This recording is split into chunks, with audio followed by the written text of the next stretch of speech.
Thank you very much. How do we get to the side?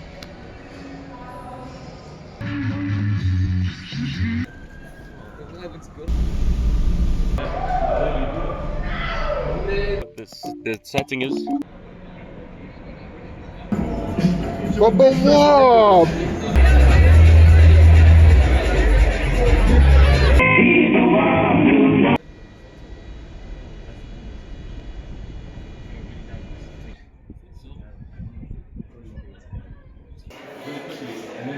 He jumped up and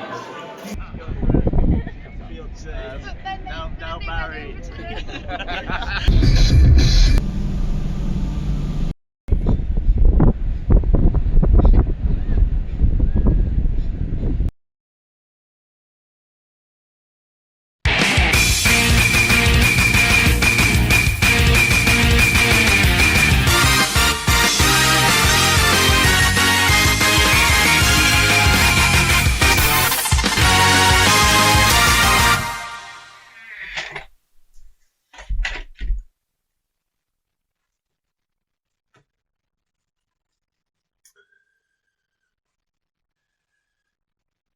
People have expected a lot of me, but no one ever could have expected this.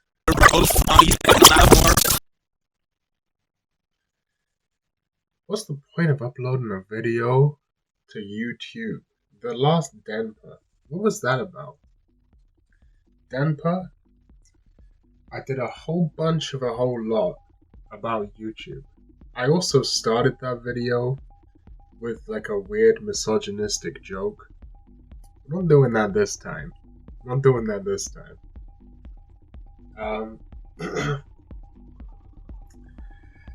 There was a whole bunch of meta YouTube discussion in the original Denpa. And in Denpa 2, aka Denpa 5, The Empire Strikes Back,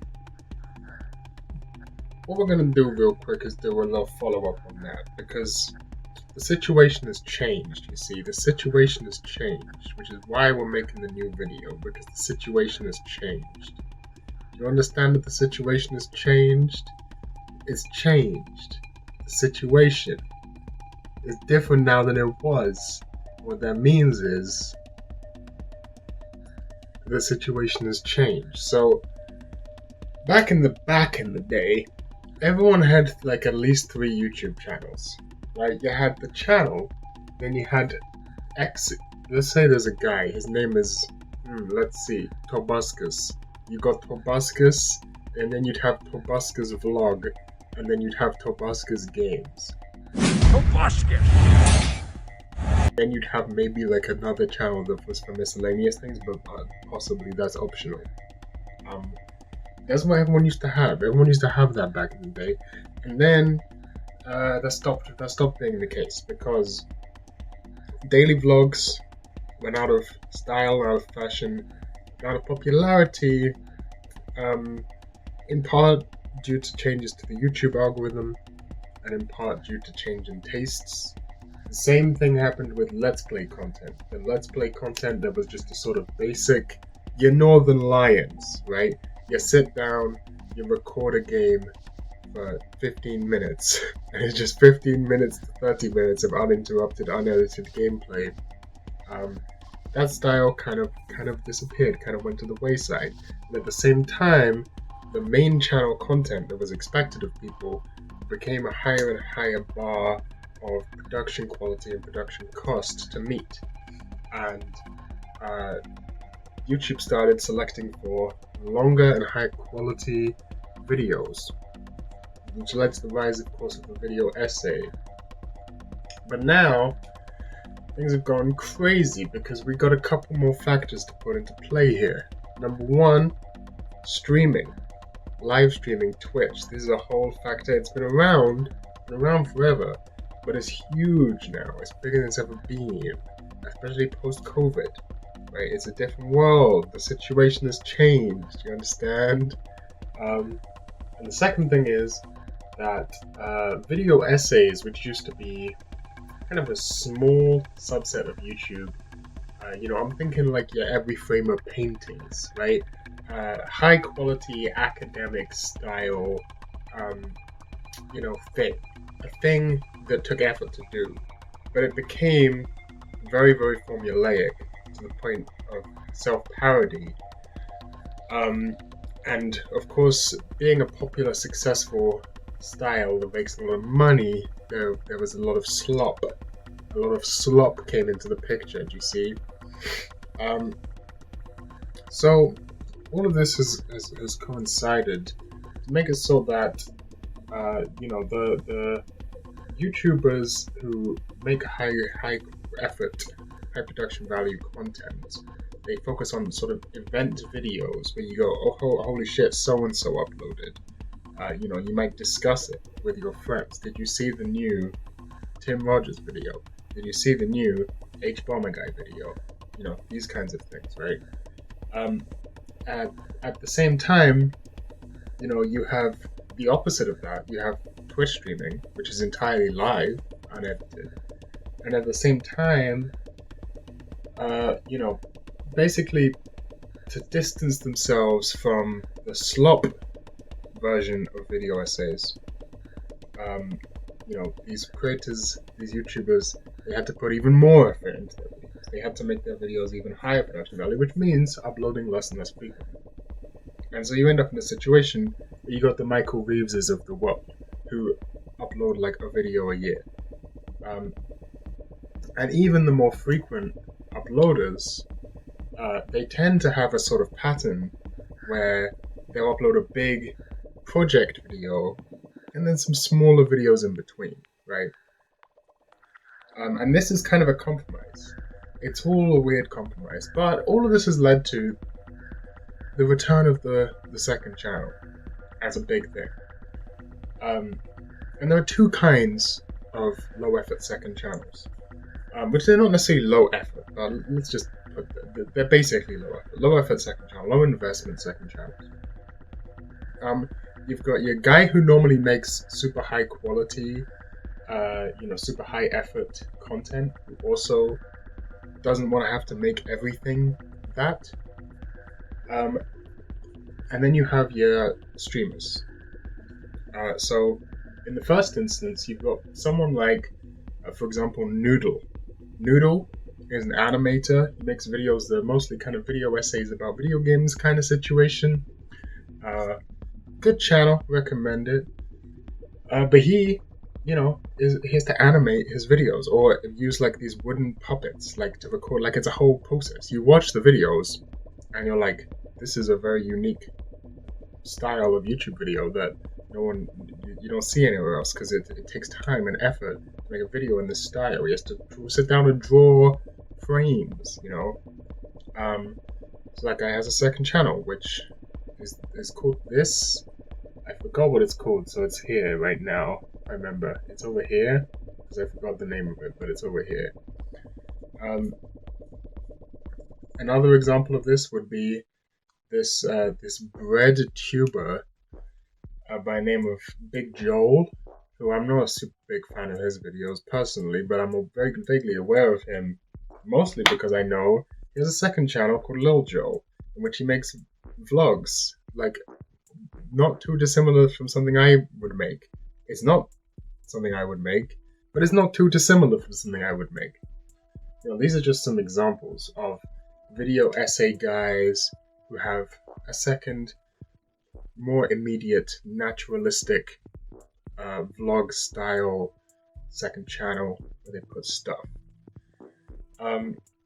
Then, on the other hand, you have streamers. I'm going to use Ludwig as the example of this because as of the recording of this video, he has very recently made a change to the way that he does YouTube.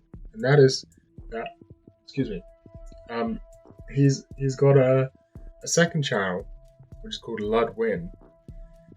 And Ludwin, as it stands now, is for sort of unedited, quickly uploaded clips from his live streams. And that Ludwig is only for high effort videos that take place in whole or on part offline, off of the live stream. So you'll see Ludwin might get multiple uploads a day because you got clippers who are directly cutting out segments, interesting segments from the live stream as he's streaming, editing it and putting on YouTube before the stream even ends, right? And he did this because people were doing this to his live streams and getting a lot of views. And he was like, you know, I want to hire, like, why don't I just hire those guys to work for me instead? And so that's what he did. Like, hey, if these guys are, you know, really good at clipping my content, my stream in such a way that it gets a bunch of views, and people clearly want to see it, people are very happy to watch more frequent, less edited clips from my streams that are longer. Because like the clip channel, the stream clip channel used to be short. It used to be 1-2 minute clips. These days we're talking longer clips. We're talking between 10, 20, sometimes even 30 minutes, sometimes at the upper end even an hour long clips. You know, the meta has shifted, and that these clip channels that were just random fan channels began to get a lot of views, and a lot of it was like, oh, this is something people actually would watch, people actually want this, well, that's handy. I'll hire one of the guys who runs these fan channels and just put him in charge of Ludwig. And Ludwig was not the first person to do this. There were a number of streamers and YouTubers who, Ludwig calls it a slop channel, who have a main channel and a slop channel. For example, Jay Schlatt is another example of a streamer / YouTuber / whatever who does this. You know, you have this thing where on your main channel, you're expected to make things that are higher and higher effort and outdo whatever you've previously done. And you don't want to do that all the time, and it's not really sustainable to do that all the time. It's definitely not sustainable to do that with any frequency. So you end up creating a second channel that's a lower pressure environment. But I wonder if that second channel that's a lower pressure environment may eventually run into the same problem. If you ever start uploading a higher quality video to that, it's hard to go back. So those are two factors. We've got the return of this kind of low-key, immediate vlog, impromptu discussion slop, you know, older school, but longer form type of thing. Not always longer form, but often longer form. I think more immediate is the best term for it. A more immediate form, a less edited, you know, produced, a less produced form, a more immediate and intuitive content, YouTube content, because that's what we're all about here on the Backwards No Thank You channel, is the content game, all about the content game. In combination with this, coinciding with this development, you have another development which is similar, in that more and more YouTube channels, especially in pushback to the just hyper level of corporatization and metagaming that YouTube has become, I would say basically in pushback to Mr. Beast, basically that's what this is, right? Is that like back in the day, you know, 2017 or so, you had me and the Denpa and all of these motherfuckers who already thought that YouTube had become too corporate back then. You know, back when JonTron built a set, like that was already way too far for us. We were already rebelling against it. It took the normals until Mr. Beast to figure this out. Just let that settle in your head for a little bit. Let that think on that for a second. But Mr. Beast being the sort of final form of YouTube, it's sort of turning out to be the case that someone like Mr. Beast could exist. That like once you produce this set of systems, YouTube.com, that some man would be born with a bizarre configuration of neural pathways and life experiences and epigenetic factors, which would lead him to become Mr. Beast and produce Mr. Beast videos, which would go on, which sort of perfectly slot into exactly what YouTube systems, YouTube cybernetic systems want, right? In such a way that it's not really fair to say that Mr. Beast makes YouTube videos. It's more realistic to say that YouTube makes Mr. Beast make Mr. Beast videos, or you could even say that YouTube makes Mr. Beast videos. It's not that Mr. Beast makes YouTube videos, it's that YouTube makes Mr. Beast videos, because the videos are so formed and molded to suit YouTube's systems in every way possible. Like a virus or a bacteria that is designed to like slot into a particular protein configuration, inside of your cells, like a lock and a key.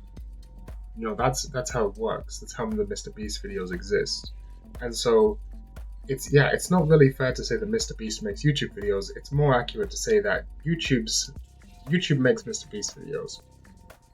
Once people figured out that YouTube makes Mr. Beast videos, some people weren't too happy about it, which I think is completely reasonable. If you're not, a hiki neat YouTube otaku who has been, strangely invested in this platform for most of his life, like me, you might not notice what's going on here. You might not have noticed what was going on here, right? Until it became so obvious that it was Mr. Bean, Mr. Beanst, Mr. Breast. You might not have noticed until it was Mr. Breast. And I'm pretty sure some people weren't so happy about this.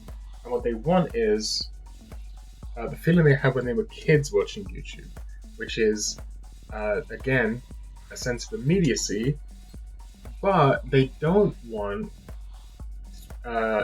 just vlogs. They don't want this. They don't want just like unedited vlogs, like the slop channels I was talking about, unedited stream clips, unedited vlogs, right? What they want is the benefits of a higher production value without the negatives of being a video made by YouTube instead of a video made for YouTube. Does that really make sense? You know what I mean? you know what I mean? Like without that, they didn't want that, and so and I'm not gonna. I guess I'm not gonna go into any specific YouTubers here, but YouTube content has kind of shifted. At least there's a trend that is sort of in its early days now, of a little bit more of a casual, less scripted, but more, I think, maybe thoughtful form of video. You know what? I will actually point one thing out. I will actually use one example, and that example is going to be the Vlog Brothers channel. You're aware of the Vlog Brothers channel, one of the oldest and longest running successful YouTube channels. John and Hank Green, their YouTube channel. Something they invented, which I don't know if they still do, but it was a style of video that they just called the format. I actually really like these videos. I like the format. I think the format is great. The format has some problems. Mostly that unfortunately it's still full of John and Hank Green. But as a format, it's pretty cool format. And that's the sort of thing we're talking about. Like, it's still got the casual elements and the immediacy of a mostly unscripted, perhaps bullet pointed, rather than scripted vlog. But the cinematography is a little thought through. Someone put some thought into the cinematography. Most YouTube videos don't have thought. Like Mr. Beast videos, they don't have cinematography that's there to tell a story. They have cinematography that's there to maximize metrics, right? Like the camera angles are being chosen. The pacing of the editing is, being cut in such a way so that the number that's called retention is as high as possible. That is the way by which Mr. Beast videos are formed, right? But a different kind of YouTube video, a more thoughtful, but simultaneously more immediate form of YouTube video, might instead make those cinematography choices or those editing choices in order to communicate a cinematic idea in order to communicate an emotion or juxtaposition or something artistic. Let's just say something artistic, right? Which again, we were doing way back in the day if you were here. And this is something that, YouTube has always had this bizarre split where there's always been like a lot of short films and animations and sketches on the platform, which follow more directly traditional rules of cinema. Sitting side by side with a let's play series, a gameplay video, which follows some of the rules of cinema, but not in the same way. Like a Ludwig video doesn't have camera work. You know what I mean? But like, what if a Ludwig video had camera work? You know what I'm saying? What if a Ludwig video had camera work? I think that's basically where we're headed. And so, at the same time, we're being more casual, we're being less corporate. We're actually trying to actively signal this is artistic and not corporate, because we're not Mr. Brinst, we're not Mr. Breenst, we're not Mr. Breast, we're not Mr. Bean. Okay, we're none of these guys. We're doing this for the artistic.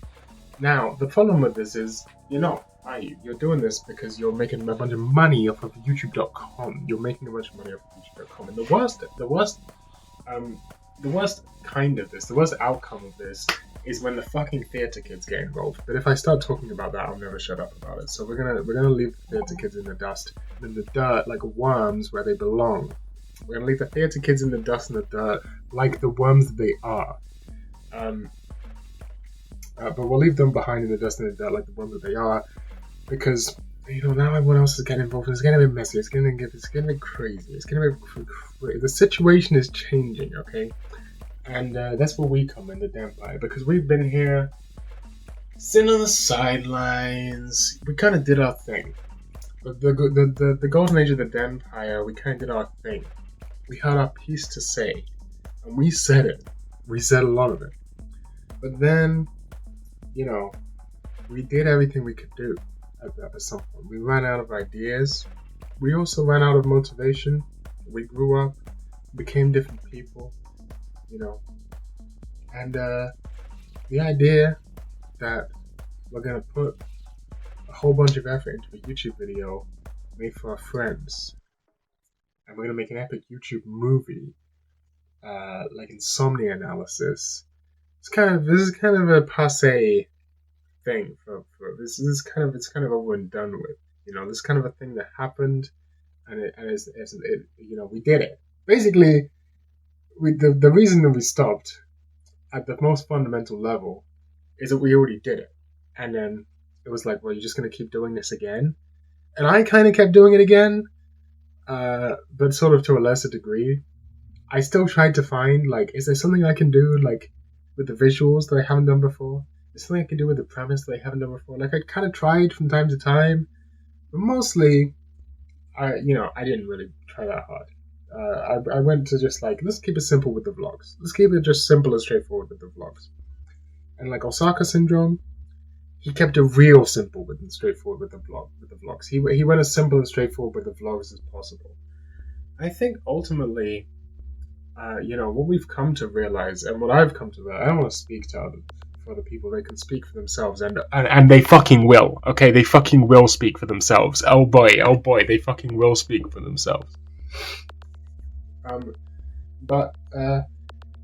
think with me, the ultimate question arose, which is why am I here? Why am I here? Why are you making videos on YouTube.com? Like, doesn't this go against it all? Wasn't the idea to be a little bit punk about it? Like, wasn't the idea from the get-go, from the beginning, to be a bit punk about it? Weren't we being a bit punky skunk about it? Like, if you're making a punk album, making a real punk album, but it's released on Atlantic Records, it's released on a major record label. But you put it, how punk ultimately can an album be if it's on Spotify? the answer may surprise you, but it probably won't, because the answer is not very. That's pretty much what we're going on with here, right? Like, how epic and awesome and countercultural can a fucking thing on the internet be if it's ultimately being hosted by Google? And the answer is probably not very. And that's why we got your Dote Smites kind of just stopped uploading, started making RuneScape videos instead. On a different channel. It's like, I started a blog, but I still do YouTube. It's kind of weird. It's kind of a weird situation. It's kind of a whole weird fucking thing going on, There is a reason. There is a reason to keep making YouTube videos. There's a couple, but there's no reason to keep making good YouTube videos. At the time of the original Denpa, at the time of the pre-Denpas, the proto-Denpas, the Trexies of the world, the proto-Denpas, the PCPs of the world. If you were around back then, you already know what's going on. At that time, this was new and interesting and original. The idea of putting thought into a YouTube video, pretty much, right? Putting thought into a YouTube video, having it still attain immediacy like a YouTube video should have, right? This was a novel concept. It hadn't been explored very much. At this point, it is just about to burst into the mainstream, if not has already burst into the mainstream.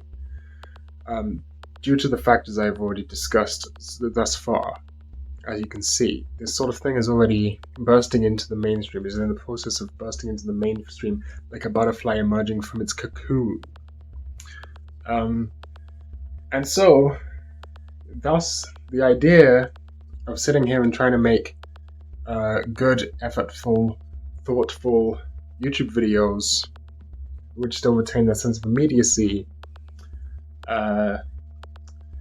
kind of loses its bite. Loses its punk rock kick in the balls.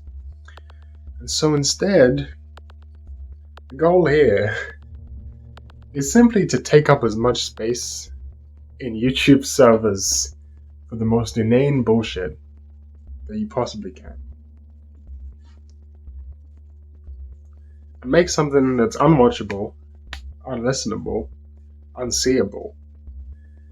Because you know for a fact that no YouTube and Google employee is ever watching, fucking, hold on, is this video gonna get flipped?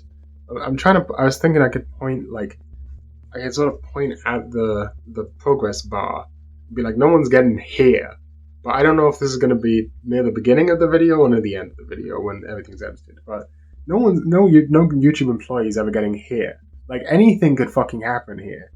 Okay, literally anything could happen here and they would never know. I could be outside your house in a ghillie suit and you would never know. Okay, you would never know. And that's kind of cool. It's kind of like a hiding in plain sight situation. It's an interesting concept. It's a little bit of like a becoming imperceptible. It's a little bit of like that kind of thing. But mostly the idea, mostly the concept here, mostly the vibe, is the Denpa episode 1, Hose. Hey guys, and welcome to the Denpa Strikes Back episode 1, Hose. I'm joined here. I'm this far from the mic. And I'm this far from the mic. Yeah. They are all somewhere from the mic. Mr. Thank you. Yes. Hello. Hello. We got Osaka Syndrome. We got Dote Smite.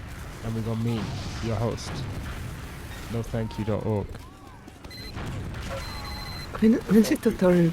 It's not .org. I don't know why I said that. It's because he's plural now, so he's an organization. I'm an organization. It's an organization. I'm actually a .gov domain. No, thank you. Don't bother with that organs. I'm a governmental agency like Doge. Are you gonna You phone Doge? home? And your Doge Smite. I'm Doge I Smite. mean, it all comes together. Basically, at the end of the day, it all comes together. Yes. Okay, so we're gonna have an intervention, Osaka. This is the entire no. plan. You gotta You gotta stop the with all slop. this You hose. gotta stop the hose, and you gotta stop the slop. Okay, what is the slop and who are the hoes? Okay, we'll start with the hose. Okay. Doge Smite. Osaka, I have a question for you. Sure. Can transgenders be stasis? Can they? It is possible. Well, Very rare. Very rare, but possible. Okay, I'm glad you admit this. So about all of these hoes, Osaka, you gotta stop. Okay. There's too much going on with the hose, Osaka. Was this actually like an intervention you play? I thought we were just gonna play video games. I came here, and I was like, okay, I love. it's not the only place you came. There was also a bunch of hoes involved. And no abortions so far. No boy That's good. abortions either. That's good. That's We're good. proud of you, and we're proud of you for that, and we're very proud of you for that. Yes. So about all of these hoes. I don't have listen. addiction. I don't have anything to say about the hose. This was mostly Dotesmite's thing. Yes. No, you came up with the hose, I thought. You definitely came up with the hose. I came up. I fucking forget who came up with the hose. You came up with the hose. Of course you came up with the who. Why would I come up with the hose? I forget. Anyways, let's talk about fucking the transgenders or Stacy's. I don't Why feel are like these I'm species qualified. rainbow? I don't feel like I'm qualified to talk about the transgenders who are Stacy's. No, you're qualified. You're qualified. You've been on R9K. You know all about the Stacy's, no thank you. I mean, I know about the Stacy's, but I don't know if I know about the transgenders. So you're don't saying know that the transgenders can't be the Stacy's? I'm not saying that. I would never say something as bold as that. You wouldn't It's a say quite a anything. bold statement. I wouldn't say anything. All I'm saying is these Stacy's need to stop. Wait, so the Stacys need to stop contacting me? I wasn't aware that I was that much of a player in you guys' eyes.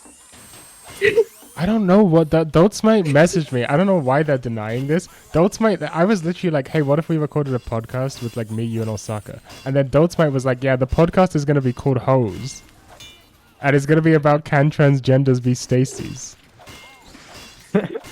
This was all Dots' idea. I just sort of nodded and said yeah because this sounds funny. But I didn't really understand what it was going to involve. I don't know. I didn't think that far. Yeah, no, I think none of us thought that far ahead. We all just thought, look, we'll get in the call, we'll press play, we'll say the words "Can transgenders be Stacy's?" and the rest is just going to be gold, just pure fucking gold. Yeah. I guess thinking ever been required. Honestly. Hey, I gotta say, the Stacy YouTuber Shitty Kickflips has nothing on this shit. Should I keep with Stacy? I should be asking. I don't know, man. I don't- Kickflips with Stacy. Let's find out. I don't think Shitty Kickflips Stacy qualifies as Kickflips. Stacy. Stacy. I think that's a distinct category. Man, I was trying so hard to get away from the misogyny. The first episode of the first Denpa, it begins with a misogynist joke, and I thought we'd grown past it. But no, When have you ever grown past it? we don't do that much misogyny. We don't misogyny post that often. Who's the we that we're referring to here? My main catchphrase these days is literally "We need to abolish women." Yeah, but that's Depending not. But on that's how the you- opposite of misogynistic. That's feminist. I was gonna say, depending on how you interpret it, it can either be very feminist or very misogynistic. That's why I say it, because I don't want people to be able to interpret the things I say.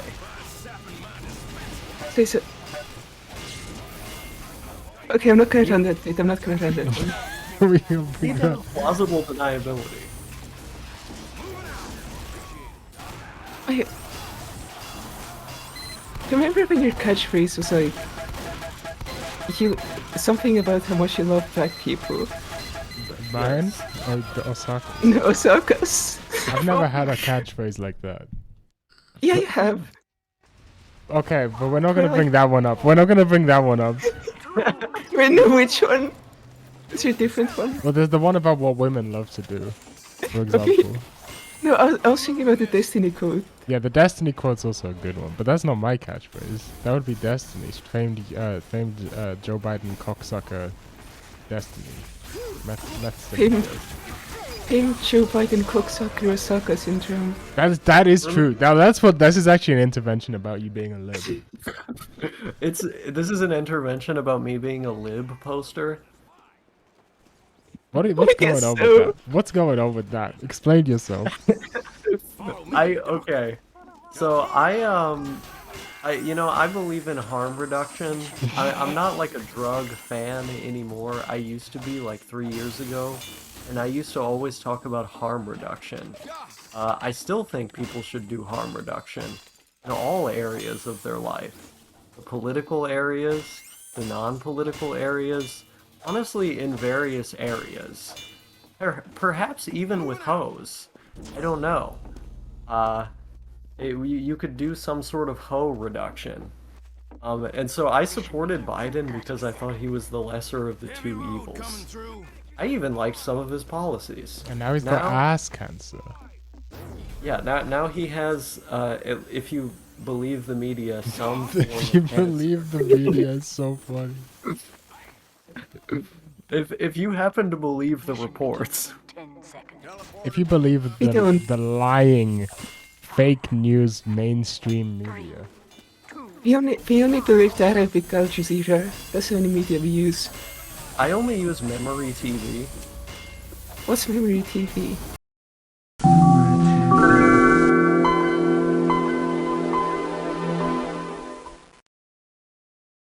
Well, I would be using It would be this, nice right now. except I don't have a fucking I don't have an SD card that will fucking fit anymore. And I don't mean physically. I mean, I don't have one that's small enough to actually be read by that thing. I tried putting in one of my smaller 64 gigabyte ones, and Incredibly just absurd doesn't read res. it. It's like, Nagato go fuck Yuki. yourself. What the fuck is this? It's full. And It's full. this one's good. I like this one. Why is it black and white? What the fuck? Set Turn the paper power off and size, on again. What the fuck? Super B. Orientation portrait. The hell? Paper jammed inside the printer. What the fuck? Alright, so then So apparently, I don't know if you can see it. Type. there was a Quality best. Paper source. there was a auto. something literally inside my printer. You know, there was just sometimes quantum entanglement and shit. Physical objects will just One thing about translocate that themselves inside of it a is not closed fast. box for no goddamn reason. It is not fast. Printing complete. What the fuck are you talking about? What the fuck are you talking about? gives you Get the stuff fuck like- out of here. like Printing this. complete. Fucking.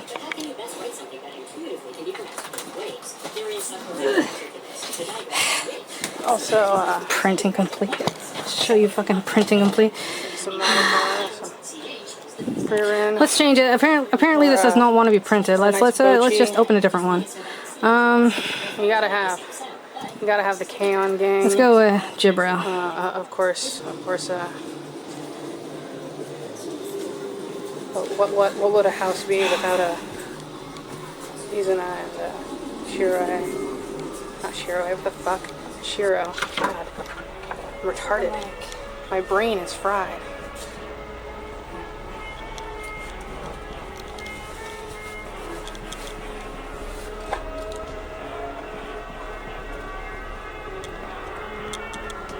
I mentioned it's slow. Slow as shit. Because it's a bit slow.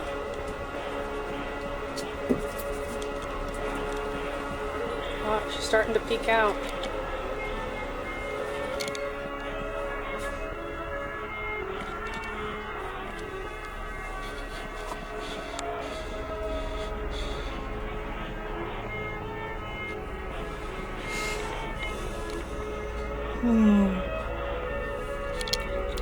Feels like it's really hard to see it in the camera. Can't make it any brighter. All right, and she's done. Only took about, I don't know, 9 minutes. Now I have to decide where I'm going to put her.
Recently, I had kind of a revelation, a revelatory moment, a eureka moment.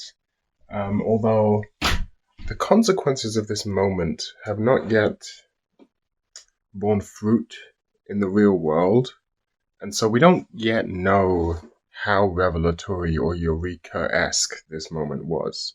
But what's interesting about this particular moment is that if you subscribe to my Patreon over at patreon.com/no thank you, the O's of zeros, link in the description of all of my videos, by the way. If you subscribe to my Patreon, you can actually hear me have this revelation in real time during an episode of the No Thank You Patreon podcast, which I do every 1 to 2 weeks on my Patreon, which is, by the way, once again, no thank you, patreon.org/no thank you, the O's of zeros, link in the description. And that revelation came about like this, for a number of weeks leading up to this, I had been sort of going through this thought, this thought pattern in my head, which related to a number of things, and it's a little hard to lay out in words. The structure of language sort of makes it so that sentences have to start from a beginning, they have to have a subject, and you can't have like many sentences running in parallel. It's kind of how thoughts work, right? Like, unless you're Jelaine in that previous video, then I guess you can have many sentences running in parallel. Go subscribe to Jelaine Lane description. Everyone's in the description. Yeah. Spoilers if you open the description. Maybe not. Maybe you already know actually. Sorry. There's a lot of juggling things here, but thoughts for me, they kind of happen parallelogram, but language is only a single-threaded process. So it makes it kind of hard to communicate the brain state that I was in at the time. But if I would try, it would be something like I was thinking about. Where do I even start? Like, I have hobbies. I'm a NEET, and that means I have to fill my day up with hobbies. And I say have to as if this is some crime. It's great. It's the best thing about being a NEET. It's that I get to fill my day up with hobbies. And, I've had pretty much the same primary hobbies for the entire time I've been a NEET. So 6 years now, something maybe, I don't know, some of them for longer. And those hobbies are pretty much anime, video games, which is generally one video game. Previously it was Counter-Strike, but now it's Team Fortress 2. So like anime / otaku stuff, Team Fortress 2, Linux tinkering, but I don't really know that much about it, like just kind of tinkering. I wouldn't say like programming or computer stuff because I don't really know. I don't know. But like computer tinkering, Linux tinkering, tech stuff, philosophy slash political theory slash political philosophy slash economics, reading nonfiction. Let's just put it all into one big basket. Reading nonfiction, and then YouTube and music. So like my creative outlets, and those are pretty much all of my hobbies. And what I was struggling with is at the time and continuously at this current time that I'm recording this, Team Fortress 2. I'm sort of entering a strange period of Team Fortress 2, where I'm like good. I'm really really good for a bad player, basically. But for a good player, I'm really really bad, right? Like I'm in intermediate level, and like pretty much in any competitive hobby, like anything that you improve at over time, like this is where you hit the wall. This has been my experience in a lot of things, but it's like you improve fairly quickly at first, and then you get a sort of diminishing marginal returns. You get this sort of sigmoid curve, and then like once you reach like a sort of intermediate stage, it becomes fairly difficult to improve, and like any improvements you do make, they only have a sort of marginal effect, and it takes, you have to stack many improvements to see any real results, right? This has been the case. This is in the case in pretty much everything. And so, where previously I'd been very motivated to play TF2 by seeing myself improve as I played fairly rapidly.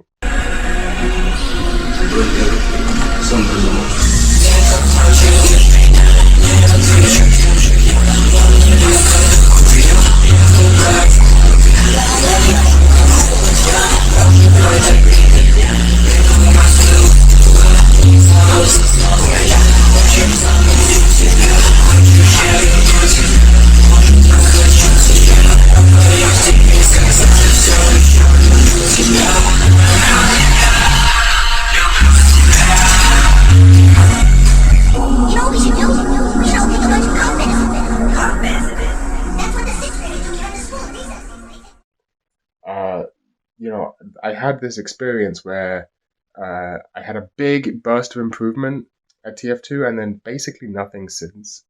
If not, like I've actually gone a little bit worse because I keep taking breaks. Like I keep taking weeks off from the game and then coming back. So I feel like I get worse every time I take a week off because I'm rusty. And I'm taking those weeks off because I don't have that the motivation of seeing immediate results from grinding the game. And there were a couple of extrinsic motivating factors, pushing me to play Team Fortress 2, such as grinding the strange counts on my weapons. But I've already got them to Hail Zone now, which if you don't play TF2, that's going to be completely meaningless to you. But suffice it to say, I'm just in kind of a weird place in TF2 where it's like I'm not really getting the joy out of seeing myself improve anymore, and in order to get that joy, I'd have to work much harder, and I'd also have to I'd have to play the competitive game mode of TF2, which is called Sixes, and that's a whole thing. It's a whole thing, and I won't go into it because this isn't a TF2 channel, but it's a whole thing. And so I've been sort of for like a while, sort of sitting here thinking like, what am I gonna do? Because like I'm not super having fun playing TF2 the way it is now, right? The way I am now, while still being like cripplingly addicted to the game. Like I have cravings to play TF2. If I start playing TF2, I have to stop myself from just playing all day because I will just play for 14 hours straight with no breaks. Well, aside from pissing and eating. And maybe shitting even. We might do a little bit of that. Depends how I'm feeling. While at the same time, like, not super having fun. So it's like a weird thing. I've been thinking like, well, I basically have three choices. Either I do something new in TF2, casual, like learn how to play a different class or a different play style, or switch something up, right, to keep so that I have something new to improve at. That's number one. Number two would be I get into this competitive game mode, or number 3, I just stop playing the game. And because of that, I've been like, well, okay, if I stopped playing TF2, what would I do with my life? And so I've just kind of been sitting here thinking, like, or I had been on this thought pattern of thinking about new hobbies. Like, in the back of my mind, thinking I might have a bunch of time to fill. What could I learn? What could I do? Blah, blah, blah. And that became a little overwhelming for me because there were so many things that I want to do. And not only do I want to do them, but I feel guilty that I haven't done them. And not only that, but I feel guilty that I'm not good at them immediately when I try to do them. So, like, learning to draw, learning to 3D model, learning Japanese, picking up a different video game, getting into JRPGs, getting into dungeon crawlers, getting into retro 2D platformers, getting into all of this. There's a lot of stuff, right? There's a lot of stuff to get into. Learning more about computers, trying to actually figure out, like, learn. I've been saying to myself for ages that, like, I want to learn some form of assembly language, like x86 assembly or 2502 assembly. I forgot what it's called. The chip that's in the NES. 6502. That's it. I'm pretty sure. 6502 assembly or UXN or something like that, or maybe even just C, but like something fairly low level. That's always interested me. And then, like, there's just a lot. There's a lot going on. There's a lot of stuff to learn. Like, buy an electronic drum kit and learn the drums. I could go on. Learn. Okay, well, but let's stop there. Let's stop there for the time being. Read more visual novels. I didn't stop there, but let's stop there. There is other stuff. Okay, there's other stuff, but that's the primary stuff, right? Different types of video games, learning Japanese, and some otaku related hobbies and stuff like that, right? And I just started having kind of a bit of a crisis about it, where I was sort of bouncing between them in my head, like thinking, when am I going to start doing this? When am I going to start learning to draw? When am I going to start 3D modeling? When am I going to start studying Japanese more intensely? When am I going to start, X, Y, Z? I was kind of stuck. I had like an analysis paralysis type of situation. I had so many choices. I had so many things I wanted to do. Not to mention, like, books I want to read, movies I want to see, blah, blah, blah. Like I had so much stuff I wanted to do. I still have so much stuff I want to do that, like, I couldn't choose one to get started on, And I started recording this Patreon podcast, sort of in the midst of this. And then halfway through the recording session, I paused the podcast. I just sort of sat there and thought about it for a bit. And I thought, like, you know what? I'm just one guy. Like, I was having a crisis about it, where I was to the point where I was like, freaking out, because I was thinking, there's so much stuff I want to do, and I'm gonna die. Like, one day I'm gonna die, and, like, just thinking about it, there's no way I'm gonna be able to do all the stuff I want to do before I die. It's just not possible. I can't be an expert in everything before I die. Like, oh god, that sucks. Like, that's the sort of thing I was thinking about. And then when I paused this recording this podcast and I sat and thought about it, and I just realized, like, I'm just one guy. There was another part of this too. I'm sorry. Again, as I said, these thoughts happened in parallel, so it's quite hard to retell them in series. Parallel to this is also the same thought that, like, well, I'm good at TF2, but I'm not that good at TF2. Like, everything I do, I tend to be like, I tend to get to this sort of intermediate level and never progress. Like, I tend to progress pretty actually slowly at everything. Like, I'm a fairly slow learner. I'm a fairly slow guy in general. I'm kind of slow and spacey as a guy. I had my collar popped the whole time, like Elvis. Yeah, I'm kind of slow and spacey as a guy. I'm not very good at things. I'm not very good with numbers. I'm not good with numbers. I'm not very coordinated. I got a lot of problems, right? I'm not very dedicated. I was kind of getting depressed about it, right? Like, I feel like I do nothing but play TF2 all day, but I kind of suck at TF2. I feel like I do nothing but watch anime all day, but I haven't seen any fucking anime compared to like a lot of people. And I was just comparing myself to people that I know and, whatever, and sort of feeling like a failure. And then the thought I had when I was sitting there was like, well, I'm probably not the best. I'm definitely not the best TF2 player. I'm definitely not the best otaku, the most knowledgeable, powerful otaku. I'm definitely not the best bass guitar player and musician, but I might be the best Team Fortress 2 playing, bass guitar playing otaku. At the very least, I'm probably in the top 100. That's the thought I had. And that's pretty good, I feel like. I feel like actually that's pretty good.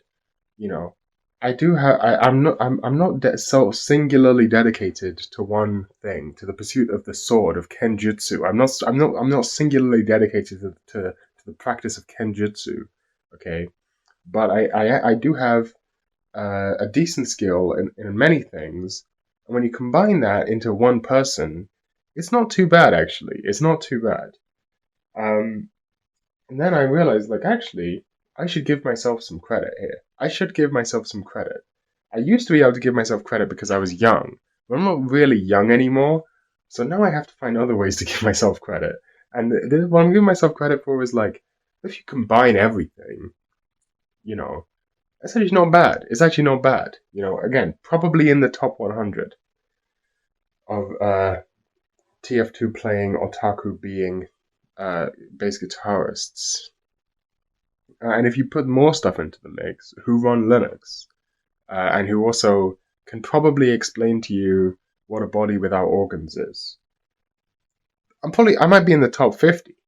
I might be in the top 50 of those.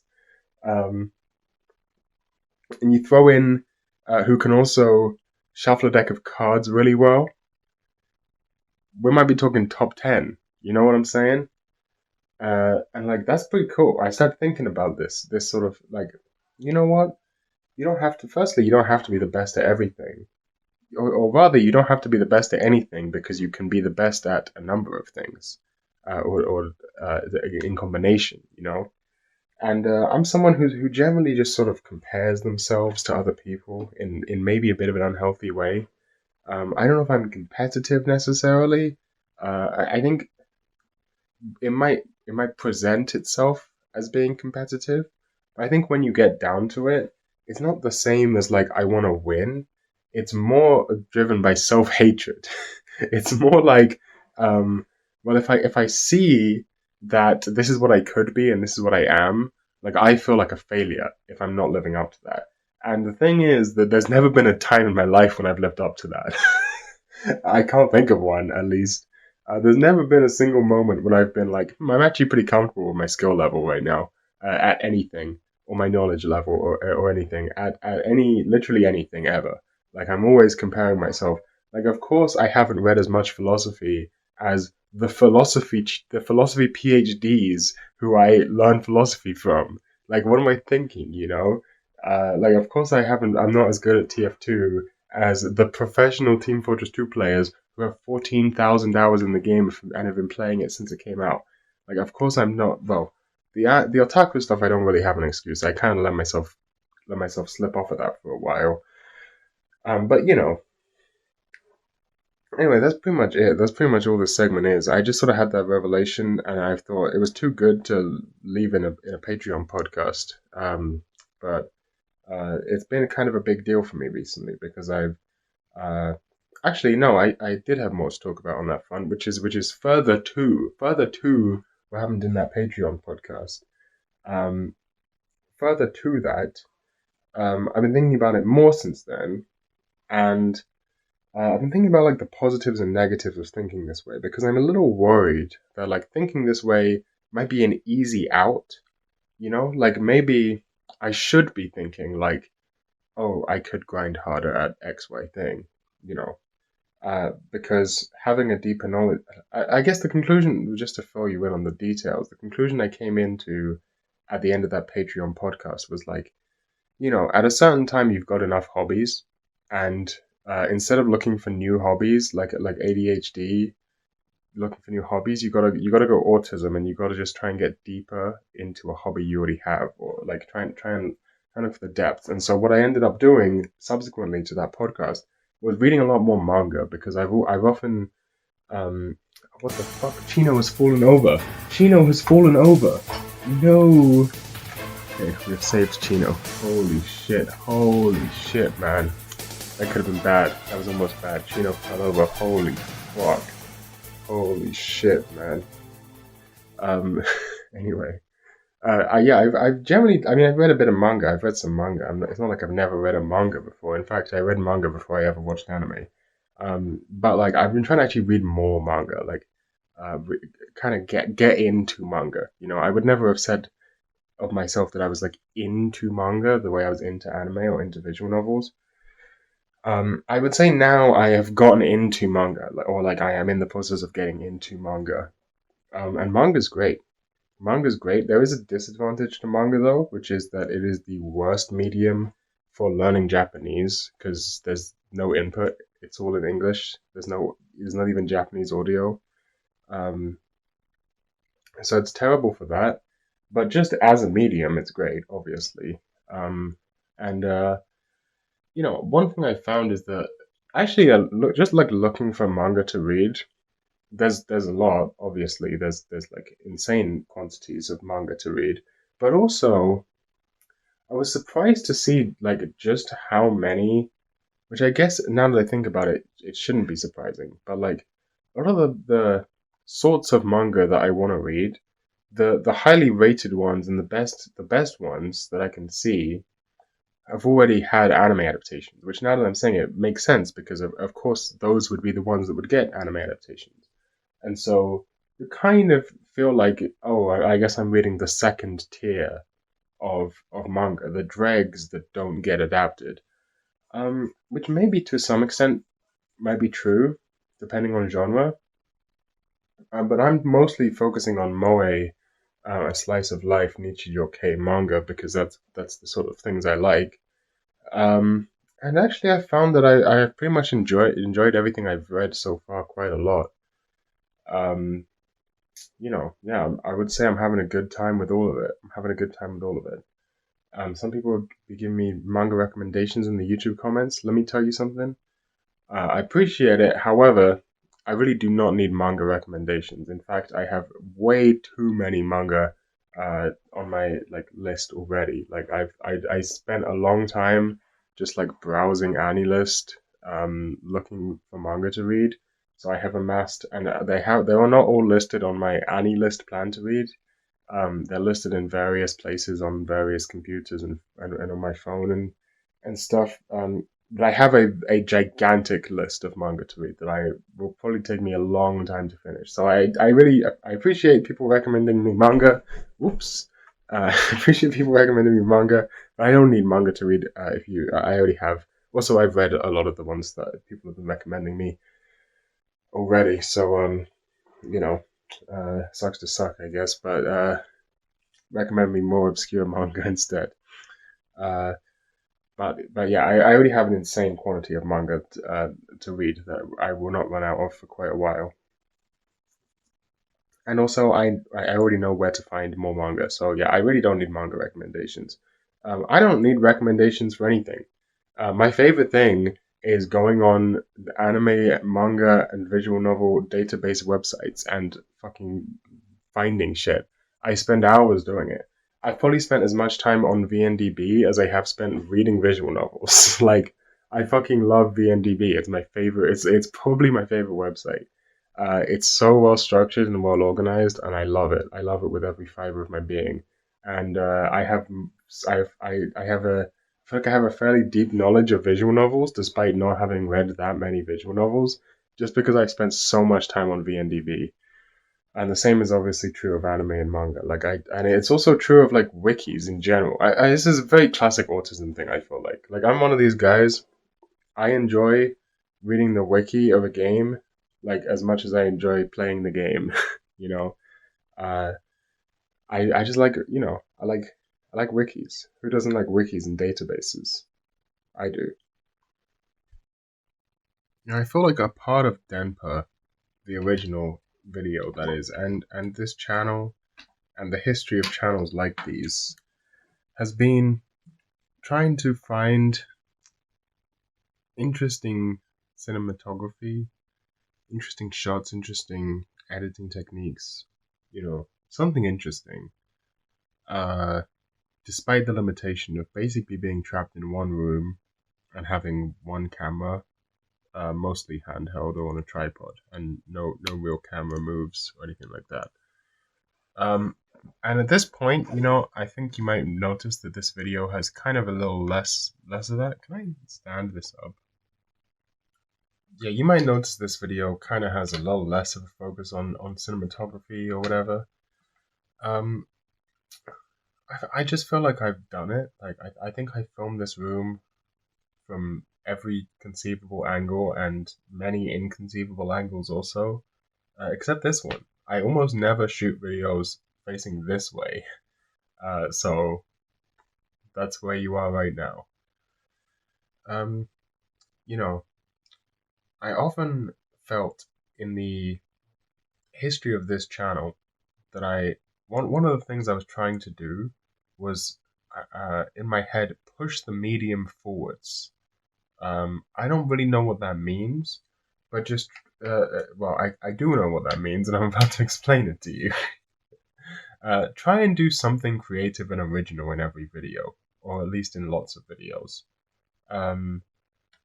Yeah, that's pretty much it. Some interesting editing technique, some little visual thing. Normally it's a little visual thing. Sometimes it was a little narrative thing. Mostly visual things. And yeah, I just kind of ran out. I didn't know what else to do. And also, the more you do them, the more you do the easy ones. And so, if you want to keep doing more interesting things, you have to spend way more time and way more effort on them. And when it comes to that, firstly, I'm not particularly good at video editing, and I'm not particularly interested in getting good at like advanced, like compositing or whatever the fuck. It's not really something that super interests me. And secondly, I feel like going too far in that direction can become a little contrived. It can kind of take away from the immediacy we were talking about right at the beginning of the video. So I kind of just ended up not going too crazy with that. If you look at the intro section of this video with the Hidamari sketch thing,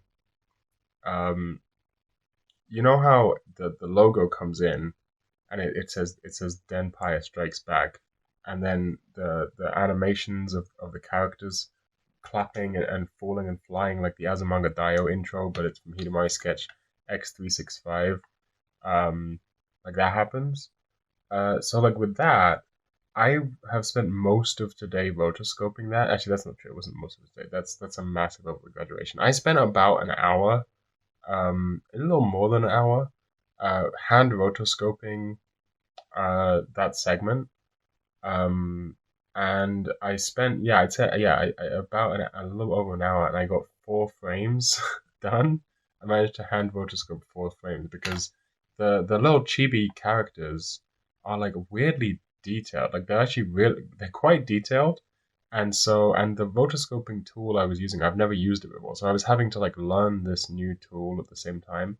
Like this compositing software on Linux. It just took so long. And I tried to just put on a library of Laterno video and just grind through it.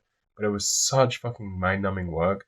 And then eventually, I fucked something up, and I I couldn't undo it. I don't know what the fuck I did, but I fucked it up, and it broke everything. It broke like all the work I'd done, and so I just gave up. And then I was like, wait a second, this is 2025. There must be an AI that can do this for you by now. And so I just googled rotoscope AI, and it turns out, yeah, there was one. And as you saw, it's not perfect. It's not even that good, to be honest. But like at that point, I was like, fuck it, man. So what happened, actually, to be more specific, is um, originally I tried rotoscoping it by hand. Then I fucked up and deleted all my progress, basically. And then I had the thought, like, whoa, and this is very, very like music brained. This is like incredibly audio brained. But I thought everything's waves, like it must work.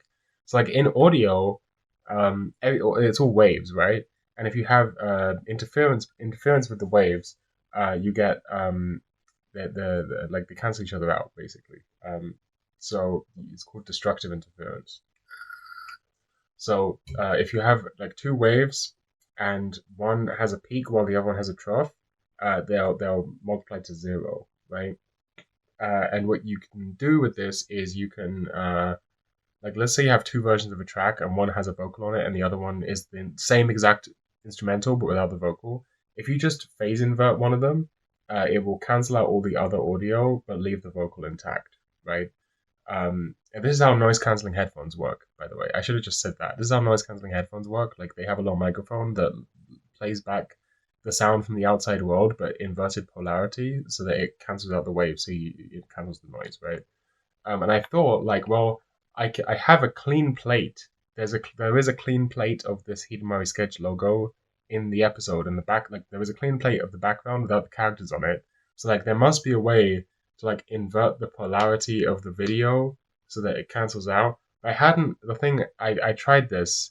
Apparently it has a name. I forgot what it is. Something matte. I forgot what it was. Apparently this technique has a name. The problem is I couldn't figure out how to do it, and even if I could figure out how to do it, I couldn't deal with I'd forgotten about transparency, basically. So like I could sort of get it so that it was the characters moving on a black background. I couldn't actually do that, but I got kind of close. But then trying to key out that black background was keying out parts of the characters, and it really did not look good. And so then I was just like, fuck it, let me see if there's an AI that can do this for me. That's what took me like, so it took me so long to get that tiny little intro section going, because I'm editing this video in Caden Live, which is a terrible mistake, but that's what I'm doing, so fuck it. We're editing this video in Caden Live, which is fairly limited. It's fairly janky. It's actually quite bloated. It has like it has loads of stuff in it. It's not that limited. There's loads of stuff, none of which works that well. It's like the worst example of software bloat, because it can do loads of things and all of them badly. But it's like the best option for Linux video editing as far as I can tell, so, fuck it.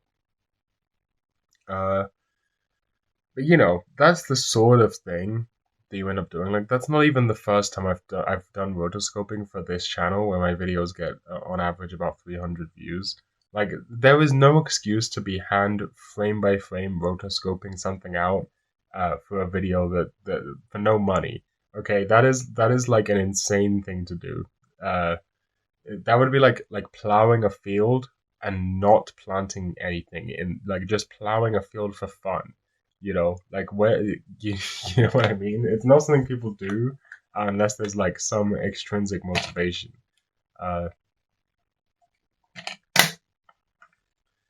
But here we are anyway, doing it. But I didn't do it. I got an AI to do it for me because of that. So yeah, the only thing I could really think of that we haven't done that much of, and that also is reminiscent of this sort of theme of a little bit of old school YouTube, / modern YouTube, old school and modern combining. You know what this is? This is very like Hegelian. It's not actually Hegelian. No, it is Hegelian. You know what? We're gonna call this Hegelian, and we're not gonna do the Fichte thing. Okay. It's a little bit Hegelian. You've got this like situation and it becomes negated, but then the negation becomes sublated, and then the sublation is both a cancelling of the negation to go back, but also a going beyond. You know what I mean? Very, very Aufheben, Hegelian type of situation with the history of YouTube. You know, dialectical materialism is correct once again. You know, but some stuff, like something I wanted to mention, I don't really know where to put this in the video, but like one of the aspects of older YouTube coming back / Denpa YouTube coming to the mainstream ish is also about this visual presentation aspect. Firstly, filming in 4:3, filming longer uncut takes with less fancy editing, and filming in low resolution or with an old camera. Like this is fairly popular these days, and it's getting more and more popular. But the reason that we did it, the reason that I started doing it, and other Denpas started doing it, is because we were making like insane 8-9 hour long vlogs, and we didn't have enough space on our phone to store 9 hours of 1080p video. So we started recording in low resolution, so that our phone storage, you know, for phone down. I've been stuttering a lot lately. I don't know what's going on with me. For phone storage reasons and for like transfer speed reasons. You know, if I'm copying a video from my phone to my computer, and it's a low resolution, just faster, right? You know, it was because of that. It was for purely practical reasons that we started filming in low resolution.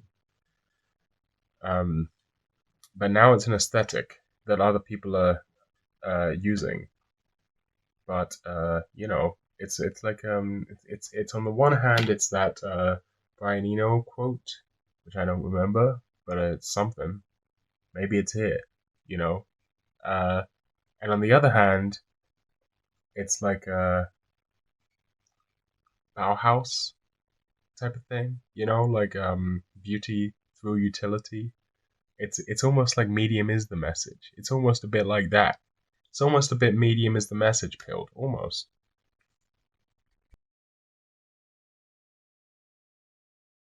What about pink hose? No, thank you.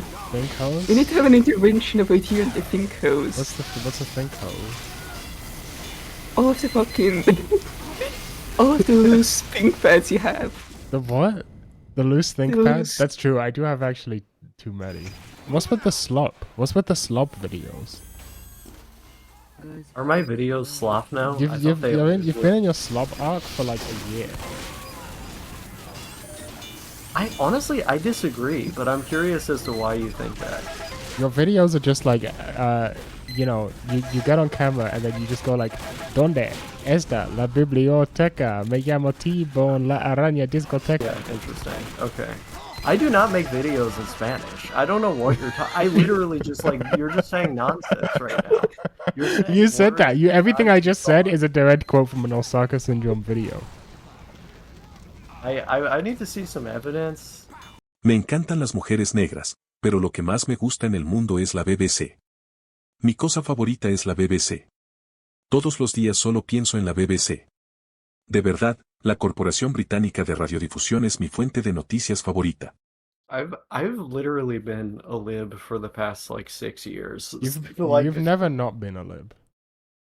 I mean, that's true. Even when I was like at ML, I was basically a lib. But that was the furthest I ever got from being a lib. Yeah, the farthest you ever got to being a lib was being a lib.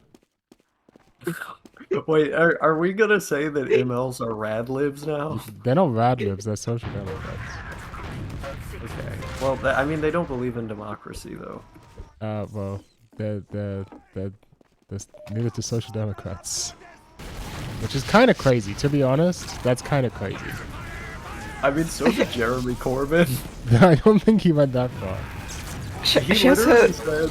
He literally said our friends in Hamas and Hezbollah. Okay, yeah, you're right. He did do that. Yes. Shouts out to Spoiler Corbyn. Yeah, capitalism has only been tried once in Estonia. That's how we got Skype. Osaka Syndrome, what's your thought on my sleep schedule chart that I sent? Hey, let me take a look at it. This You're chart like the has very computer. like trust the science energy. Like, oh yeah, you know that the Earth that's like definitely flat. Oh, it's supposed to be round. Wait, doesn't Tarbuck actually think Tarbuck that? does actually think that, yes. Oh my god, I'm gonna kill myself, dude. He's not. Look, he's got his weird issues. Okay, does Tarbuck follow? Okay. But like that's not like theologically what people like divinely inspired means in regard to the Bible. I also think I might be memeing on Tarbuck here. I don't think Tarbuck's actually a flat earther. I mean, honestly, bro, I would not be surprised. I would also not be surprised, but yeah. He's 100% the type of guy that would think they faked the moon landing and shit. Oh, 100%. I mean, they did do that too. They didn't fake the moon. But the reason why Mao said that was because he was always on mushrooms. How do you think the Cultural Revolution happened? That didn't have much to do with Mao. I mean, they literally said red means go when you're at a traffic light. Do you know about this? I didn't know about that. That's really funny. Because red is communism, during the Cultural Revolution they decided that red means go and green. It's one of the stop. funniest things to ever happen. The Cultural Revolution. It's so funny that Mao was just like, okay, do whatever, we're still doing revolution. And people were like, okay, we're just gonna kill random people. We're just gonna start killing and keep killing. They really... I gotta say critical support. If I was in the Cultural Revolution, I would have been fine. Because I'm a three-party member. That can be your, like, you know, like those normie couples, they're like, oh, I'm allowed to cheat if it's on so-and-so. Yeah, it's Mao Zedong. It's Mao Zedong. That's my exception. Yes, this is a Tarbuck moment. We've just endorsed cheating. We've just endorsed genocide. Then we're just shitting on Tarbuck at this one, huh? I mean, that's who we should really be having an intervention with. Me, That's true. That is actually very true. This shit is getting out of fucking hand. This motherfucker doesn't believe in evolution. I mean, that shouldn't be surprising, but it makes having conversations impossible. You should be. I believe in concubines. I believe in concubines. Yes. Yes. I do not, but that's because I made a YouTube video where I pretended to, and now I have to say that, I made this video with a realistic prop that happened to look like a firearm, where I advocated for worldwide feminization and concubines. Based. And now the government asks me about it every time I re-enter the country. None of us really want to make, like, fucking stupid movie videos anymore, you know? But we're actually making one right now. Isn't that weird?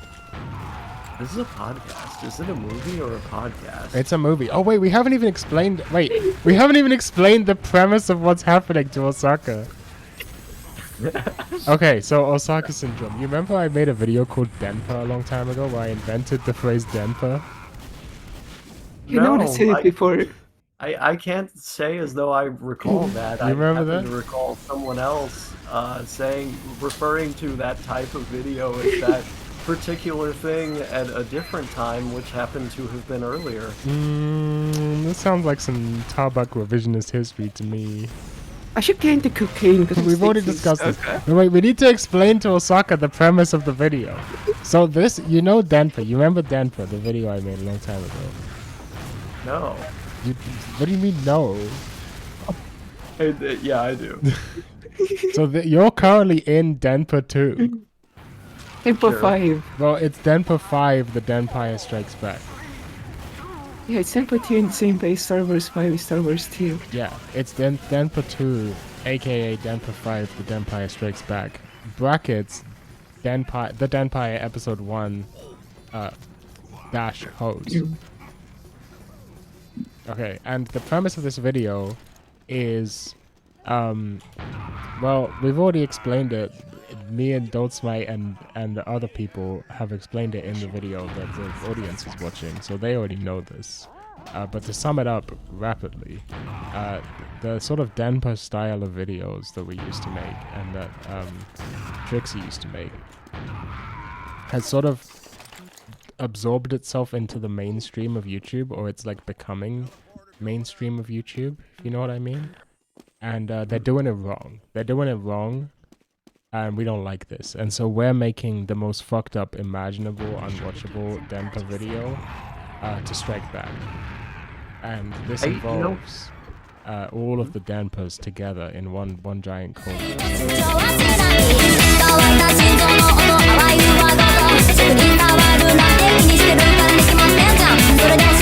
It's Big Toad Smite with the big boots.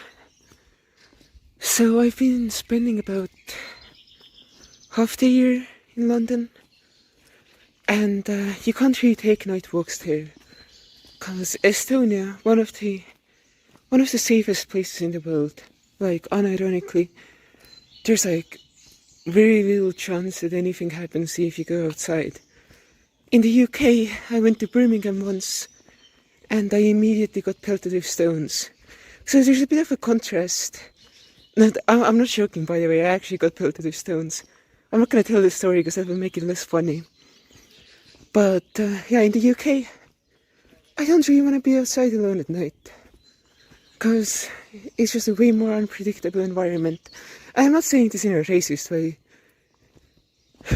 but yeah. It's just the way it is in like bigger cities, because of socio-economic factors. Maybe I am a bit racist, is the thing, because everything I've been doing recently is playing a shit ton of RuneScape, and the conundrum with gamers is that the better gamers get, right, the better you are at gaming, the more racist you are. Just like universally, it happens in every video game. I'm not talking about esports, right? Like where there's money involved. I'm talking about people who do it for the love of the game, right? Eventually, once you hit a threshold, you just kind of become racist. So I could be racist now, honestly. I haven't really interrogated too hard. I try not to be, like I make an active effort. But it's not something you can entirely control in that way, right? Where if you spend your time mostly talking to people with a very specialized skill set, and when the people you respect have that skill set, and also you have to reconcile it with the fact that they really hate the Indian people, particularly for some reason, you kind of have to...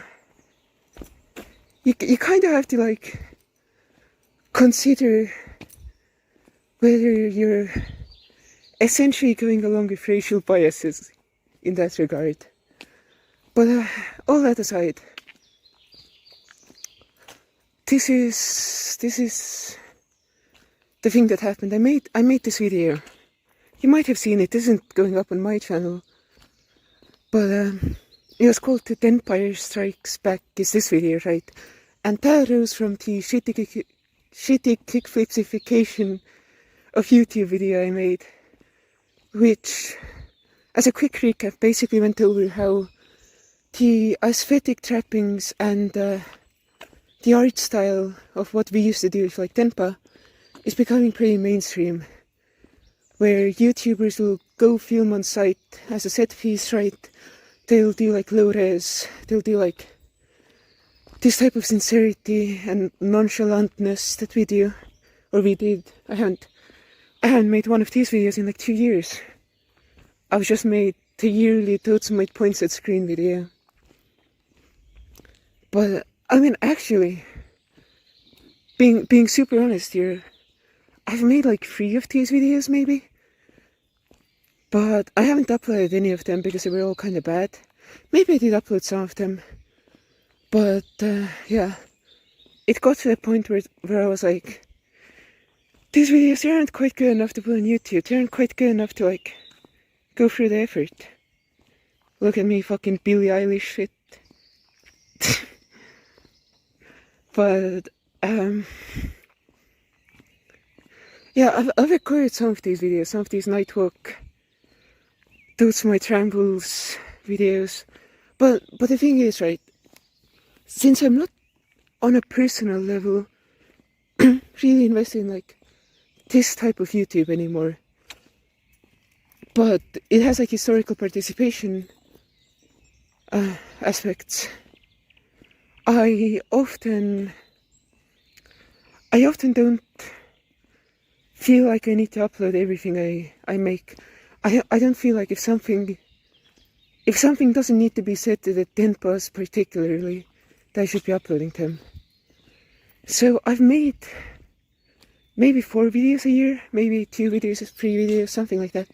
I've been making like 2 to 4 videos a year. It's just I've only been like uploading 1. Cause all I do really is I wake up, I do the Wordle, I do the connections, I might do a Sudoku, I make food, I play RuneScape, I go to bed. And right now this is like a conflux of things, which is why I'm not just pointing my phone at RuneScape on one monitor, a YouTube video on another, where I was gonna like game super hard, but I immediately got hit with like shoulder and back pain. I had basically like a month of gaming lined up, where I was like, yeah, for a month straight, I'm just gonna play like so fucking much RuneScape. And it just it kind of all fell apart, because my entire neck, shoulder, back system just decided to give up. And, yeah, that was really annoying. So, I decided, you know, I'm gonna talk about things. So, after I made the Shitty Kickflips video, I got a comment from Shitty Kickflips herself, and I basically told her to DM me for, like, the full details of, like, what I meant by the video. And, you know, this is basically intended as a companion piece, which is where I was, like, trying to get to all along. This is supposed to be, in some way, a reclamation of what Denpa should have evolved into, you know? What it could have looked like if everything didn't fall apart. And I don't know if you guys remember the Crash Out arc where Denpa, or I guess Crabstack, or whatever you want to call it, collapsed. But I made this whole like series of Crash Out videos, cause the thing with getting a bunch of like really mentally ill people together to make like honest art or whatever is, you have a lot of really mentally ill people together who are really invested in what they do. And it just became easier for me to be like, okay, I'm gonna know life RuneScape instead of like engaging with this community that I kind of have like some degree of resentment for. I don't have that anymore. I'm not in a headspace where I'm particularly concerned about all the things that happened.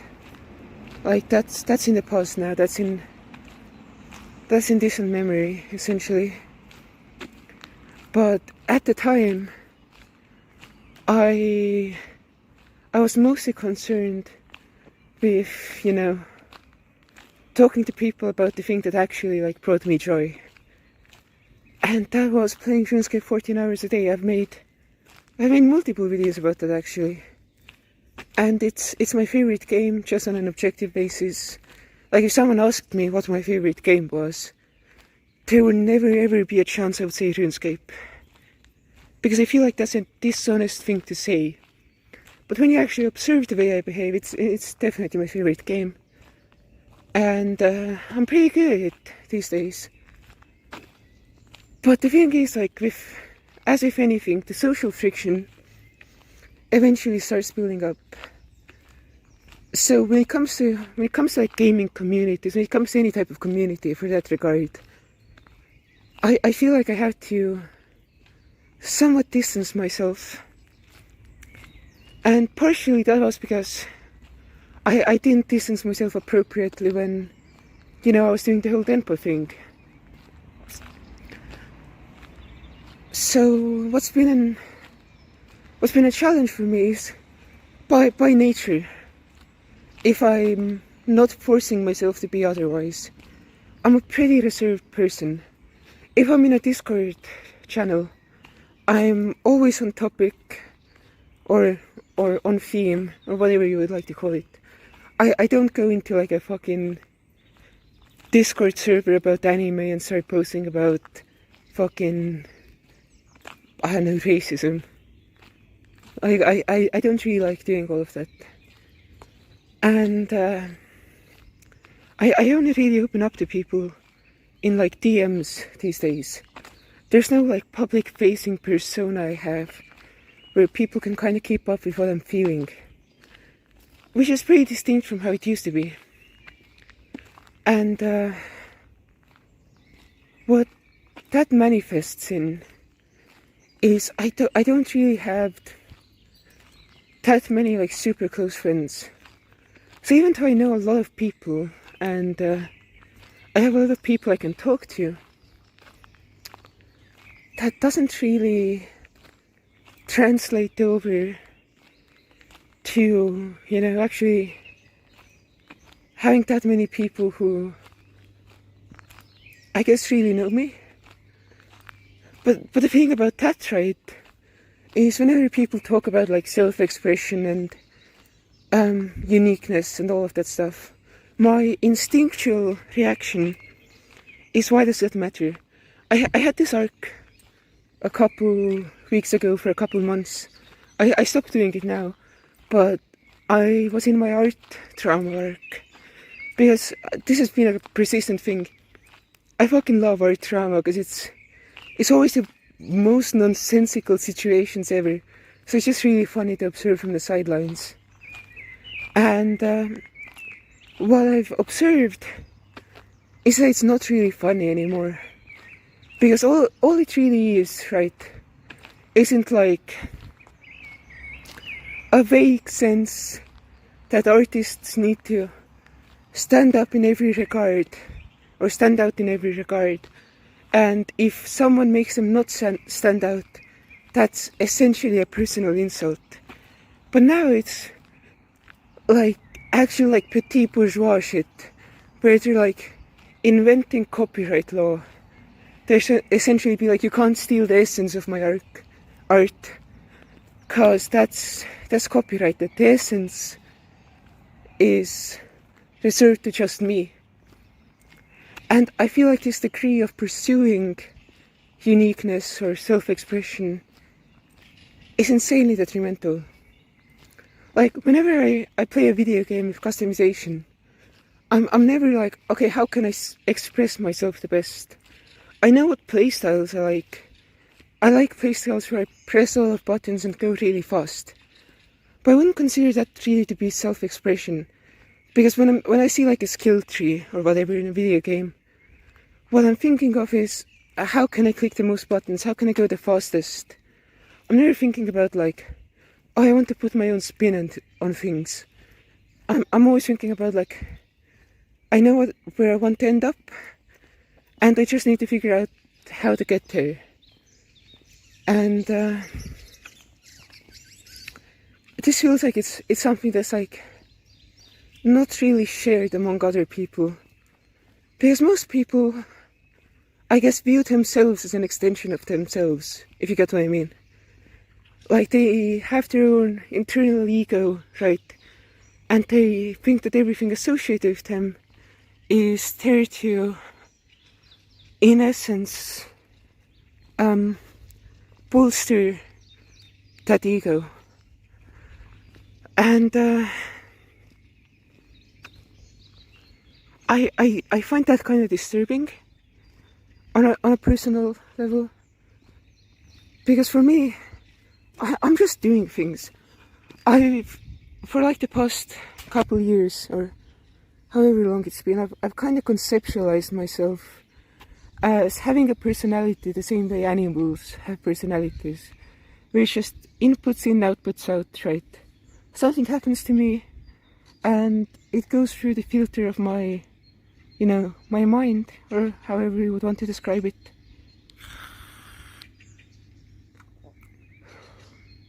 And the expected reaction happens. there's no like self-reflection about it, because I'm not really interested in like reflecting upon myself anymore, you know. It's not something that I'm like actively concerned about, and that might be a bad thing, in all honesty. But it's also just like I don't particularly see a need for it, because even if I do reflect upon myself, right, the same actions are gonna elicit the same reactions, you know. And spending time on like thinking about why that is doesn't make it not be the case. Because every time I've tried, right, every time I've been like, okay, I gotta reflect on why I act this way, it's had one of two outcomes. The first outcome is because that's just how I like being, that's what I like doing. So nothing changes.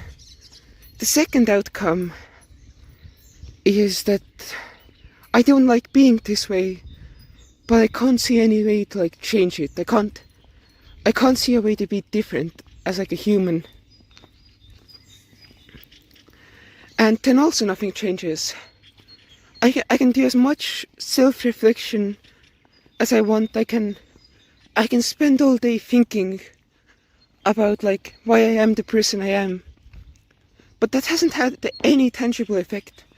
Now, what has had a tangible effect is thinking like, okay, I know this is how I'm gonna react to something. What does that imply I should do, right? Because I might be like, oh, I'm going to the store and I'm having an anxiety attack. What should I do in this situation? And the answer is, buy the things, get out, right? And this can be applied to like more complex situations, right?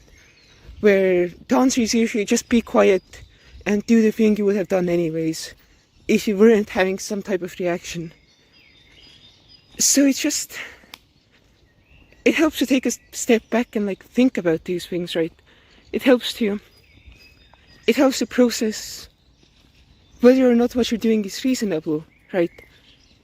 But then it's like, in practice, it's, hey, I'm about to crash out, should I crash out? And then the fucking pop-up opens up and the two options are crash out, and the second one is crash out but more quietly.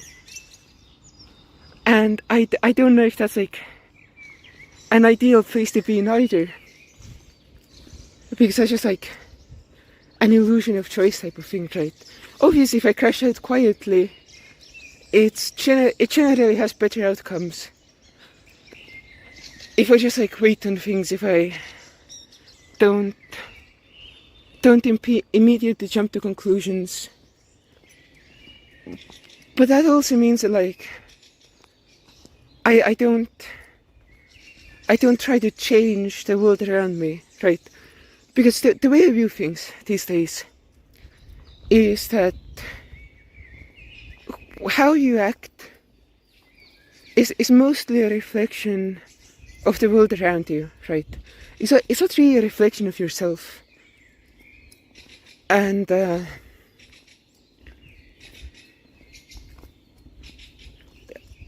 so the solution, given that this paradigm is correct, it might not be right, it might be completely wrong. But if I'm correct in assuming that people mostly act in accordance to what their environment is, and there's no real way around that other than either essentially choosing to be more silent or be more what people would say true to yourselves. To solve, I think, is to work on changing that environment. So you have to be not like, you don't have to be silent, and you don't have to be true to yourself, because you're already in a situation where you're relatively comfortable. But the problem with that, of course, is that doesn't happen. Like you can try a lot to like change things, change your environment, change the people you talk to, change the people around you, and most of the time it basically comes down to the same shit, right, at the end of the day. Because there's only really that much variation in social contexts. Everything at the end of the day is relatively similar. And people don't like to think about this, I think. I've been saying this about, like, people who are, like, really into communism for a while, where one of the things they really like to say is that once we get communism, everyone will get to actively participate in their community. And I find that framing, like, kind of disturbing, because they're essentially positing that the natural impulse of every single person is participating in society, right? But whenever I do it, it's just kind of annoying and bad. So, given a paradigm where it's like your utopia is forcing me to, like, spend all day around people, I know, I'm just uncomfortable with that. And this does have actual implications in reality. Like, people talk about how terrible Soviet architecture is, or like how economically sound Soviet architecture is, right? There's the whole commie block debate that I've talked about before. But the thing they fail to recognize, right, is that the communal spaces in those commie blocks aren't optional. You're, like, never really alone unless you're the only person in the apartment. Like, that's the only time you get to be, like, truly alone in a commie block. Because they're set up in such a way where your bedroom space is essentially just a bed. And you might have some bookshelves or something around it, right? But there's no real, like, personal space. And they're set up in such a way that the communal spaces where you, like, host gatherings are really fucking massive in comparison. So you never feel like, oh, I'm out of space if I need to have people over. But if you want to be alone, you're constantly feeling like you're out of space. You feel like you're kind of cornered. And I don't thrive in that kind of environment. I don't feel good when I'm around other people. There was this arc, I think, that happened after I stopped posting, where I started going outside a fair amount. Where I was like, okay, twice a month I'm gonna go to a party, like, I'm gonna hang out with people. And it was fun, right? I'm not gonna say, like, oh, it's not fun. I'm a human, so obviously I would find that fun. Because I chose the right places, I chose the right people, you know. There's no way in which that is miserable. But it was also not better than my status quo, which was just being alone. And I don't have this drive that other people do, where they're like, oh, I really liked something, I want to do it again. I just kind of lack that type of motivation. Because if I do something once, I want to go and do the next thing. And that doing something once could take a whole lifetime, right? There are things that, you know, like playing RuneScape, that takes a whole fucking lifetime. Being in a relationship, that takes a whole fucking lifetime. But if it's like, hey, Dotsumite, do you want to go to the pub? I'm just kind of like, I've already been to the pub, right? I don't want to kind of, I don't have a drive to go back there. I know what it's like, and it wasn't like that special. So that's like a fair conundrum I've been having, where I just feel like I'm increasingly distant from people, and I'm unsure whether that's a bad thing or whether that's just who I am. In the sense where if you put me in any environment, I would eventually return to being like fairly isolated. But obviously, I know this is all a ramble, right? But I hope that the people who can understand this do understand this, right? And if you can't ever understand it, you don't ever have to, because it's not made for you.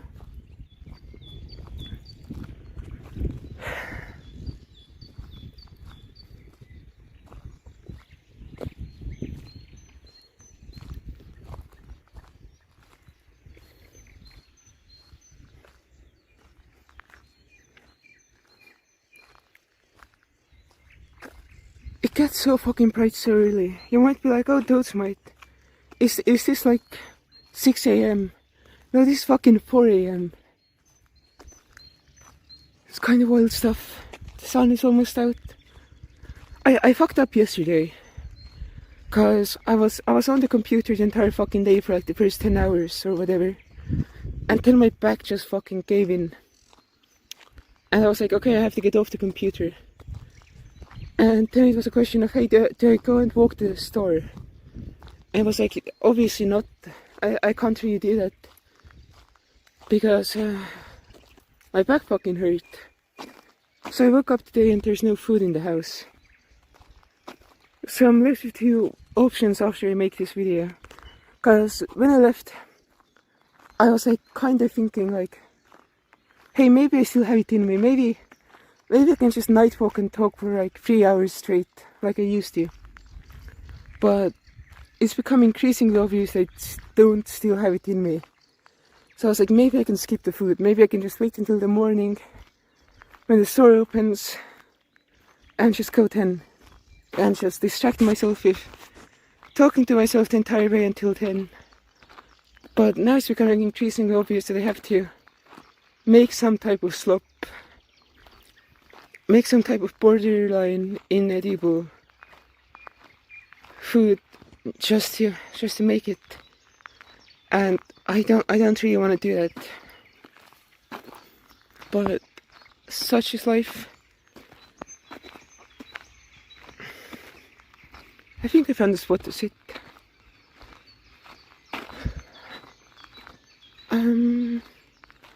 This looks so fucking wet.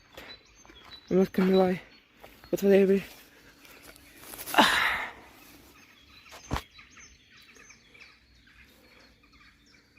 Man, this fucking... Oh, there's a kitty. There's a kitty cat.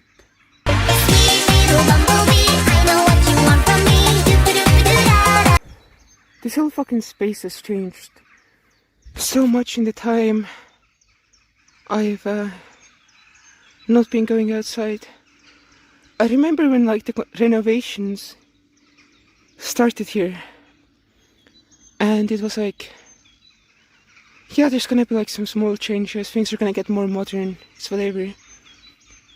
But now it's like, damn, this shit is like completely different. You know what's been annoying me? Everyone's been like getting really mad at like modern architecture when it comes to like fast food places.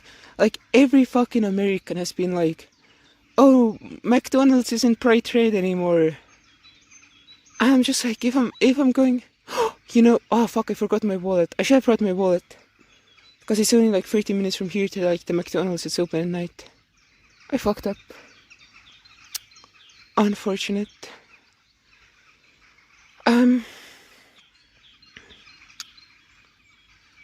But yeah, it's I never really liked the aesthetic of like 90s American capitalism that got imported here in like the 2000s, 2010s, when I was growing up. I never liked the obsession with like fun that the Americans have, where they feel like if the corporations are bright enough, they're fun. And I actually tried to be like, oh, what if I get back into Marvel just to observe it, because I know it's all bad. I know the promises have been broken. There's nothing of value to be found there. There's like nothing worth observing. But I was like, I wanna know. And I watched the first 10 minutes of the first episode of Miss Marvel. And they had a Nyan Cat reference in there. In 2023, or whatever it was. And I'm like, what the fuck do you mean by that? In what world would like a 15-year-old in like 2023 be into Nyan Cat? So I was like thinking like, okay, so this is made to appeal to both like 30-year-old, 25-year-old, women like in my age range, and also be appealing to the next generation, right? Like that's a thing people used to do. But it just seems like I don't know the type of person who it would appeal to. Where it's like, oh yeah, this is fun. This show that's like trying to force itself to like really seem fun is actually fun. Because you can't really just be like, oh, I'm gonna put zany characters in bright outfits and then that's fun. I know, people are insane. I feel like they're trying to replicate something that never like really existed, right? Cause when I was growing up, like there were like the Teenage Mutant Ninja Turtles or whatever, like when I was like really young, like those were on like various fucking kindergarten or elementary school paraphernalia or whatever, and I was like, those are sick as fuck, right? One of them has a weird dagger, the other one has a big staff, right? That's cool. But I think that people fail to realize to some extent that those things were popular because they were the only things people had, right? There wasn't any alternative, really. So it's just like, who can create the best version of like autism bait for children, right? Who can make things that are like immediately striking and immediately like categorizable, so like children can spend a lot of time being like invested in them, because that was the market at the time, right? Because it it all went on TV, right? And you're basically told like, hey, go watch the cartoons or whatever. But I don't know, I feel like I feel like that's all kind of a construct, right? Then some bird, there's a seagull too, or some type of gull, I think. Who just sounds like he's screaming. That's kind of unsettling. But yeah, going back to what I was saying, I feel like there's this essence where children are essentially treated as aesthetic tools. My voice is completely shut. I've been talking way too much. So when people go like, oh, we want to make something for children, they're not actually making anything for children. They're making something that an adult would want to see their kid watch, right? While also having to put in elements that actually appeal to children, right? Which is like, oh yeah, you're like 6 years old, you want to know like what humans feel, what emotions exist in the world. Like that's one of your primary concerns when you're like super young, is figuring out like what's the available emotional spectrum. Because you haven't felt anything because you're 6 years old. So I feel like they put those elements into the shows or whatever, so children are actually interested in it. And then they make the rest of the show something that a parent would be like, oh yeah, I'm glad my child is watching that. It seems really fun. So I feel like there's this like veneer of fun that's placed over like so much media. And like Disney adults or whoever have kind of convinced themselves that like they like things that like force you to consider them to be like a fun experience. When like in reality, that's something that's just forced upon people for your like entire lives until they're like 15 or something. And at that point they go like, I'm already so used to things that insist that they're fun that I just need to do more of that, right? I don't know. The world is fucked, man. The world is fucked.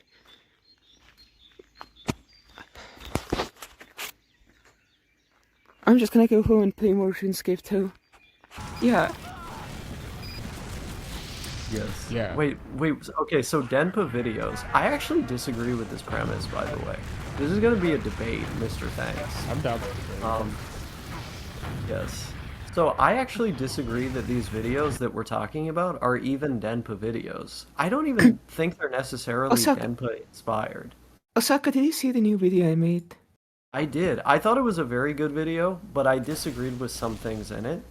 Yeah, but the original video I was talking about, they literally did like all the things we used to do, just like in the most normified way, right? Like you know how we would go to a location to make a point, right? We would be like, okay, time to go to a really fucked up place to record a video just to make a point. That guy just kept going to like arcades and shit, and just like random ass places as like a visual metaphor. Like that's Denpa stylings. Like it's not Okay, Denpa, but it's stylings. We didn't exactly invent that though. Like that has been happening on YouTube literally like since the beginning of YouTube. We didn't invent that, right? But it's like the meta for like ages was like green screens and like editing and shit, right? Instead of like filming the location. I mean, it kind of depends on like who you're talking about. Like for example, like with the AVGN videos, a lot of those had green screens in the Yeah, but those were like narrative scripted pieces. There's two elements that are questionably new. In fact, they're more like old school but coming back, which is the immediacy element, so like bullet pointed rather than scripted maybe, and the like less than maximum 100% effort while still being thoughtful. Yes. Do you know what I mean? That's fair. So it's like not necessarily high production value, but still thoughtful. So riddle me this: do you think that there was nothing akin to insomnia analysis before insomnia analysis? No, there are things akin to that, but like the difference is like that specific style, right? Like the combination of like really focusing on how you're conveying something, like instead of like not what you're conveying specifically. Like that was a really old school thing. Like that just disappeared for like 10 fucking years, pretty much. Yes. I mean that's everyone was like, okay, we gotta do like recording studios. Like that was like the wave for like fucking 10 years. Yes. And video essays. Yeah. I will say though, like the guy that Digi got insomnia analysis from was literally Inless Jazz. Yeah, it's from Inless Jazz that made We all know the lore here. You're not talking. Who do you think when you're talking to? Well, I mean, to be fair, Notesmite didn't find Digi until like 2019, but that's fair. Yeah, I know that Endless Chess is like the original Denpa. Yes. Or whatever. Pretty much. I find it hard to like think of anybody who like did that kind of thing like before him. So like we're all kind of iterating on that, but like what happened in this normie video you're talking about? Was that also like unscripted and Denpa and stuff? It was just like super sincere. It used like the same type of aesthetics we would use. Like if like someone in the Denpa sphere wanted to make a video about the same subject, they would do it in a similar way, is what I'm saying. But the fact is, like, it's like the most normified version of like how we would convey like a message. So it's just like, and this like pops up every like other month. This is just like the most like clear example. There will just like randomly be a video that's like super sincere and will like use like the aesthetics of the video to like specifically convey something instead of like just saying it outright. And like the experience of watching those videos is like pretty similar to the experience of like watching Denpa videos. It's just like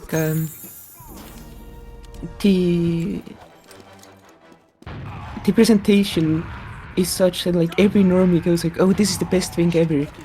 And the point I was basically making is that like they figured out what's bad, but they didn't figure out what's good, you know. They figured out like, oh, like super polished corporate recording studios for my YouTube video. That's a bad thing. That's not what should be in a YouTube video. But they didn't figure out what's good, right? They just figured out what they shouldn't do. I mean, Basically, like YouTube was kind of like New York, New York, New York, New York, New York. Things looking up. Okay, yeah, I'm from there. you're from there. We all know this. This is a known fact. Yes. Sure. And like you had people doing interesting and weird shit in the New York art scene in like the 60s, right? And then in the 70s, you get CBGBs and the Mud Club. You get these venues in New York that are like the center of a sort of evolution in culture. And that evolution in culture begins with the early punk and new wave acts. So the Ramones, the New York Dolls, you know, Talking Heads, these sorts of guys, right? And then what happened was there was a guy, I forgot his name, but he's the husband of Vivienne Westwood, who went to CBGB's and saw the Ramones and was like, this sound would be really good for selling t-shirts. And he took their sound, like basically stole punk as a concept, imported it back to England, found a bunch of basically models, right? Like he just chose a bunch of random people who, just because they looked cool, like based on their aesthetics. And he put together a boy band called the Sex Pistols. Yes. And that's how like the sort of story, and then paid a bunch of people in the British music press to like push them as this brand new exciting thing. And so that's the birth of like literally pop punk, like popular punk in the pop ethos, pop consciousness. But meanwhile, by that time in the late 70s and early 80s, eventually, like 78, 79, 80, at CBGB's, at the Mud Club, at these New York clubs, the vibe had already moved on from punk, right? And so you had pop punk on the one hand, and then on the other hand, you had no wave, and you had new wave and no wave and that sort of thing. And like the band Suicide, Suicide's actually pretty early, so the timeline doesn't really match up. But the band Suicide, that was kind of around at the same time as stuff like the Ramones. A little bit earlier even, maybe. I don't know, my timelines are a bit fucked. But, bands like Teenage Jesus and the Jerks or DNA or whatever the fuck, right? These no-wave bands. And they were more punk than punk, right? The no-wave is like more punk than punk. It's the opposite direction of pop punk as an evolution of the genre, I guess. And that's what I'm saying, right? Is that we're here to do no wave. We're not here to do pop punk. That's pretty much it. I don't know why I went on an extended rant about the 1970s New York art scene there. I think I could have communicated that without doing all of that, but... Hey, I mean, if you view Denpa as like the quintessential punk YouTube format as a kind of anti-content, then I think it makes a lot of sense to use that comparison.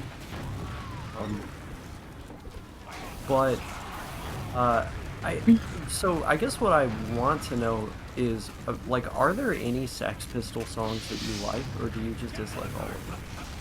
It's not necessarily, I mean, I don't really like any of them, no, but that's not really super relevant. It's more about the ethos here.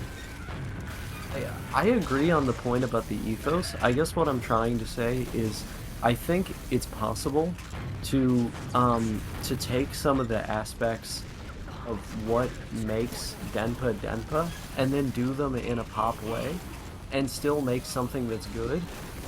It's like the way that you view it matters a lot, because if you're going into it thinking I want a Denpa video that's like punk and raw and real, well, okay, you're not necessarily going to get that. But if you're thinking like, okay, I just want something interesting or kind of like emotionally fulfilling to watch, somebody can take like stylistic elements of our videos and then do them in that more like normie coded way and still make something good potentially. it's you just have to go into it with a different mindset.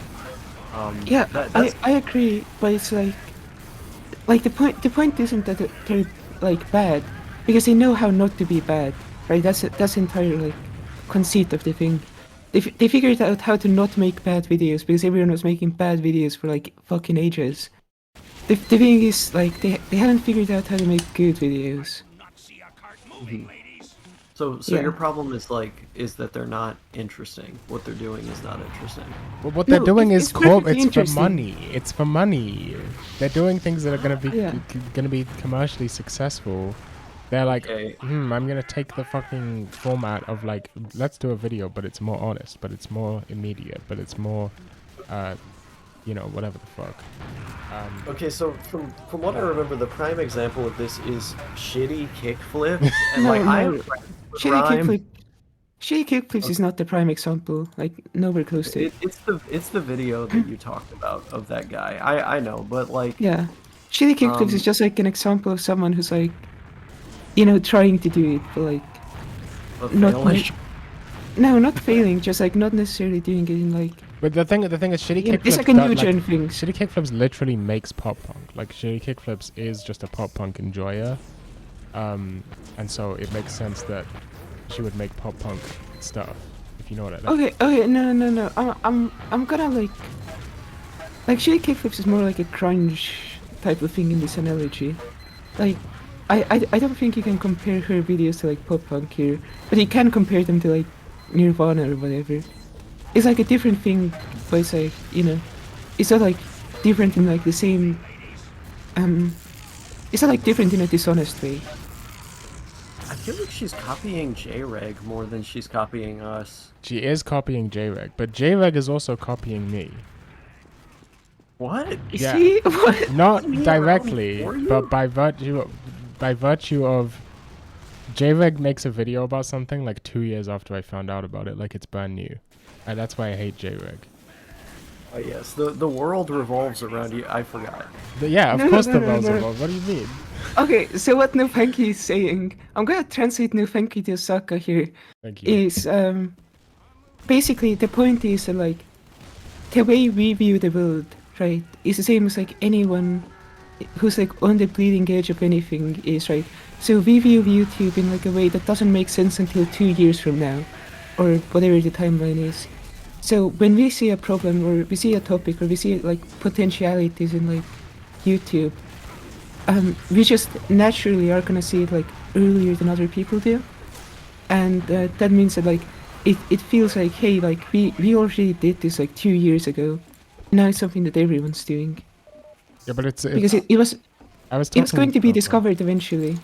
Like Yes. it's just we discovered it way earlier. I mean, I feel like even like the really lo-fi videos that aren't like movies that we've made are also like pretty mainstream now. Like, have you guys seen the thing the YouTube algorithm has been doing where it's been pushing these like webcam videos of e-girls to like everybody? Where they like talk about being depressed and stuff. I haven't gotten any of them because I don't fuck with the Stacys. Yes. No Thank You has seen them as well. I saw a bunch of them. Yeah. I clicked do not but- recommend and then it stopped showing me them. I subscribe to a bunch of Of them, course but I you don't did, receive because of the hose. We've already established this. I just like videos where people very sincerely like talk in front of the camera about their stupid, insignificant lives. It's Yeah, my like, life is significant. I mean that's fair. You're a very significant individual. You're literally a in top general. 100 RuneScape skiller. No, I'm not top 100. I'm top 200. Top 200. Okay, okay, never mind. You're Yeah. insignificant and pathetic. Yeah, get your facts straight. Yeah, I'm pathetic. There's 200 people better than me. That's too many. That's true. You gotta kill them. Yeah. You gotta go to Venezuela and find literally all of them. In No, I'm a bubble of- Bakemonogatari, I'm a bubble of the Venezuelans. The Venezuelans don't got shit on me. I play RuneScape all day though. Also, wait, what I happened play in more. Boston? in Bakemonogatari season, well, of course it's season 1. It's Bakemonogatari. That is what season 2 is called. the Kambaru arc of Bakemonogatari is that Kambaru gets a monkey's paw, but it's not actually and like she wishes to be the fastest runner in the school, and so it just kills like the monkey's paw just like makes her transform into a monkey and attack her classmates who are faster than her, so that she becomes the fastest. Yes. Yeah, that's what you've got to do. You guys might have to blur out my screen while I watch this show. I'm gonna keep talking. You're just watching Bakemonogatari? Yes. Fucking based. You get the vibe. The idea is to make unwatchable. All I'm saying is, okay, you. What the fuck just happened? Do you understand where we're coming from, Osaka Syndrome? Dude, wait, they don't have Spanish subs. Okay, I gotta find a different website. Subtítulos en español. Yes. But you understand where we're coming from, Osaka? Like, why not just make stupid YouTube videos that are artsy and just for your friends and for no real reason and definitely not for money? You know what I mean? I agree. I mean, I agree that, like, that's what I want to do, but also, like, I don't know, like, there's a place as well for, like, the kind of videos that these other people want to make. I agree. No, I wholeheartedly agree. I watch more slop than anyone here. Actually, that's it's the same thing. There's a place for pop punk, right? And it's in skateboarding video games. Yeah, there is a perfect place. Yeah, exactly. There's even a place for Marvel movies.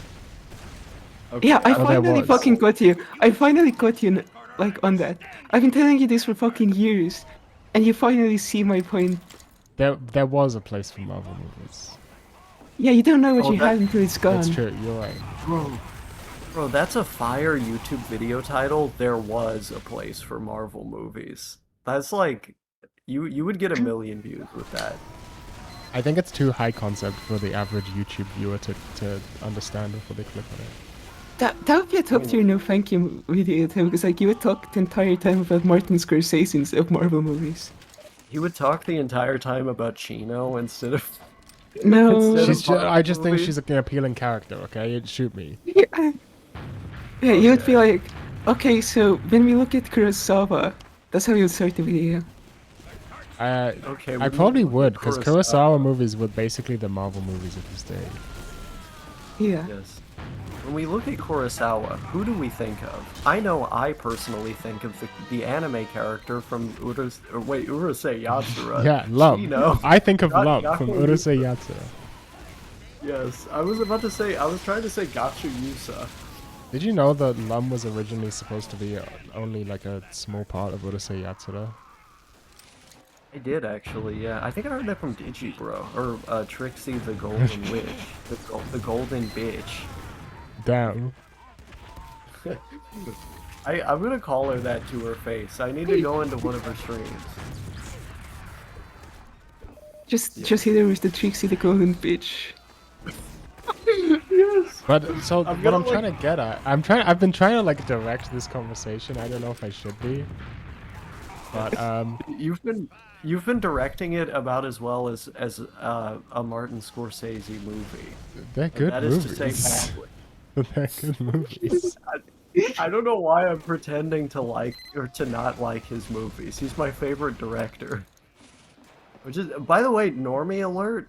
You guys have all been talking about fake Denpas. Why don't we talk about the fakest Denpa, Osaka Syndrome? True. How are you you're literally like the original one. I mean, sure. Well, I would say me and No are like the original ones, because like we It's started. me, you, and Magos. Those who know, aware.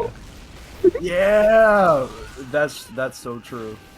Yeah, Christmas Day, shouts out. That's such a good video. we should do like the fucking historical revisionism Mao Zedong edits or whatever, Stalin edits. That Magos is just removed. That's pretty much what happened, actually. Yeah. I mean, oh, I gotta make a post on Denpa channel right now about Magos. Okay, hold up. We should. I'm gonna go check Denpa chan on the video. It's gonna be on screen. But Let's here's see. the That thing. website. Why do you hate the website? I It's hate a it fine so much. website. They don't like me on there. Every time I go on there, it's just like, oh fuck Osaka, we hate No Osaka. one's ever said Entire that. thread. I had an entire thread about fucking putting pins in my voodoo toe. I still wanna know who posted that. Reach out to me. You can find me if you try. Interesting. Yeah, there was some dude that was like, oh, I'm coming for no thank you. Fuck you, don't smite. He's mine now. I was Yeah, like, that was so funny. I might have gotten myself into trouble on that thread because I think I said like, oh, like I'm gonna come to your house, like fuck you, bitch. Like if you talk about my friend like that one more time, you're gonna know what's up. Like I don't know why, but like that day I was just really defensive of Don't Smite. Yeah, you messaged me like, so sorry this is happening to you, and I was just like, no, it's just funny. Oh, okay. I mean, yeah, it's because when people give me smoke online, I just like dissipate into thin air. So yeah. You know me. There's no one who can give as much smoke as I can. That's true. I need to get on your level. You're kind of like RoboCop in the sense that you work on every level. That's true. That is true. That movie does work on every level. Yeah, it actually does. It That's the really thing. does. This is just a meme between us, but it's also true. Yeah, you guys fucking made me watch RoboCop to understand that meme. Well, what did you do? What is that to understand? It works on every level, does it not? Yeah, it does work on every level. That's true. Yes. Okay. The subject thread is going to be called the original Denpa. This guy was the original Denpa. Is all my post says. Yeah. Actually, maybe I should have posted this in shilling. I posted it on Lounge. I guess it's fine. Okay. I mean, yeah, I pretty much agree with y'all, friends. But like how do we fit into all of this? Like, Well, how that's are we gonna basically my strike question. that? That's my question. That's Yeah. what I've been trying to ask for the past hour. I was trying to explain this to No Thank You, like what I think about it. And like to me the vision is we're the aging punks here, right? We're the like 50-year-old women who go to punk shows, have saggy tattoos, right? And they're chill as fuck. But like you see them at like every punk show. There's like some of them there. I need to meet Right. someone like No hose, Osaka. that. Okay. But the answer is right. What they do, if they're like respectable, they get into the mosh pit. They don't start a band. We need to get into the mosh pit. That's what I'm saying. That's what I've been saying. Yes. What does that mean? Wait, but like, isn't the band back together in this video? Like, what do you mean not start a band? Like, what? This is the reunion tour. I didn't know this was the Browser. band. Going on I drag. didn't Tor, the YouTuber Tor. Tour's Cabin of Curiosities. Yeah. Moved to Estonia. No, fearful. Like, imagine if we were all Estonian. I've been trying to bring Estonia's full back. I don't know what this. I don't know what this Estonia's full thing is. Oh, were you not unfortunate in like 2016? Were you That- like already out The by fuck then? off we're full. Yeah. Yeah, that was an Australian thing though. That's not Estonian. No, that was that people do it for every country. I see. Yeah. Didn't they like de-citizen all the Russians recently or something? Wait, no, they disenfranchised them. They made it to where No. they can't vote. No, they didn't do that, at least to my knowledge. Okay, but Oh, don't okay. you didn't know when gay marriage got legalized in your country. I had to tell you, and Yeah, you were like, okay. "No, they didn't actually do that." And I was like, "No, Okay, they because really did."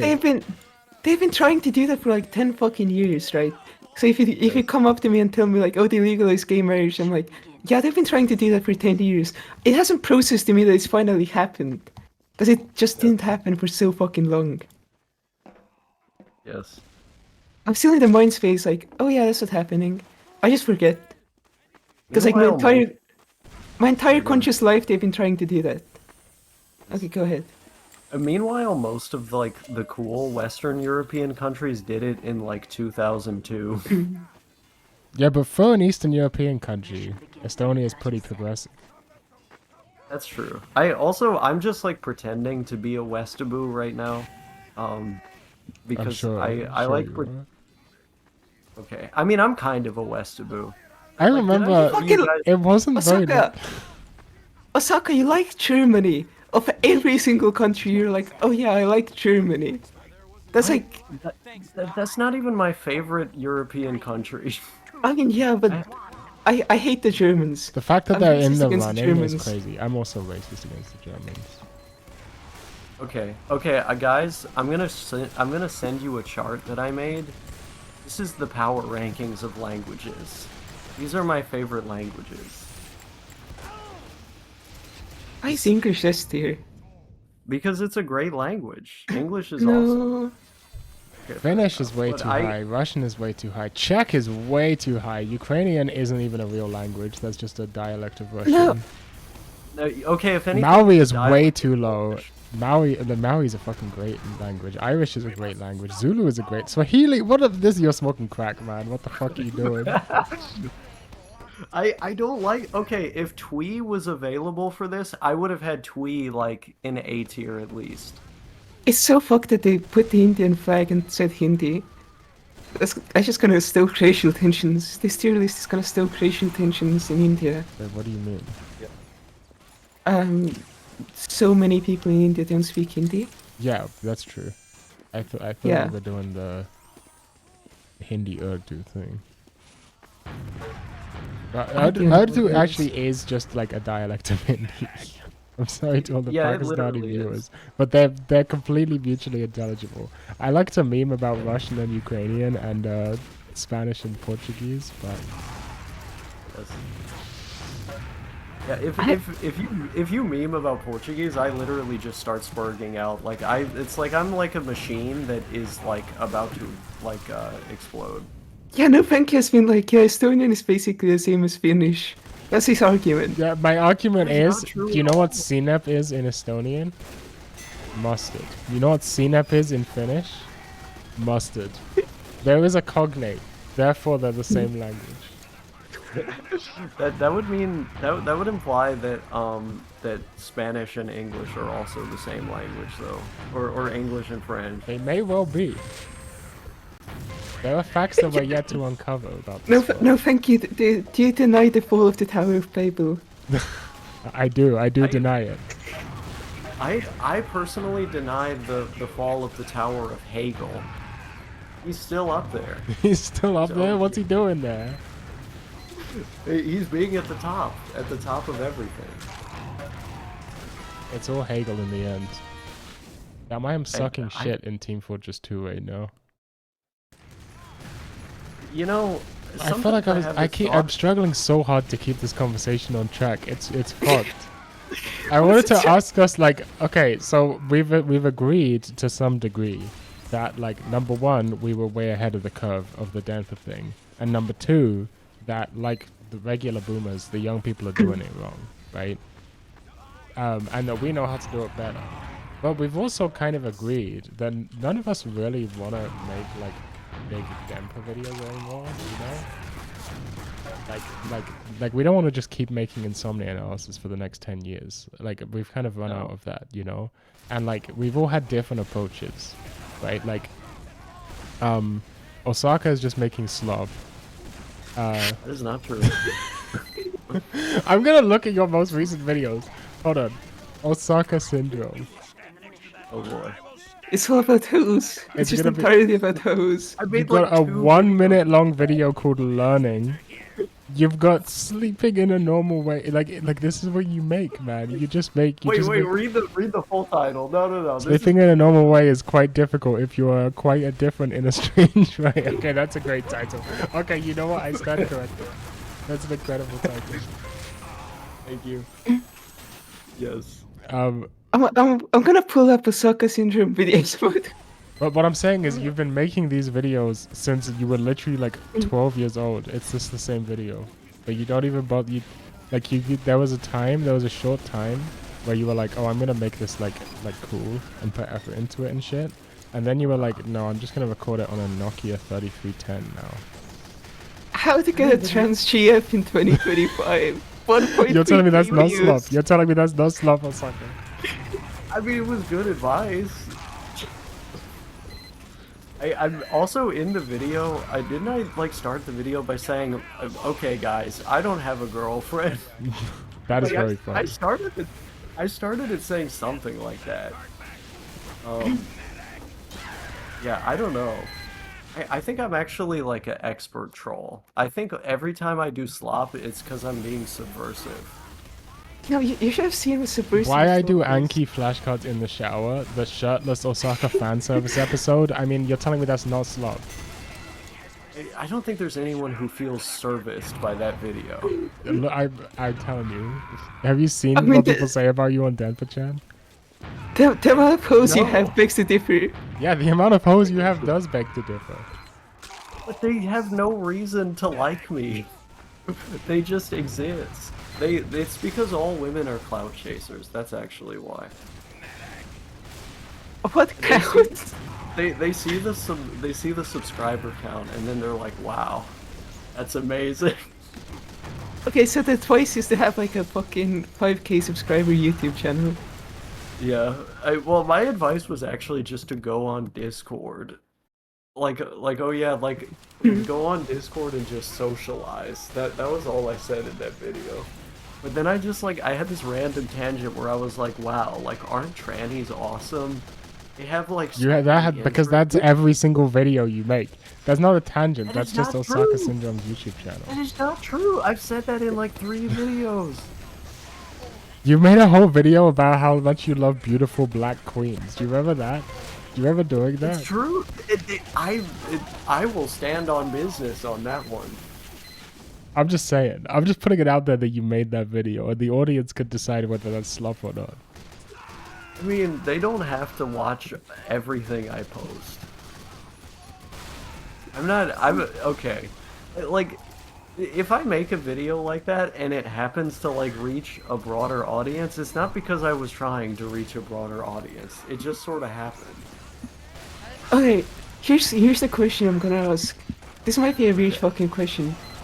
How much of the downfall of like Denpa is because like there's no one like involved or whatever who's like gonna like watch all the like I mean there are people who are gonna do that, but it's like there's an absence of people who are just gonna be like oh you made like a 5-hour video, you made like a 5-hour unwatchable video, this is the best thing ever. Because like that phenomenon kind of stopped existing. That's true. With like the Denpa fallout. Like there's no positive reinforcement from just like making things that aren't just like, oh, I want to make like something funny for me, you know? That is true. I think that's definitely had a hand to play. I think we just also didn't know what to do. Yeah. Like, as I was saying, right? Like Osaka, kind of. I was being facetious when I called it a slop arc, but you know what I mean, right? Like, just the minimalist style of Denpa video, which is just like old camera, you know, lo-fi, sit in front, do a basic like old school style webcam vlog, basically.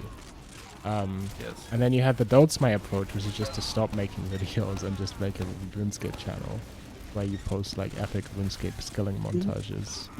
I haven't posted a single skilling Insert the montage. clip of an epic RuneScape skilling That's not montage. that's not mine. Yeah, insert that right now. It's not mine, I didn't make it. Insert it right now. Okay, I'll insert it. You just got inserted. Whoa. What did I step into here, man? But you know, and then there's me, and I was just like, I'm just gonna keep making Insomnia and last is actually fuck it, and less people gave a shit as years went on. You kind of didn't keep making Insomnia analysis. You've been making like anime videos mostly. Well, these days, yeah, I made a concerted effort to start making anime videos recently. Oh wait, I see. Because this is the year of the otaku. That's the point of 2026? 5? What year are we? What the fuck year is it? 2025. 2025. Yeah, the year of the otaku. This is what. So, what if we all made like a new channel? We already have. We already have done that. It's called the Denpa. The channel is called the Denpa. Now I have to ask you a question. right. Do you remember something called Crab Stack? Yes. No, you don't. I remember. That's called the Denpa. I have commandeered Crab Stack, and I have commandeered the Crab Stack YouTube channel in the name of the Dutch East India Company, the Dutch East Denpa Company. Not the English one, the Dutch one specifically? Well, yeah, of course. Oh yeah. Are we really gonna let the Dutchies take the dub on this one? This is not a dub. No, it's subtitled, obviously. And, I actually like this. I think we need to kill people and also maim them, and that's why I'm here. Thank you, sir. Right, but that's my basic point, right? Is that like none of us know what the fuck we're doing. We're still making YouTube videos like basically out of habit. Like that's why I make YouTube videos. Like Dotsmite said in their segment on this video. Like I record way more videos than I post. Like most of and Osaka, this is not the case for you, I assume. Yeah, I was gonna say, like, I post almost everything I record, and it's because I like having like a public log of all my thoughts and my stories and stuff. So in the event that my memory ever gets bad or something, I can always just go back to them and like remember things that way. I just don't have like any stories anymore. Yeah, I just me stay too. inside and I play RuneScape. Stuff always happens to me. I have a very chaotic life, even though I just want to stay in my room. There's all these forces that try to get me to exit. I used to get into situations all the time. You both of you have seen me just get into a situation like multiple times. Well, I just haven't been getting into situations. It just hasn't. The only situation I got into recently is when I went to Birmingham and I got pelted with stones. Yes. That was a good situation though. It's not a good situation, but it's a funny anecdote. Yeah. Depending on how you look at it, it may have been somewhat of a situation ship. A strange situation. No. Maybe even these. No situation chips. Only concubines. Only concubines. Oh! Holy shit! I can't believe that's in the video. I just hit an insane air shot. What the fuck? Yes. Sometimes you have to pop out and show fellas. You do. I shouldn't be shouting. Yes. I fucking. It's like my neighbors are asleep. That's Friday. Who gives a shit? It's true. It's Friday, gotta get down. Yeah. So basically, my question is, what do we do about this? What do we do about the fact that they're sewer slutting Denpa tube? I can respond, but first I want to say, that song really triggers me, Dotsmite, because, like my dad knew this Turkish billionaire when I was a kid, and like that's not even the song. It's a different song. Wait, why did both of your dads have connections in Turkey? No, Osaka is lying. What Osaka's doing right now is called. It's called. Do we do a little bit of lying? Actually, it's called we do a bit of trolling. I think I don't like the way that you're defining my personal lived experience right now. Okay. I'm trying to use non-violent language. I do a lot of trolling. You do? I need to. But I can respond. So Yeah. I think the way that we escape the Matrix, which is basically what you're talking about, right? Like the content black hole. Because like if we like making videos on YouTube is inherently fucking lame. Like I said at the beginning of this video that none of you guys know about because the video hasn't come out yet.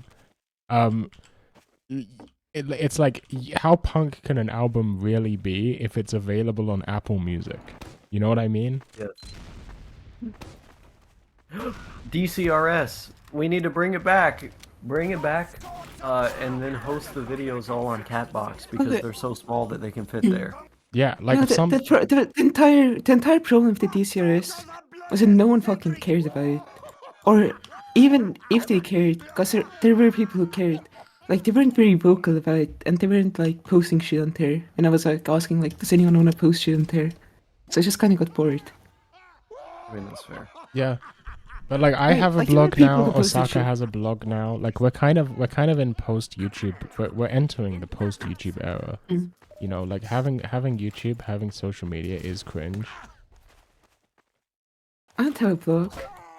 Also, you should make one. On Bear Blog, it's really easy. Also, Dotesmite, I wrote a post that I think you would like because there's no emotions involved, and it's literally just information. It was like the most Dotesmite post I've ever written. Huge. Yes, it was a big deal. It's just called Drugs Are Lame. I That's did a a good lot of post. research for it. Yeah, there's a bunch of like links to like science and citations and stuff. What is that called? A hyperlink? Yeah. Yes. Also, I talk I- about Joe Biden in this post. I will read this later. Thank you. Yeah. We're in the but like what do we do? Because no one reads blogs. Like I read blogs. I don't think either of you read blogs. On the I read regular. blogs. What do you mean? You do? You read blogs on the regular? Like Okay, not on the personal regular, blogs, but like not necessarily like, oh, this is a blog about I read my I trip read the Grey abroad. Mirror of the Dark Oh, Prince. it's Whatever the Nihilist fuck it's Prince. called. It's fucked up that I know Yeah. that it's Nihilist Prince. That's what I'm reading. Oh god, I got something in my eye. I mean, I read them like, I would say semi-regularly, is what I would say. I mean, like for me personally, I'm just kind of checked out. You're kind of crashed out. Yeah, that's what I do. I crash out. I look in and I crash out. Yes. I mean that's fair. Hey, like, I don't know, is it really bad that we're all on basically like our retirement arc? That's what I'm wondering. Like, what basically my premise is, like, we all to some extent agree that something weird is going on with YouTube, right? Like something that we don't necessarily, or like, I don't even know. Like, maybe we have the urge to correct a wrong, or the urge to show the youth how to do it properly, or even just the urge to recapture the magic of peak Denpa. But also, not really, you know? Yes. I don't know, I feel like that time came and then it went. It came and went. Yeah. And it's like now, like, we're in the epilogue. Like, this is like the part of the book that you read if you really liked the book, like, in order to find out where the characters are today. Like, that's where we are in life. Like, is there anything interesting left to do with the format? That's the thing, you're trying to figure out if we should make a sequel. And honestly, I feel like no. I feel like we did everything that could be done, or at least maybe everything that I could figure out. Maybe you've got like a masterpiece hiding in there somewhere. Yeah, it's called Denpa 2, The Denpa Strikes Back, also known No, as it's Denpa Denpa 5. 5. Also known as Denpa Yeah. 5. Oh, I'm man, thinking I'm I gonna could have Denpa 5. I'm gonna have to. You fly understand out the there for video that. is just going to be called Denpa 2, and the Denpa 5, The Denpa Strikes Back is going to be in the thumbnail. Yes. Fine, fine. I'm just losing the war here. You are losing the war Yeah. because it's my channel, and I run this, like, Deng Xiaoping. I gotta respect it. I gotta respect it. You always gotta respect Yes. Deng Xiaoping. If there's one Yeah. known Also- factor about Dotesmite, aka Deng Smite, Thanks, fine. Dotes, if it can catch a mouse, smite. Yes. I don't. This reference is too obscure. You're the only one that's been an unironic Dengist here. I mean, yeah, and like, this is the thing, everybody's talking about how, like, oh, like, everybody's copying, wait, I can't use that word. Ninja, you are copying me. You were like, I was the original Dingist, I was the original Technocrat, it was there, done that. And now everybody's trying to bite my swag. What's that about, okay? You were just right all along, I think. I disagree. I think I was wrong all along. I think I was wrong back then, and that you were wrong currently. Miss Smite plays Smite on the computer. Video games. Video Yeah. games. What do you think, Doltsmate? You think it's just GG's? You think it's GG's for Denpa? I just think we need to get into the mosh pit. What does that mean? Nobody knows what I don't know. Yeah, nobody knows what that It's means. provocative. It's provocative. If you can figure out how to get into the mosh pit, I'll be there. But just tell me how. I know, that's what we're trying to figure out right now. I think like No is like Dotsmite wants us to get in the mosh pit. No wants us to get in the robot. These are very different This things. is true. I've always been an advocate of getting in the robot. I remember back in the day, Osaka Syndrome, you kept saying, Evangelion is a terrible anime, and I'd be like, have you seen it? And you'd be like, I've seen half of episode 1. That's me, that's me. That's the same way Digi watches anime, and we all know That's not true. Yeah. Actually, that is true. Wait, that is true. I just remembered. Yes. Digi made a whole video about an anime called Anyamaru Tantei Kiruminzu, which is a really good show, which I didn't know they'd made a video about when I watched it. And I randomly found it when I was looking into the show, trying to find more information about it. It's one of the last Digi Bo videos before they were Trixie. And then I went on Digi's fucking Mao, and and they watched like 4 episodes. Oh. I feel like I mean, yeah, it's funny. How bad is it to say Dig? I don't know about the.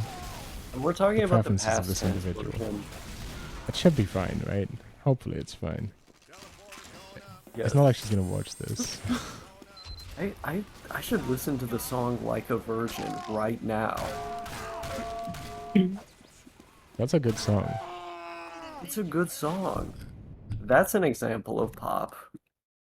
But it's not punk. Although Madonna was actually in a punk band before she was a pop musician, and they're really good.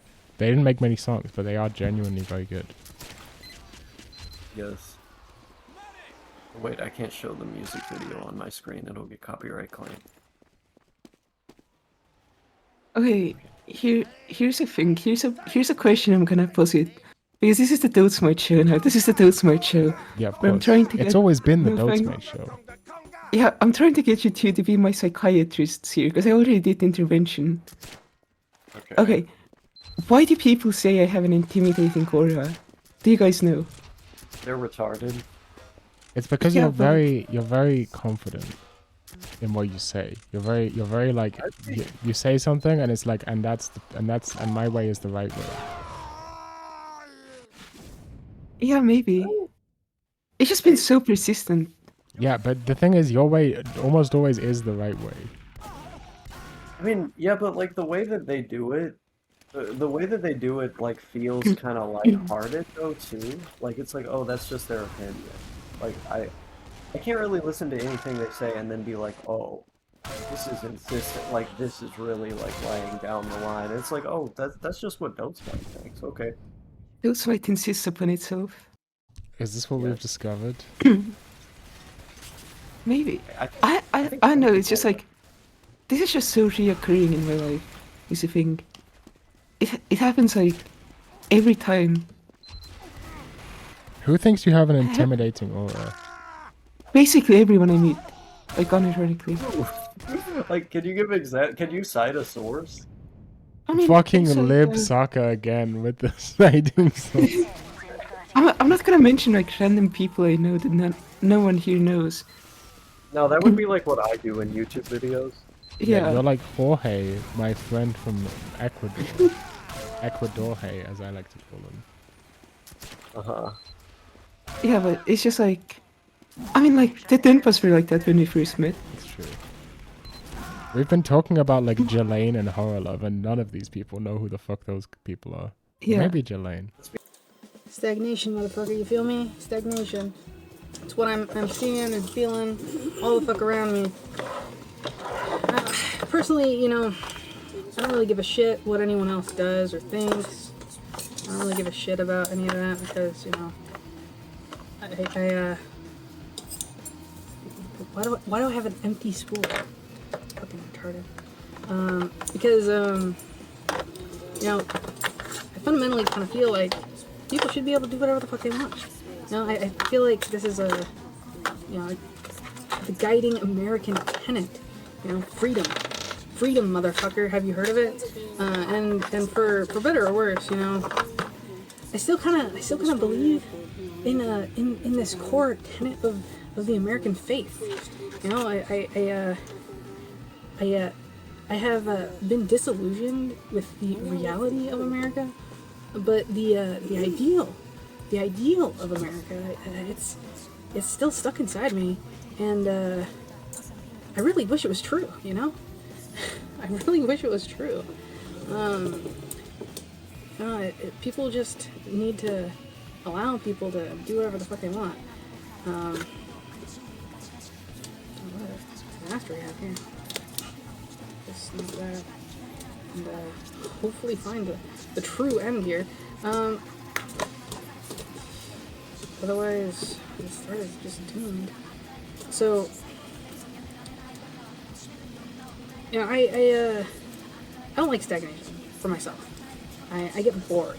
I have to be. I'm a nomad. I have to be moving around. I have to, you know, be visiting new places. And when I say place, I don't mean physical place. I don't mean a physical location. I've been outside. I've done that.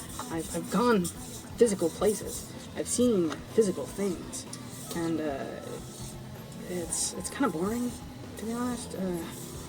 Like, you've seen one fucking metropolitan location in the world. You've seen all of them, basically. You know, there are minor and major variations, and, you know, but, like, really, they don't really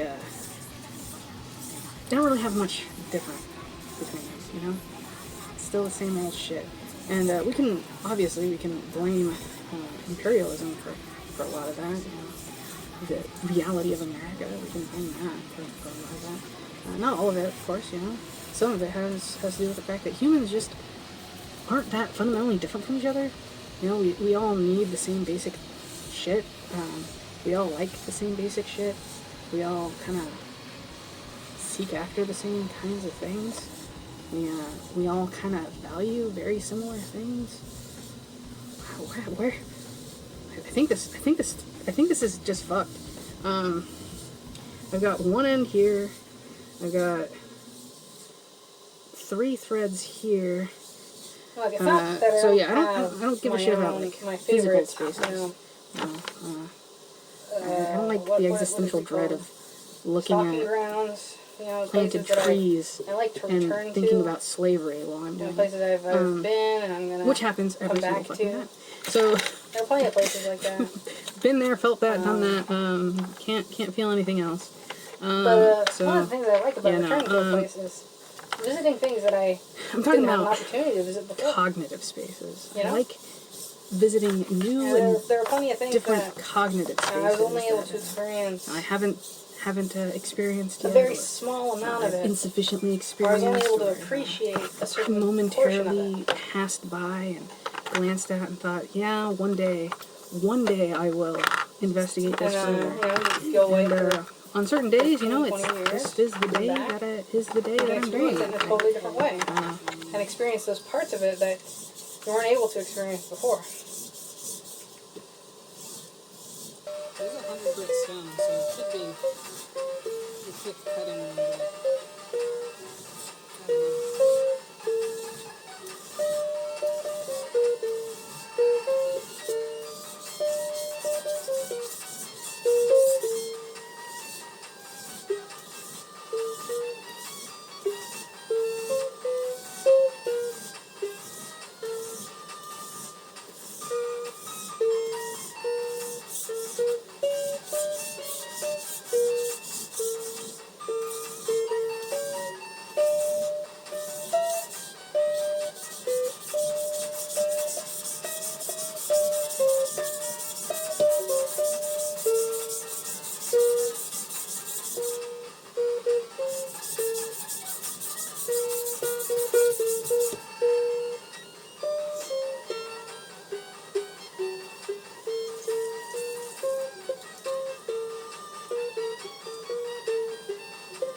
to get on it. You can see it's like starting from right here. I'll go until it's tender. It's red now, but I'll go until it's tender.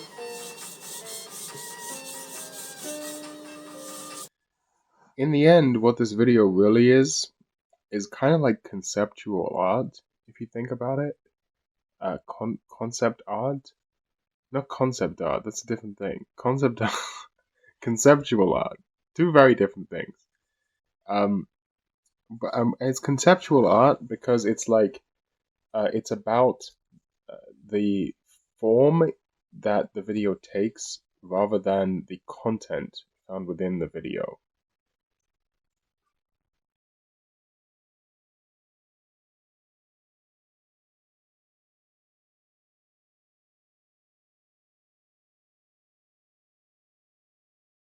Okay, so the characters in these photos are talking about a range of things.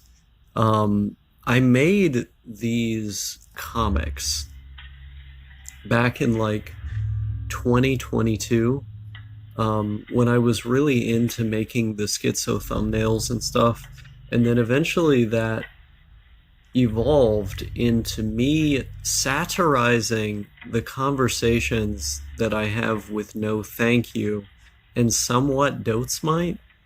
And it wound up as these comics. Now, I did not make these in GIMP. Some of the assets that I used were made in GIMP, but I actually made all of these images entirely in Sony Vegas. And then I would just screenshot the picture once it was done. And there's some traits on these images that you can actually tell that I did it that way, which I think contributes to my own individual style. Of course, now I have to make everything on GIMP because I don't have access to a Windows machine. In this one, No Thank You was saying, we need nuclear war so we can plan farms on a Sega.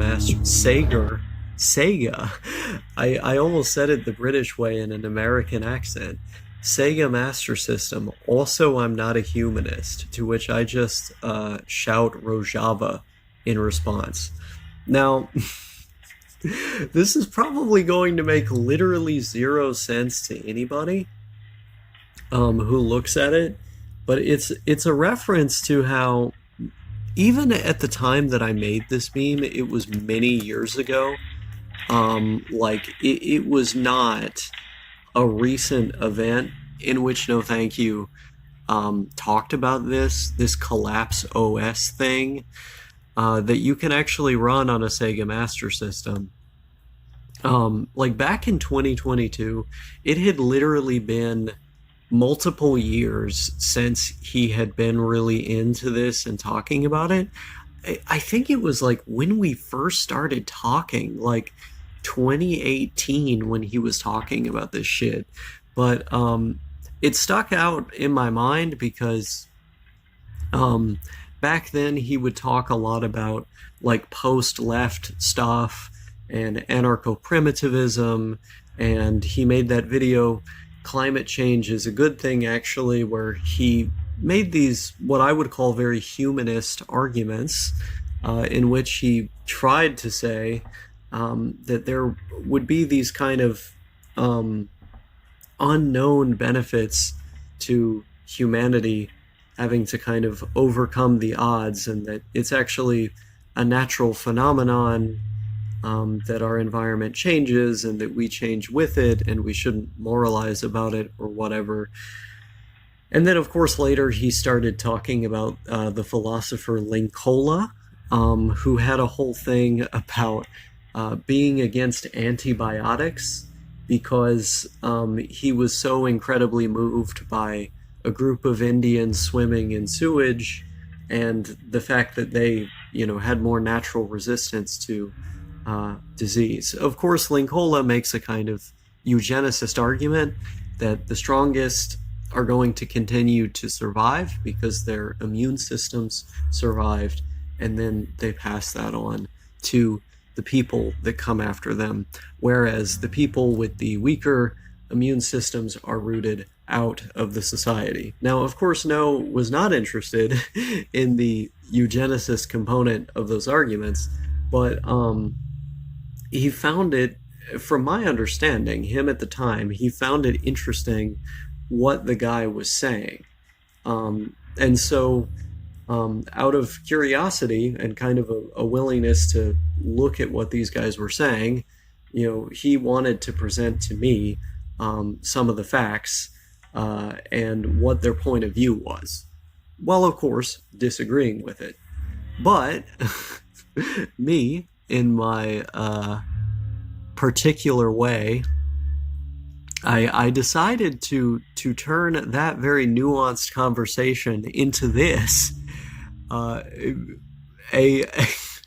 image in which No Thank You was saying modern medicine is literally panopticon, to which the Dreamcast or the Sega Master System says, so true. And they're in Fallout with Ted Kaczynski. By the way, do you guys remember when No Thank You would say, I am the nuclear war now, and he would like meme about being a Posadist? That was great. But this modern medicine is literally panopticon thing is like a thing I literally made up. Like, it's just me taking him out of context from that conversation about Linkola, and then linking it to all of the other weird fringe views that he was experimenting with at various times. Not even at that time, at various times. And I ended up coming to this conclusion that the Gray character, as I call him in these stories, believes that modern medicine, particularly antibiotics, are a form of panopticon, that they're imprisoning the people in society through, forcing them to be dependent on this, like, human medication. And, what did I even, pretend that he believes? I'm trying to remember now. Because I had this whole, I wrote this entire white paper for, as a satire of what No Thank You believes, which I haven't even gotten to yet. I might have to save that one for a different video. But I wrote literally this entire fucking thing that was meant to, satirize a fake version of him. That had a lot to do with this. So I'm trying to remember how I substantiated those non-claims of his. How did I even put it? I linked it to Foucault's panopticon thing. I was if everything is a prison, then the real prison is the medical and the health industrial complex or whatever. And true liberation is when you swim in the sewage and get lucky enough to not get sick or whatever. And then I made this one. In which I am the butt of the joke.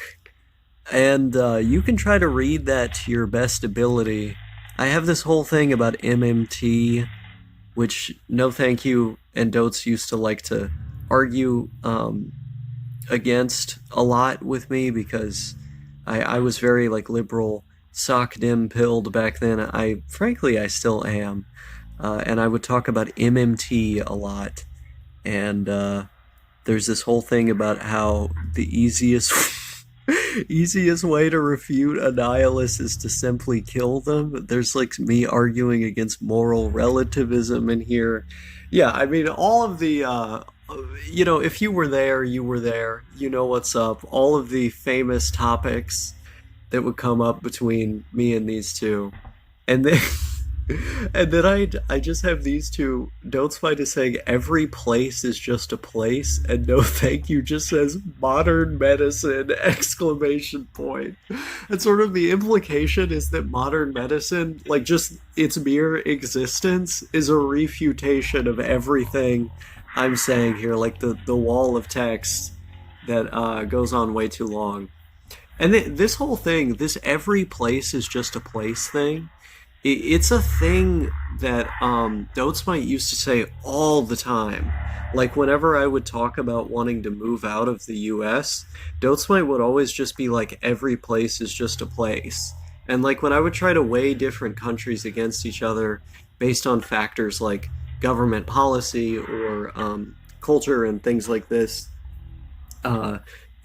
human rights, they would always make this point: every place is just a place. And I would find it very frustrating because the examples of the countries I would give would be these places that, like, in my mind are really nice, like the Scandinavian countries, and they would always be like, well, I've been there and it was just like a normal place. And then I would be like, but have you been to America? And then they would be like, it doesn't matter. Every place is just a place. They actually had a more complex argument in favor of that, but in keeping with the spirit of these memes, I will completely misrepresent them. And then I made this one. I made a brand new fucking meme. And by the way, I have other comics like this. Unfortunately, I could not find the other ones, but I made the 2025 Friend meme, or the Friend comic, the Denpa comic, in which I took the name of specifically the Spanish from Spain translation of the film The Pacifier, and I just put it here. For some reason, it is called Un Canguro Super Duro. I have no idea why. I have no idea why they thought that a super hard kangaroo is Vin Diesel's character in The Pacifier. I guess because he takes the baby and like puts it in his front pouch. That's like a motif in the movie. It still makes no sense. It sounds very silly. The Latin America dub of that movie is much better, as is the title, but that is usually the case. Spaniards always taking L's, much like people from the UK. But in this meme, we're talking about some topics that are pretty familiar to the ones explored in the Denpire podcast. You know, I'm doing my whole thing that I like to do, where I sort of take on like the rhetoric and aesthetics of a fascist. Well, at least I liked to do that a couple years ago, back when I thought it was like interesting and innovative to like play devil's advocate for those sort of arguments. And I'm basically like using the same kind of, my character is using the same kind of rhetoric in this picture, where I say, I'm not a misogynist. I'm just saying we need to be having conversations about the role of women in society. You know, really laundering the ideas. I'm just talking about ideas. You know where it's at. You know what's up when someone starts talking like that. And if you don't, you haven't watched enough video essays about how to spot these people. And then No Thank You just responds with a future quote where he's like, chase a check, never chase a bitch. And Dotesmite's just down here saying hoes, exclamation point, after him. And that basically sums up the different positions in this podcast. I feel like you've got me, you know, kind of trying to make the point, but you've got No Thank You over here making sort of the same point with like one layer of complexity removed, and then you've got Dotesmite making the same point as us two, but also with one layer of complexity removed. Frankly, it's the perfect dynamic. You get these different gradients. We're also in Silent Hills The Room because all of us are in our rooms. And I also think that at the beginning of that game, when his front door has the chains on it, it looks really iconic, and I wanted something that looks iconic, but also something that represents the feeling of being in one's room locked away, which is precisely the place where one ought to have a very strange conversation like this one.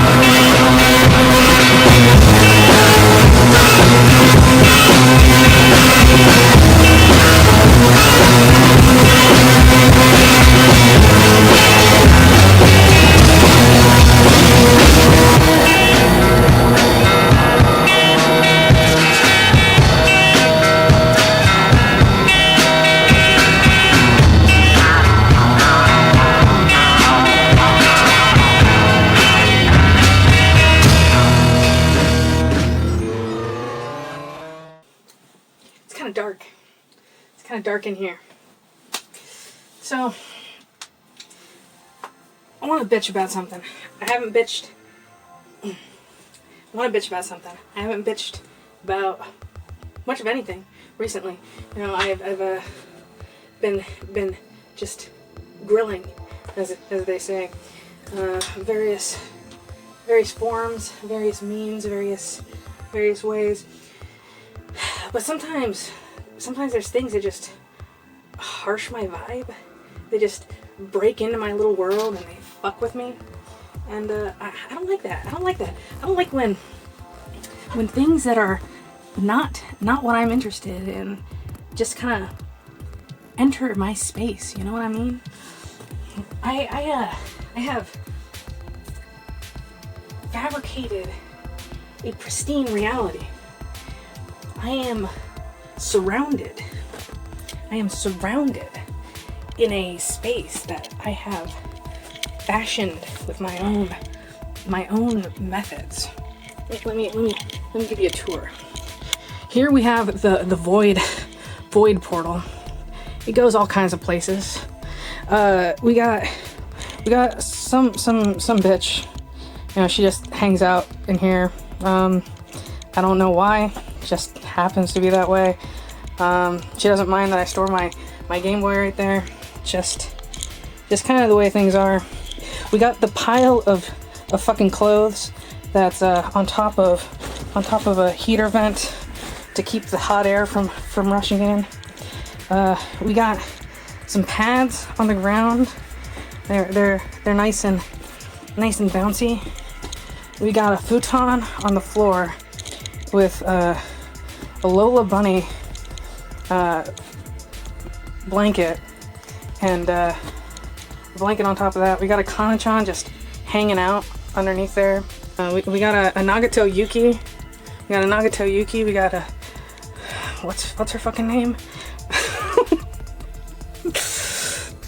Stella Vermilion. Stella Vermilion. Goddamn. We got these bitches. Now you might be drawing some conclusions, but whatever. We got Nasilia, and we got this bitch. She's kind of just here. Don't blame me, okay? I don't want to be blamed for this. All right, what else we got? We got some Hecatombs still sealed in box. Of course we got a Rainbow Dash, and we got another Rainbow Dash over there, and we got another one. She you know, things just come through here, okay? We got some books. You got some really old copies of this thing. We got these. One day I will be able to read these motherfucking things. Good book. I already read it in English. You should read it too. What else we got? Well, we got fabric. We just got fabric hanging out. We got a timekeeping device of dubious origin. Got a whole bunch of spray paint, you know. A whole bunch of pitch.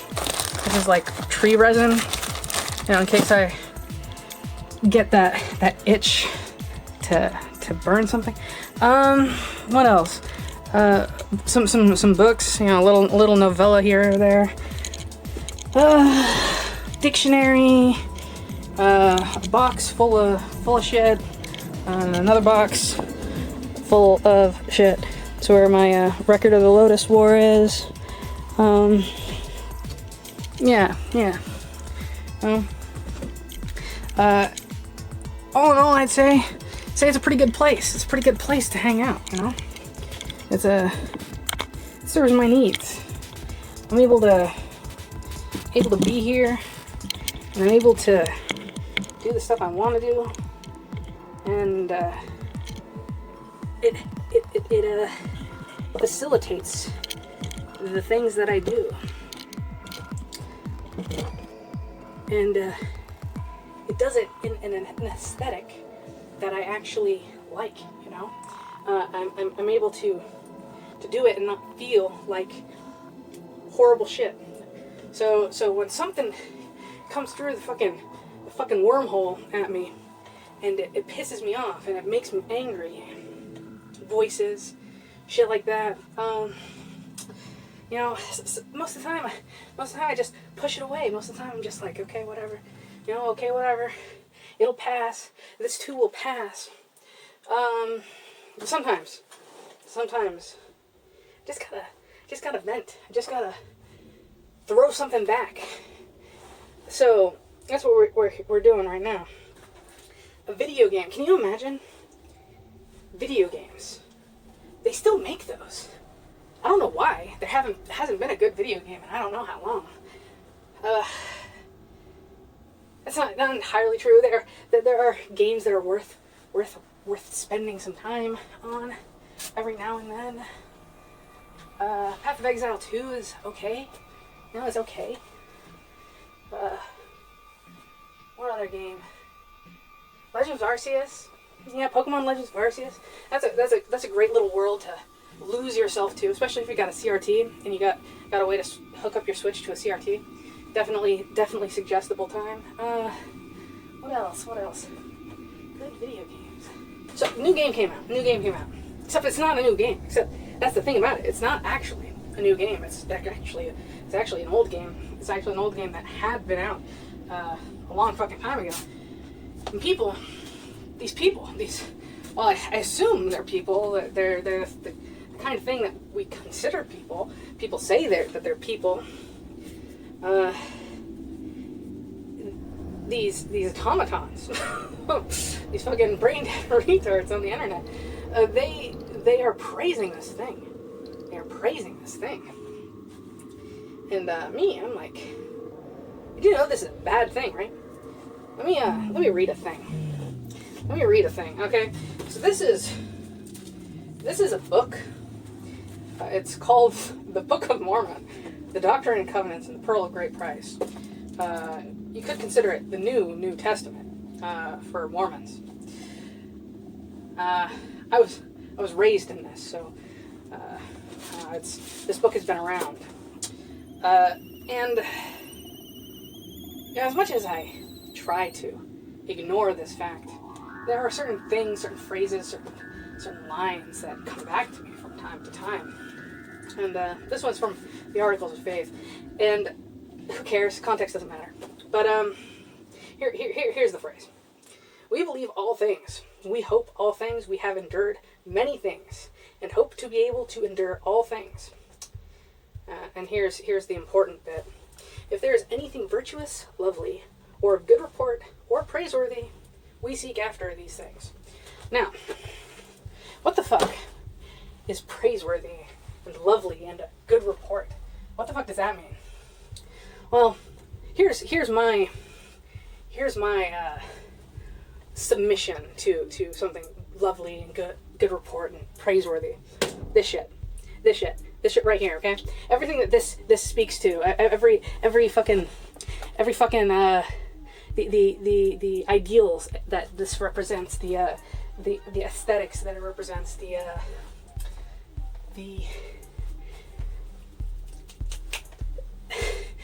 entire way of life that it represents. That's a good thing. That's a good thing, in my opinion. Right? So I can't like excise this shit out of my brain entirely, right? Now, obviously there's gonna be shit in here that I don't think about at all. Preach unto them repentance and faith in the Lord Jesus. I don't give a shit. Okay, I just pages is falling out. I just don't give a shit about most of this, right? But there's these little tidbits and things that come to my head, and I do seek after things that I consider praiseworthy and lovely and of good report. So, Elder Scrolls. Have you heard of Elder Scrolls? They're these games that were made by Bethesda.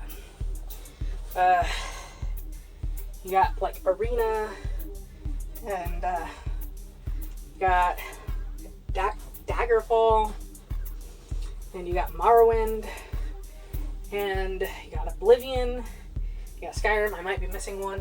I don't remember. Now, I liked Morrowind. Morrowind's great. It's a good game. You know, the good thing about it is that it spoke to a future. It said, look, there's jank here. It's fine. We got heart. See this world? What do you know about it? Nothing. Figure it out. Adventure. Explore. Learn shit. Some dude falls out of the fucking sky. You can do the same goddamn thing. You can jump up that high.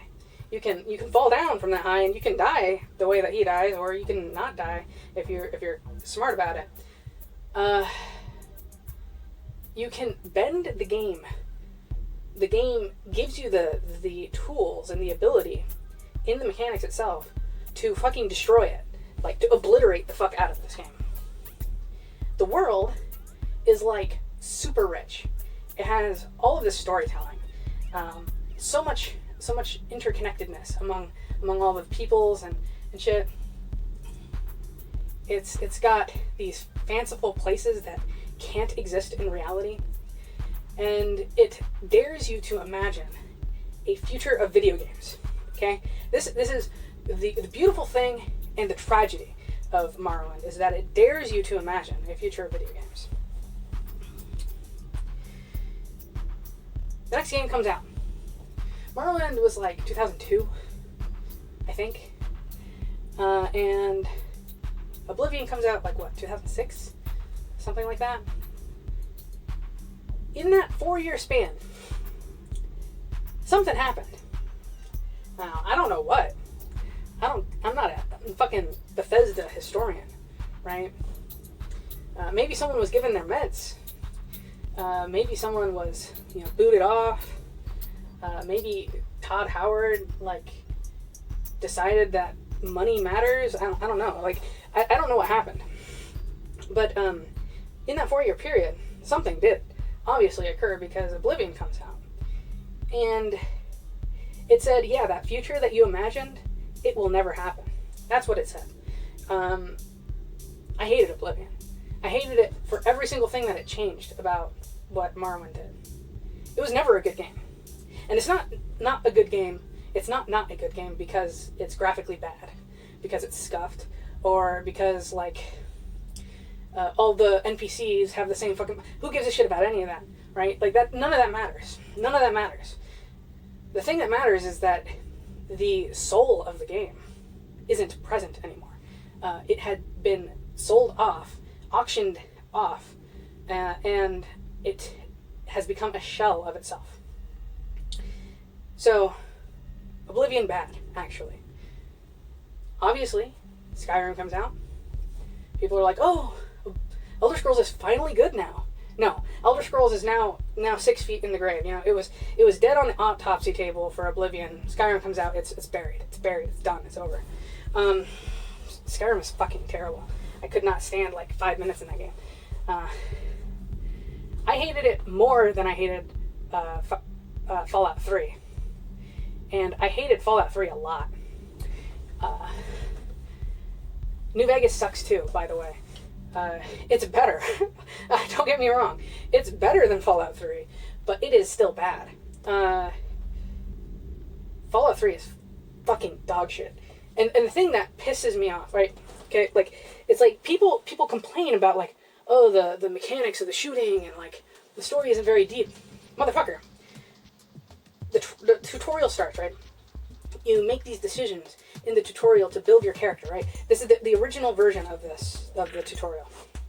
You had to go through it, and based on what you do, you get your character, right?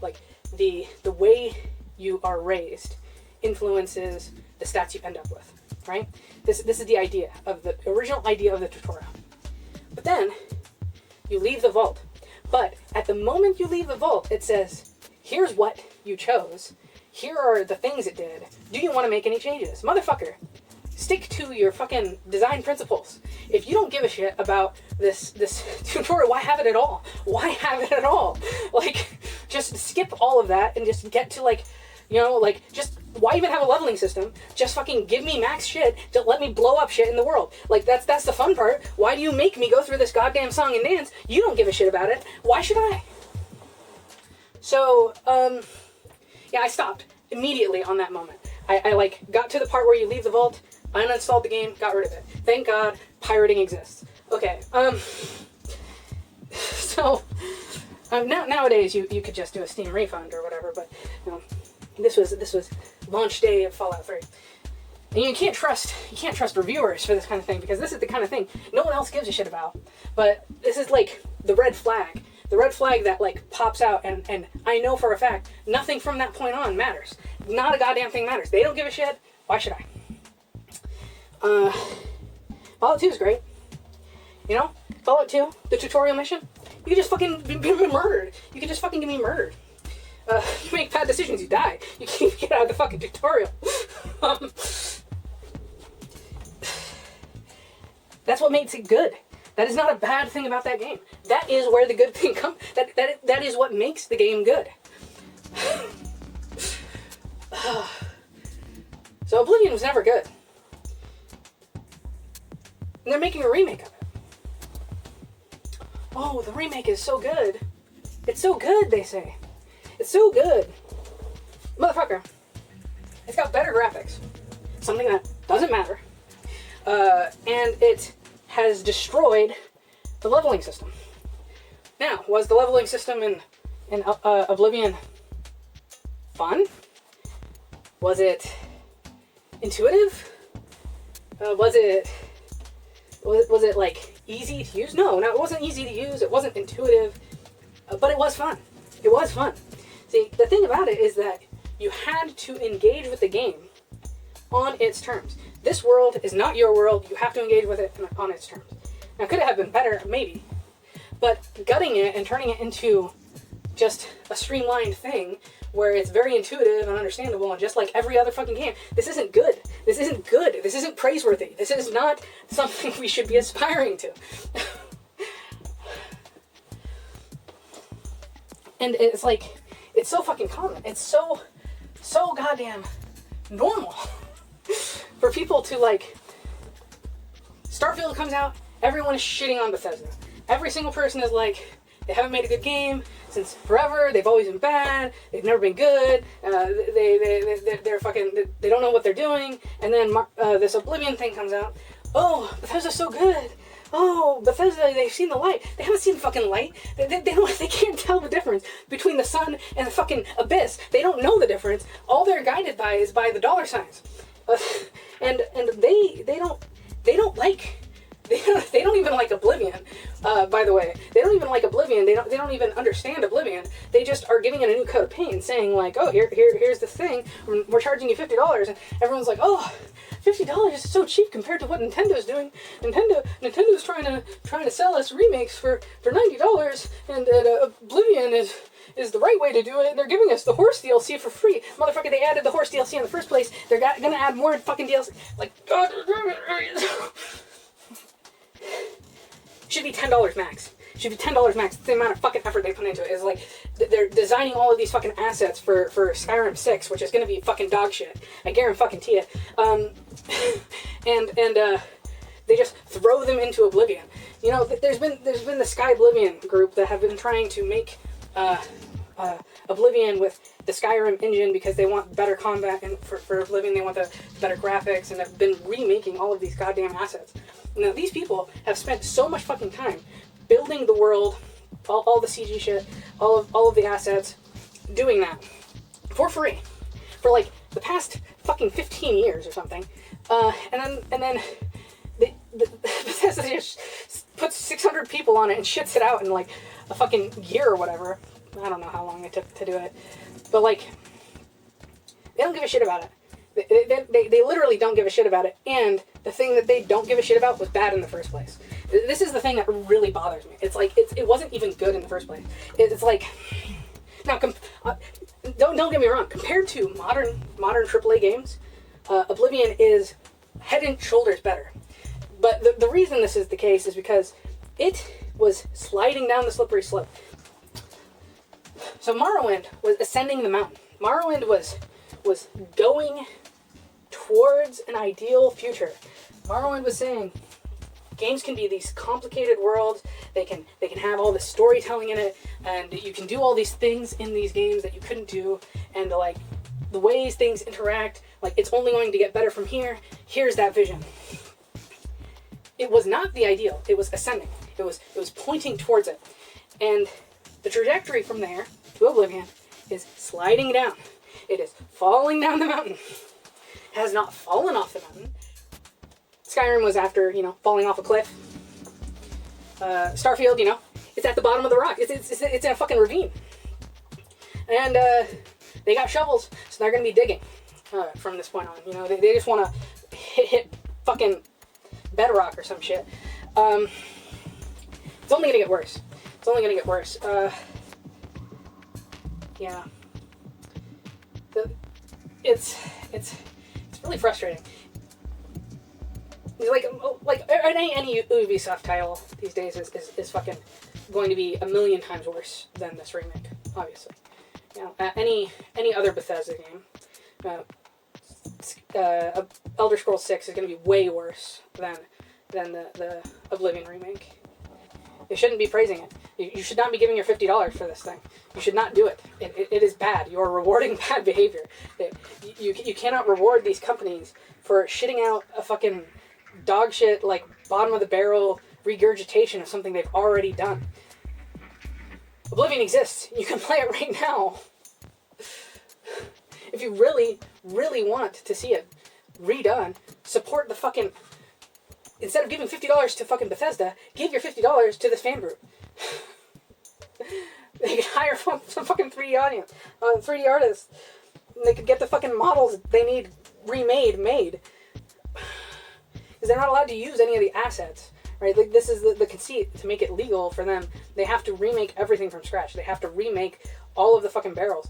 You know how long it takes to create all of these goddamn assets? It's only like a few people. It's like 5 people or something. It's insane. Just give them the money. They can hire some fucking 3D effects artists. Fucking volunteers. And then they give $50. Like, give fucking $2 each of you. Who would pay $50 to fucking Bethesda. If you all gave $2 to this fucking group of volunteers, oh my god, it makes me so mad. It makes me so goddamn mad. And I don't even like Oblivion, right? Like, I don't even like Oblivion. Why are people so retarded? I hate it. There's nothing you can do about it. Not a goddamn thing. It's just terrible. It's just fucking dog shit. And it's gonna be forever. And that's the way it is. That's the way it is. This is reality. Check. Hello. Okay, yes, welcome to the padding for time segment, where I pad for time for a second. Just because the whiplash between these two segments doesn't really make any sense. It kind of just feels like it comes out of nowhere, so this is a bit of a transition. The visuals you're seeing are from the eroge from 2001, which is called Snow, which I haven't even fucking read, so I don't even know why I put that on there, but that's the visuals you're seeing. It's the opening movie to Snow, which is like generally, I believe, considered to be sort of a knockoff version of Canon, which is a visual novel I actually have read. So yeah, there's that's what's happening there. I think we're pretty much done here. I think we're pretty much done here. Well, I said a while ago that I was going to do some sort of video about the relationship between otaku and the philosophy of Georges Bataille. And I've been sort of putting off making that video because I couldn't really think of much to say beyond just pointing out the relationship. I couldn't really figure out how to go a level deeper, point out something that wouldn't be immediately apparent to anyone who knows about both Georges Bataille and otaku. You know, I figured I didn't have anything interesting or original, or I didn't have any new analysis, any deeper level of analysis, other than connecting the big themes in Bataille, right? The themes that everyone knows from Bataille. But it occurs to me that even as far as philosophers go, Bataille isn't that well known or popular, and as far as philosophers go, is also pretty obscure in the first place. So I figured, you know what, maybe I should just give this little, I don't know what this is, PCP lecture, Bataillean Otakuism 101, about this connection between otaku and the works of French philosopher Georges Bataille. So Bataille, I would say, is most known for these two books, which you can't see because the brightness is too low. There you go. These two books, which are technically three books, because this is volumes 2 and 3, they were published as a single book. The Accursed Share. And in these 3 volumes, he covers a lot of ground. But it's also all connected, and these are themes that can be seen throughout his work, including his fiction. I guess there is another reason I didn't really want to. I wasn't sure how to cover this in its own video. See, I had a really good idea for a thumbnail, right? Like, here's the thumbnail. I'm just gonna put it up on screen. Here's the theoretical thumbnail that this video would have had. Maybe I'll still make it if I come up with something interesting to say, but here's the theoretical thumbnail I would have had. It's a great thumbnail, right? The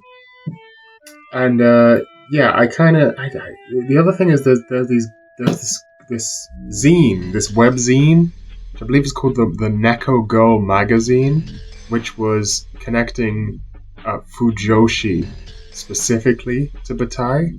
But actually, when you read the contents of the zine, there's not actually that much Bataille in there. But anyway, I'll give you the overall quick rundown on Bataille. So in Volume 1 of The Accursed Share, we're mostly going to be focusing on Volume 1 and Volume 3. Volume 2 actually probably is very relevant, but honestly, I just haven't read it.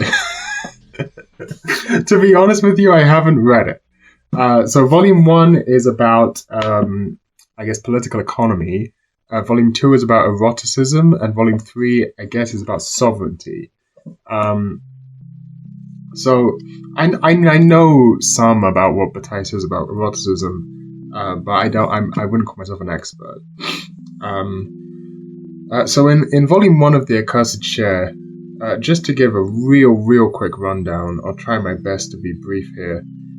If you imagine, what Bataille is going to do is he's going to turn the field of economics on its head. He's going to turn it from the study of scarcity to the study of excess. So what he's going to establish is that if you look at any small cut-off portion of the economy, it looks like you're struggling to deal with the production and distribution of scarce resources. But if you zoom out to the maximal distance and look at the entire economy as a whole, it actually reduces down to basically the system of energetic transfer between the Earth and the Sun. And that at that distance, what you actually have is a problem of massive excess, massive surplus. And once you realize this, you can start to look at societies throughout history and realize they've all had this issue of dealing with the surplus, in other words, the accursed share of energy and of the economy that can't be used up usefully because the Earth is being bombarded by solar energy so much. The example he uses is imagine like a pond, right? Imagine a pond, and on this pond there are liverworts or mugworts or some shit growing. Just to, imagine like a plant growing on the surface of the pond, and it's got all this energy from the sun, and at first it uses that energy to reproduce until eventually it gets to a point where it's covered the entire surface of the pond, and there's no more space for it to reproduce. What can it do at that point? It has no choice other than to die. It has no choice.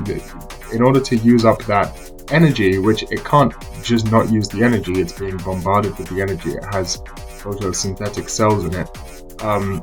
It has to just die. Parts of it have to die in order for more to be born. And in other words, the energy has to be wasted. The energy, all of that energy that went into growing and reproducing a liverwort from a little plant from nothing to reproduce it to then grow it into maturity, is then wasted when that plant dies. And that's effectively the situation we find ourselves in as humans. That we have all of this energy, and we have no choice but to expend it uselessly. But we do have a choice as to what sort of form that useless expenditure takes. And useless, it means something actually quite specific, which is that it isn't related to further production.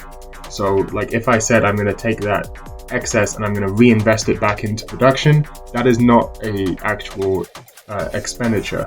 That is just a reinvestment. So useless expenditure is specifically expenditure which wastes energy without that waste being rerouted back into production. So an example he uses is in this book, example he uses is like potlatch. This is ancient gift-giving ceremony, and also I believe in the next book he talks about sacrifice, human sacrifice in Mesoamerica, as some examples of wasting that excess energy, because death is the ultimate waste of that energy, which is why he's very concerned with war. He's very anti-war, and he basically thinks that war happens when this excess isn't dealt with properly. And so what you end up with is some, in the case of World War II, and World War One, a bunch of these economies with large excesses, and it sort of spills over into this grand human sacrifice, this massive human sacrifice. So he basically thinks that you can't escape human sacrifice. But the second best thing is sex. Sex is the second best thing, and in particular, non-reproductive sex. Non-reproductive sex is the next best thing to death. And I think that he's probably, he never says this explicitly, at least I don't remember him saying this explicitly. He might maybe be, in French there's a connection between like sex and death that doesn't exist in other languages. Like in French, an orgasm is called, I believe, le petit mort, which means the little death. So I think like the French have this concept of sex and death being like very interlinked. He does go into like the links between that sort of thing, but he doesn't bring up that linguistic example in particular. But that was what sprung to my mind. But non-reproductive sex, because in order to reproduce, you have to go through the whole effort of growing up from a child, from an immature stage into a mature stage, and and then you waste that energy. All of that energy then becomes wasted because you're not reproducing. If you have non-reproductive sex, which I think masturbation probably also counts. So that's one thing. And then linked to this, so that's basically what the first chapter of the Accursed Chair is about. And then he goes into some examples of different societies. So he talks about the Aztecs, their ritual sacrifice and wars. He talks about potlatch. So he's sort of counterposing a few different ways of dealing with that this excess, and then he talks about. I'm going to be real with you. I skipped this chapter because it didn't look very interesting to me, so I apologize. This is the other reason I haven't made this video yet, is because, as you can tell from what I've been saying, I sort of skimmed these books. I skipped the whole of Volume 2. I skipped a few chapters from Volume 1, because when I read them, when I was in Estonia, and I was just kind of like hyped up on these ideas. I was just like reading real fast, skipping chapters left and right, skipping whole things, just like. And since then, I've read a bit more carefully, and I have listened to some lectures and read some secondary texts and so on. But I haven't yet had the chance to sit down and just actually read cover to cover all 3 volumes. Which is another reason I haven't made the big otaku batai video yet, is because I feel like that would be the responsible thing to do, because I'm not philosophy tube, and I feel like you should give an accurate, you should actually read the philosophies you talk about. I think that, you know, it's the difference between me and her. I think you should actually read the philosophers that you talk about. I think I took the inspiration that they gave me and kind of made it my own and made it into like an educational video essay. So there's a little bit of like Brian David Gilbert's Unraveled in there, and a little bit of shitty kickflips too. No, thank you says none of these criteria are related to the accuracy of the video. Yeah, absolutely right. You're absolutely right. Yeah, that's deliberate. Because I approach it as like an artist.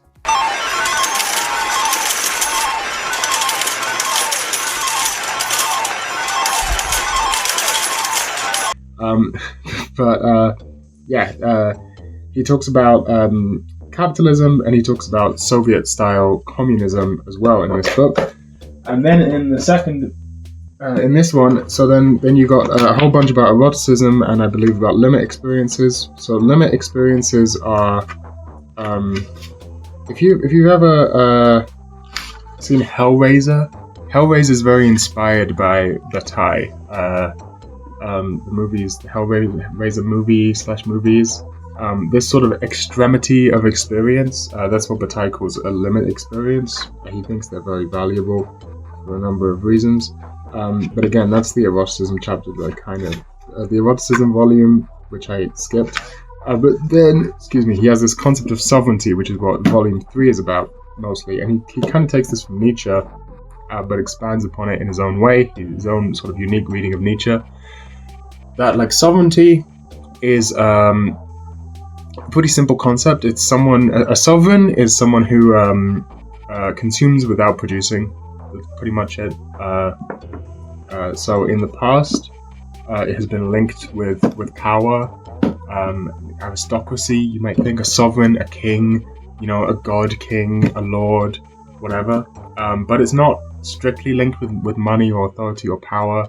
Or wealth or any of these things. You know, there are some instances in which a hobo has a higher degree of sovereignty than a member of the modern bourgeoisie. You can picture how that could work out in your mind. Sovereignty, Bataille says, sort of supersedes pretty much most other things. He sort of uses it in the way a lot of people might use the term freedom. But his is a pretty strict definition. There's a reason he doesn't use the term freedom. But like a lot of people would say things like, "Well, I'd rather be unhappy but free." You ever heard it? You've heard people say things like this, you know? This is sort of Bataille's opinion on sovereignty. That like sovereignty is more important than happiness or unhappiness, and it's also more valuable than power or not having power. And it's not, they have historically been linked, but they're not always linked. And you can see how this idea of sovereignty, of consuming without producing, is linked to this accursed share, this useless consumption from volume 1. It all comes full circle. It's all a very clever system. It's all very systematized. That's why I like Bataille so much. And so pretty much a sovereign is just a clever name, funny name for a NEET. And this is where you can begin to see the sort of otaku elements, you know, like, the thumbnail that I showed you earlier, with a picture of all of these posters with the words useless consumption over the top, right? Like, you couldn't get more useless consumption-y than the entire otaku milieu, you know? If you think about it, that sentence had 3 languages in it. English, Japanese, and French. That's funny. The entire otaku milieu, it's like, think about Pokemon cards, right? Think about Pokemon cards. When I was a kid, I collected Pokemon cards a bit. I was never super into it, but I collected Pokemon cards a bit. But I did it because I kind of like playing Pokemon cards. I know, very, very rare. I actually played the Pokemon TCG quite a bit, mostly against my dad. And the rest of the people in my school, they all played Yu-Gi-Oh! Everyone in my school played Yu-Gi-Oh! I was the only Pokemon guy, so I couldn't really play against many people in my school unless I brought them a deck. So that would be an example of useful consumption. I was buying the Pokemon cards because of their use value in Marxist terms, because they can be used to play this game. But these days, Pokemon cards are often purchased by scalpers purely for their value as commodities, for their exchange value, because they have this sort of volatile, speculative, value, I guess, that goes up and down, and people try to make money off of them and then scalp them and so on. But neither of these two things is quite what Bataille would call useless consumption, although in the first place, my version is definitely a lot closer, because again, I'm not consuming in order to produce profit. I'm just consuming in order to play the game. But the cards, they don't really get used up. No. The truly useless consumption would be collecting Pokemon cards in order to collect Pokemon cards, just as a collector, as purely a collector's item, not to sell, but because you like having them. In the same way I've collected these anime posters because I enjoy having anime posters and for no other reason. Now, if you wanted to be strictly Marxist about this, a Marxist would probably say that these also fall under the category of use value, because Marx and Bataille use the term use in different ways. They mean different things by the word use. For Marx, well, let's not get into that. But these posters or this Kuroneko, for example, like Kuroneko has some use value to me in Marxist terms because I like her. She looks at me while I sleep, and that makes me feel safe and happy. She's sort of a talisman. She's sort of a totem, But for Bataille, this would constitute a useless object because it's not used for production. It's used for sacred or ritualistic purposes. It becomes a sacred totem. That's not Bataille. That's someone else. I forgot. Is that fucking who's totems? Someone tell me who's totems. I forgot. It's one of these like Frankfurt school guys, I think. Anyway. But all of the otaku stuff is useless consumption, and I don't really have a strong collection. Like I don't have the urge, the impulse to collect physical things. I don't have the urge to collect physical things. I purchase these posters for their aesthetic value, but I don't have the urge to have a physical manga collection or a physical Blu-ray or DVD collection or whatever. Like a lot of other otaku do. I think part of that is just that I never really had those growing up. I don't know, maybe that's it. I don't know, but I do have somewhat of a collector's urge, and I ran into this somewhat recently. There's this guy I play Team Fortress 2 with from time to time who's quite a bit younger than me, and we were having a conversation, and we've sort of become acquaintances recently. I had only just revealed to him the depths of my otaku depravity, I forgot how it even came out, but I basically mentioned that I have this like you see this, these, this one is pretty much full. This is like a terabyte of anime and eroge, and this one I don't know how full it is, but it has quite a bit of summoned anime and eroge on it. This one I'd say is probably something like 85 gigabytes or 90 gigabytes or something worth of stuff. This one's probably 30, 40 gigabytes worth of stuff. And so I was telling him about this, and he was just sort of laughing at me, like, why would you download any of that stuff when you can just stream it? And in the past, I used to be kind of this guy. Like, people on image boards would make fun of me for having the streaming site, not Crunchyroll, we're not talking over the board, we're not talking above the board streaming sites here, we're talking below the board, we're talking below the board streaming sites here.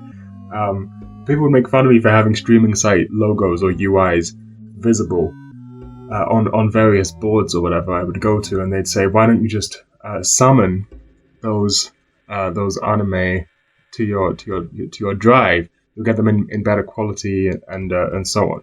And I think this comes from a time when streaming sucked.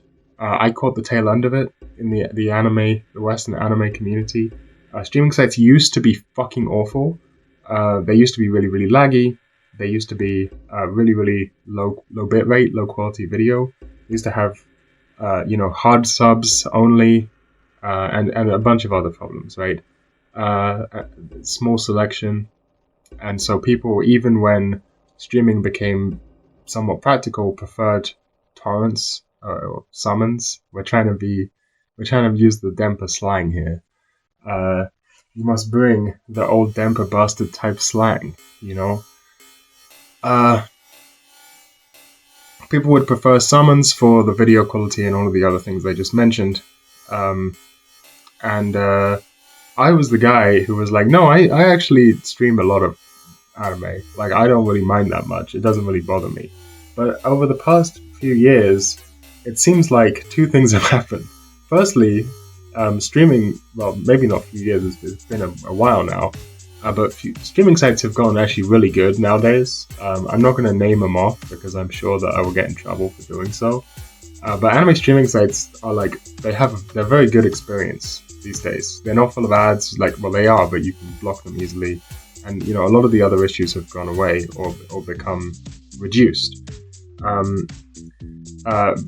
And at the same time, I have personally began summoning almost everything. Like, I pretty much never stream. In fact, if you saw that time lapse, in that time lapse, so what I was doing in that time lapse, let me just tell you. So at first I was playing Team Fortress 2 on my main monitor, and I was reading Kakenuke Forward to Our Sparkling Youth on my side monitor. And then the TF2 game I was playing just died. Like, everyone left the server. There was like 4 people left, and I just thought, like, I'd rather just be reading the visual novel right now than requeuing TF2 for the next hour. So I just closed TF2 and was just reading. And then while I was reading, for some bizarre reason, I just got this like memory hit me in the memory banks of this anime called Happy Lesson. And I couldn't remember the name of it, so you can kind of see me looking through my anime list trying to find it, and I found it, and then I went to go stream it because I was like, I don't want to fucking download this, I just want to like watch an episode or something. And then the first streaming site I tried didn't have it, and the second streaming site I tried said it was subtitled, but it was actually dubbed, and I was like, that's unwatchable. So I actually then did end up summoning it, which I think you can see in the video of me summoning the thing. And then watching an episode or two. That show is okay, by the way, if you're interested. So it turns out streaming sites actually do kind of suck. They still have all of these disadvantages. They're still shitty quality, they're still very, very unreliable, and oftentimes like slow, or they just don't have what you want to watch, which has been an issue for me because, as you well know, I'm well past the surface level stuff. I've already seen it. So, a lot of the stuff I want to watch is older and more obscure. Like, I mean, if you think about it, a show from the 2000s now, that's so old. That's 20 years old, you know? That's retro at this point, practically. Oh, God. That show, Happy Lesson, is older than the friend I was talking about, TF2 friend who, like crazy shit. Anyway, getting old is a strange feeling.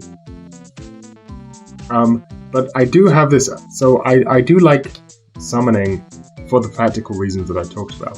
But actually, my favorite thing about it, beyond all of those things, you know, is just the sort of pseudo-physicality, the locality of it, that I can pick this up. I can pick this up and I can say, Lucky Star lives in here. I'm holding Konata in my hand. Konata Izumi is in my hands right now.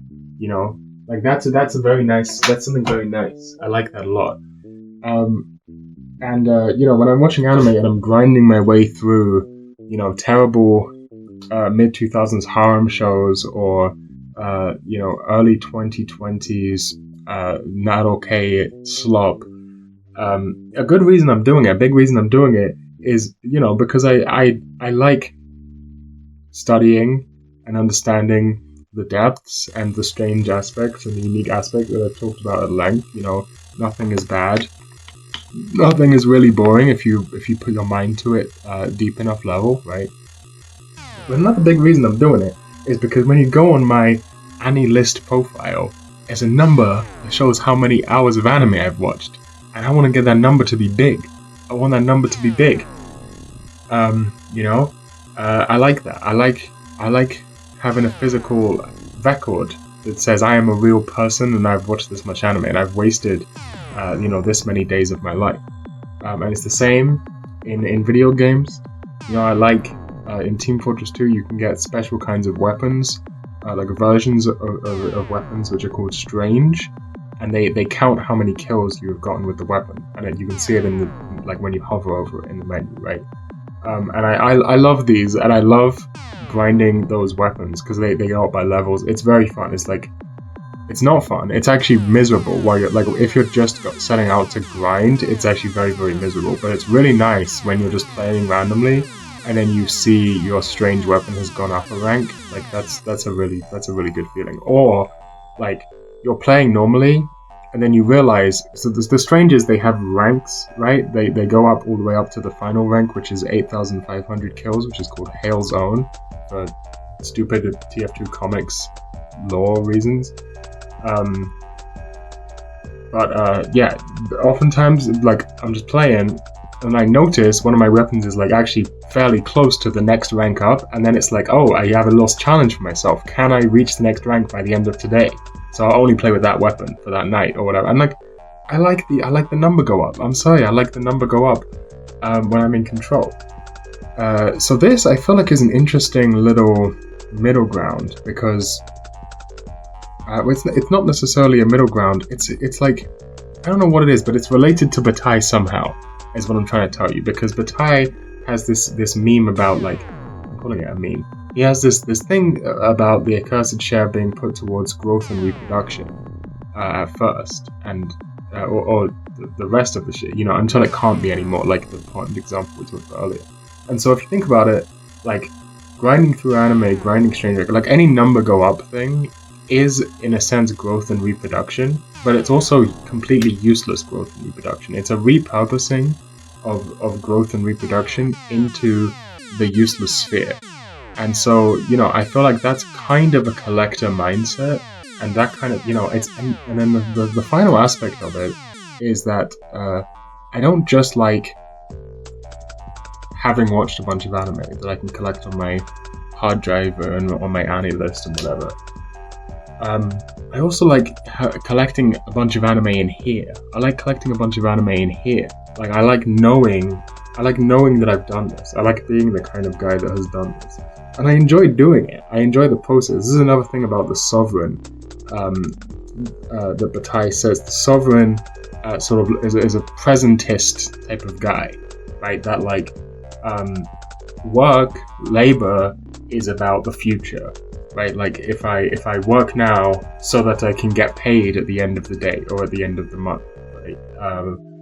So it's like you pull yourself out of the present and you do something for the future. This, like, investing is the same thing, right? But the Sovereign mindset is purely presentist, and that's something important too. That, like, when you're watching oodles of Japanese cartoons and reading erotic slideshows and mangoes and all of these sorts of strange mechanisms and metastacisms, you know, you exist in the moment of it happening, and you both dissolve and are absolved. You know what I'm saying? And that's the thing you understand when you read Bataille, is it's all connected in that sense. It's all connected in that way. And yeah, pretty much. It's also related. This is all related to climate change. If you probably figure this out, right? You can probably figure this out if you think about the sun, the energy, the excess. It's also got a strong ecological component that wasn't apparent when Bataille was writing, but has become apparent since then. And I find it's a very useful theoretical framework for understanding that sort of thing. So basically, what I'm telling you is, if you want to save the planet, you got to watch a lot of anime. If you want to save the planet, the most important thing you can be doing is masturbating to appealing anime characters. We've been going for quite a while now, so I think it's time we just hit the nail on the head real quick and just come out and tell about it. Come out and say it. Let's just get real on the nose about it. You guys have probably figured it out because you're fairly smart, I assume. And if you were dedicated enough to get this far, I mean, it's not like I was subtle about it. I wasn't trying to be clever with it. But I may as well just say it. You know, some things are best left unsaid, but I think I may as well just say it because we're saying everything else. We've said everything else, right? So the struggle is, as you've noticed with the clips from the podcast and the clips of all of us, has been, you know, with YouTube changing in such a way that some of the things that we were doing are no longer novel or interesting artistic statements. They are at least a part of the status quo. Where does that leave us?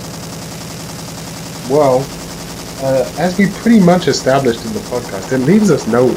Like, there really isn't anywhere to go from here, especially not as a YouTube video. And even, you know, not talking about, I don't want to speak on behalf of other, don't want to speak on behalf of other Denpas here. I'll just speak for myself, which is, you know, I'm not very comfortable being on YouTube, being on a platform owned by Alphabet and Google. Like, I kind of hate these motherfuckers with a passion. I hate them with a passion. You know, the internet is my favorite thing.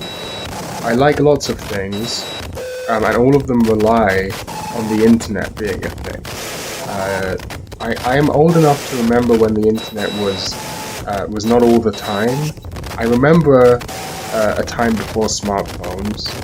I remember when you had to go to a place to be on the internet for a time period, and I remember this especially because I was not allowed to be in that place at all when I was a kid, really, very much at all. And when I was allowed to be in that place early on, I've told this story numerous times, but it was with a very, very, very slow dongle, USB Wi-Fi dongle on an old and dying laptop, my dad's old work laptop. And so I had a very, very, very slow internet connection, 90s dial-up level, you know, and that was my experience with the internet early on. And it's not an experience that anyone will have again, which is, I think, a big reason why I feel very passionate about websites that are minimal and load fast and are lightweight, like my website, because I remember waiting for websites to load. It's not a memory that many people will have anymore, but I remember having to wait for a website to load. I remember images, you know, fucking coming in chunk by chunk from the top on that old dongle. But you know, the internet is my favorite thing. I've met most of my friends on the internet, most of my hobbies, or my passions, everything's internet. I am an internet. Like, you know what I mean? Like, it's all internet. And the internet went to shit, which I've also fucking discussed at length. And in large part, the internet went to shit because of Google. Because of their actions as a company, as the owner of Chrome, and the de facto ruler of the Web3 consortium, the W3 consortium. You know what I'm saying? The de facto ruler. They functionally own the internet, which is not, at least how I understood it, how the internet was supposed to work.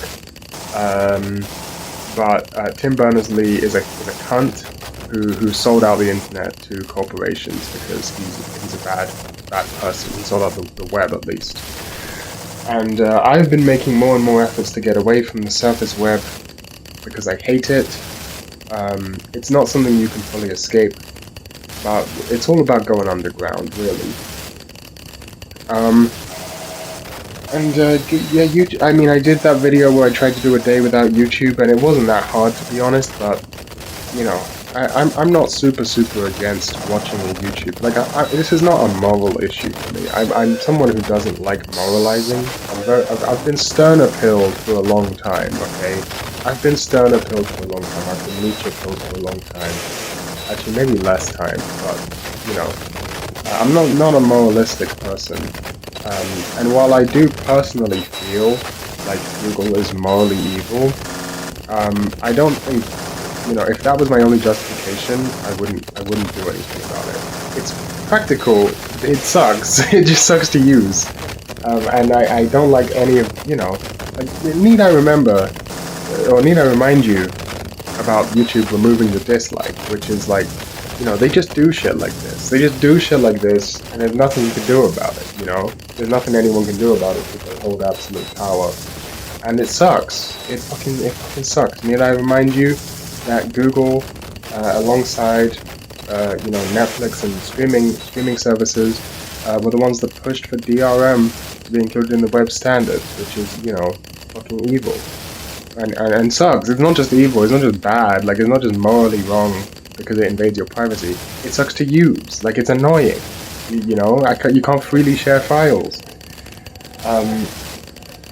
So, because of, and there's a number of other reasons, environmental reasons, whatever, blah blah blah, but it feels icky to be on the internet, to be on Google's platform as a major thing, major part of my life. Like, hey, I'm on Google platform.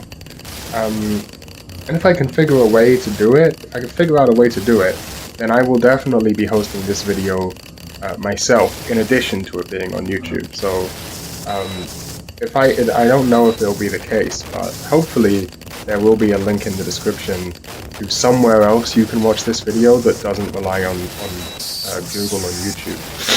Hopefully, if I can figure something out, because it's going to be a pretty big file. So that feels icky, and I also don't like, when it comes to privacy is about consent, right? And everything I've put on YouTube has been something I've consented to put on YouTube because I had to make the effort to film it and upload it. Nonetheless, how were my desires formed? What world did I grow up in? Which there's this, I consented. I made a choice, and I made a choice that I could either turn left or I could turn right. But I didn't build the roads. I didn't come up with this quote. This is from some fucking D&D thing. I forgot the guy's name, but that guy came up with that quote. Making decisions to go left and right, but you didn't build the roads. I think this is actually a very good explanation of the way control works. I made the decision to consent to upload it, to consensually, willingly, to intentionally upload myself to YouTube. Upload myself to YouTube servers like a cyber being. But I made that choice because I grew up in a different era of YouTube. I grew up when YouTube was very different, and I grew up when YouTube was very, very normalized, and I grew up when this sort of thing, vlogging, was very normalized, and I watched certain vloggers, and everything was very, very normalized and naturalized and so on. And perhaps if I had not grown up in that environment, this concept would seem absurd to me, absurdly intrusive. To have a sort of public diary, video diary on it. Another thing, for example, is that there are parts of this I couldn't have anticipated. Let me give you I have a great example. AI. I have uploaded hours and hours and hours of my face and voice to the internet, which for all of human history was fine until recently, when all of a sudden it's like, oh, well, I just have to accept that if someone wanted to clone my voice, they can train an AI on my voice very, very easily, because they have so much data out there, and that's like actually dangerous to have out there, right? And so I have strongly considered deleting all of the videos on this channel many times. I think about it quite regularly. I'm still thinking about it right now as I'm talking to you. Like, this would be a good outro, this would be a good, like, final video, goodbye, and then I delete everything else. Like, wouldn't that be kind of sick? Yeah, it kind of, maybe it would be sick. I don't think I'm gonna do it. But I think about it regularly. I think about it very regularly. Like computers in general. While I have this sort of strange, oxymoronic thinking, where at the same time I believe that the computer information technologies, and the internet are my favorite thing. They also are born from evil and only do evil. They do all sorts of fucked up shit all the time, you know? Like, cybernetic technologies were invented for war. They were invented to track and predict the movements of enemy planes in order to shoot them down and to crack the Enigma code and all sorts of things and keep track of logistics. You know, you think something as innocent as a spreadsheet, you know what I mean? Like, all of it is military technology at the end of the day. And you should go watch this documentary called Machines in Flames. It's on YouTube. You should look it up. It's called Machines in Flames. By the Destructionist International. You should go watch that documentary. Strong recommendation for me. But if you watch that video, if you watch the documentary, you'll pretty much understand my thoughts. But you know, these machines, they are tools of surveillance and control, and they also run on unpaid labor from millions of digital serfs. And the result is, you know, an environmentally catastrophic, you know, disaster misuse of energy, and you know, more and more misuse of that energy, and it's all a bit fucked, you know, all in order to fuck us, all in order to fuck us and fuck me and fuck you. That's all they want to do. And I think it sucked, you know, and when Susan Wojcicki died of cancer, I was happy about it. Take this video down if you dare, YouTube, okay? This is the nice thing. This is where I'm going. But the nice thing is that, because this video is long as shit, and distorted and fucked up as shit, right? And no one who isn't, like, mentally retarded is gonna watch this deep. You know, no one's getting through all of those videos of Jelaine. I didn't do that, by the way. I want to point out, Jelaine sent me. I asked, like, hey, if you want to send something in, sure, like, go ahead and send some vlogs. Jelaine, just without me asking, like, layered multiple voices on, like, that's, I mean, what, you know, Sasuga, I should say, Sasuga Jelaine. You know, anyone who got through that, and the unwatchable Team Fortress 2 plus RuneScape plus Osaka's playing Counter-Strike 1.6 on a Trackpoint gameplay podcast, episode 1 hose. Like, anyone who got to this point, anyone who sat through all of that, like, you're clearly doing some real high-level useless consumption right now. You're doing some high-level useless consumption, and making something so useless, it becomes evasive. It becomes an act of evasion, right? Because presumably they never get this far. Presumably no one ever gets this far. And so I can say, I'm glad that Susan died of cancer, and they'll never know. And they'll never know. I'm in a digital ghillie suit right now. I can be in their yard, in their house. I could be in their house right now, and they don't even know. And that's kind of a nice feeling. Like, you know, that's kind of cool. But functionally, as a thing, we pretty much established this already, which is that, like, I'm making YouTube videos out of habit because I live alone. Unless Dotsmite is here. When Dotsmite is here, I make markedly fewer YouTube videos because I just talk to Dotsmite about things instead of talking to myself. But when I'm alone for like half the year, you know, it kind of sucks to just. It's kind of nice to just be able to talk to myself into a camera and then put it on the internet, or not put it on the internet. And I kind of like that. It just serves a practical purpose for me. But beyond that, as a sort of artistic purpose, thinking about it as a part of Denpa, there is nothing, right? That this is pretty much the conclusion. It's pointless. It's bad. It might even be actually bad. Because, like, in a way, it's giving indirectly or somewhat directly giving Google resources and money. So, like, it's even if you're. It's at best pointless. At absolute best, it's pointless. At worst, it's actively detrimental to my goals of hating Google. And that's pretty much it. That's pretty much it. Like, what's the point of this video? There is no point. It's pointless. There's no climax. There's no meaning.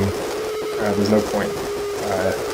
Yami Nash, Ochi Nash, Umi Nash. It turns out that you've been watching Yaoi this whole time. I bet you didn't know that. You've been watching Yaoi the whole time. You've been engaging in useless consumption, and I've been engaging in useless production, which I don't even know what that is. But I didn't even talk about that. No one's even talking about that. The only person, here's the thing. Marx, he was like, oh well, only socially necessary labor time counts, and actually socially necessary labor time means something different. But that's if you actually understand. But these guys are talking about economy. But no one's talking about the benefits of useless production. Even Bataille, he's doing the useless consumption, but where's the useless production? This is me. I'm making mud pies right now. That's basically what I'm doing. I'm flinging mud pies at Google servers. It doesn't really have any effect. It doesn't really have any positive or negative effect, aside from being like kind of funny. Like, it's kind of funny, and that's it. It's like mildly amusing. It keeps me busy, and that's pretty much it. It keeps me busy, and it lets you do some useless consumption. People who really like mud pies, there are very, very few people. Like I'm using mud pies. It's like a common argument against the labor theory of value, which I don't even subscribe to, and neither do Marx. So that's why I'm using it as sort of a meme phrase. Like, labor theory of value can't be true, because you could put a lot of labor into making mud pies, but they're not very valuable. However, you guys are the very few people who, according to the Austrian subjective theory of value, find mud pies to be incredible. You guys fucking love mud pies, man. And shouts out to you, man. As a mud pie artisan craftsman, I appreciate you, man. I appreciate that the internet has brought me towards a group of mud pie appreciators. People who can appreciate my artisanal mud pies. Yeah. So, pretty much that's it. It's kind of a Dadaist situation. It doesn't really mean anything. This video doesn't really mean anything aside from, like, the video only exists to point out how it doesn't mean anything, which is itself kind of meaningless. The whole channel is mostly meaningless. The whole, concept is pretty much meaningless and pointless, and, at best, mildly amusing. So, in that sense, it's very Dada. And everyone likes Dada. Everyone remembers Dada, probably. But Dada happened because of World War One, and no one likes that. No one likes World War One, including me. I think I was pretty, hot take. World War One was bad. And we're basically in World War Five right now. World War Five, the Denpa Strikes Back, in fact. And that's why we're making Dada. Because the pattern has been established right now. So, yeah, that's pretty much what's going on, yeah.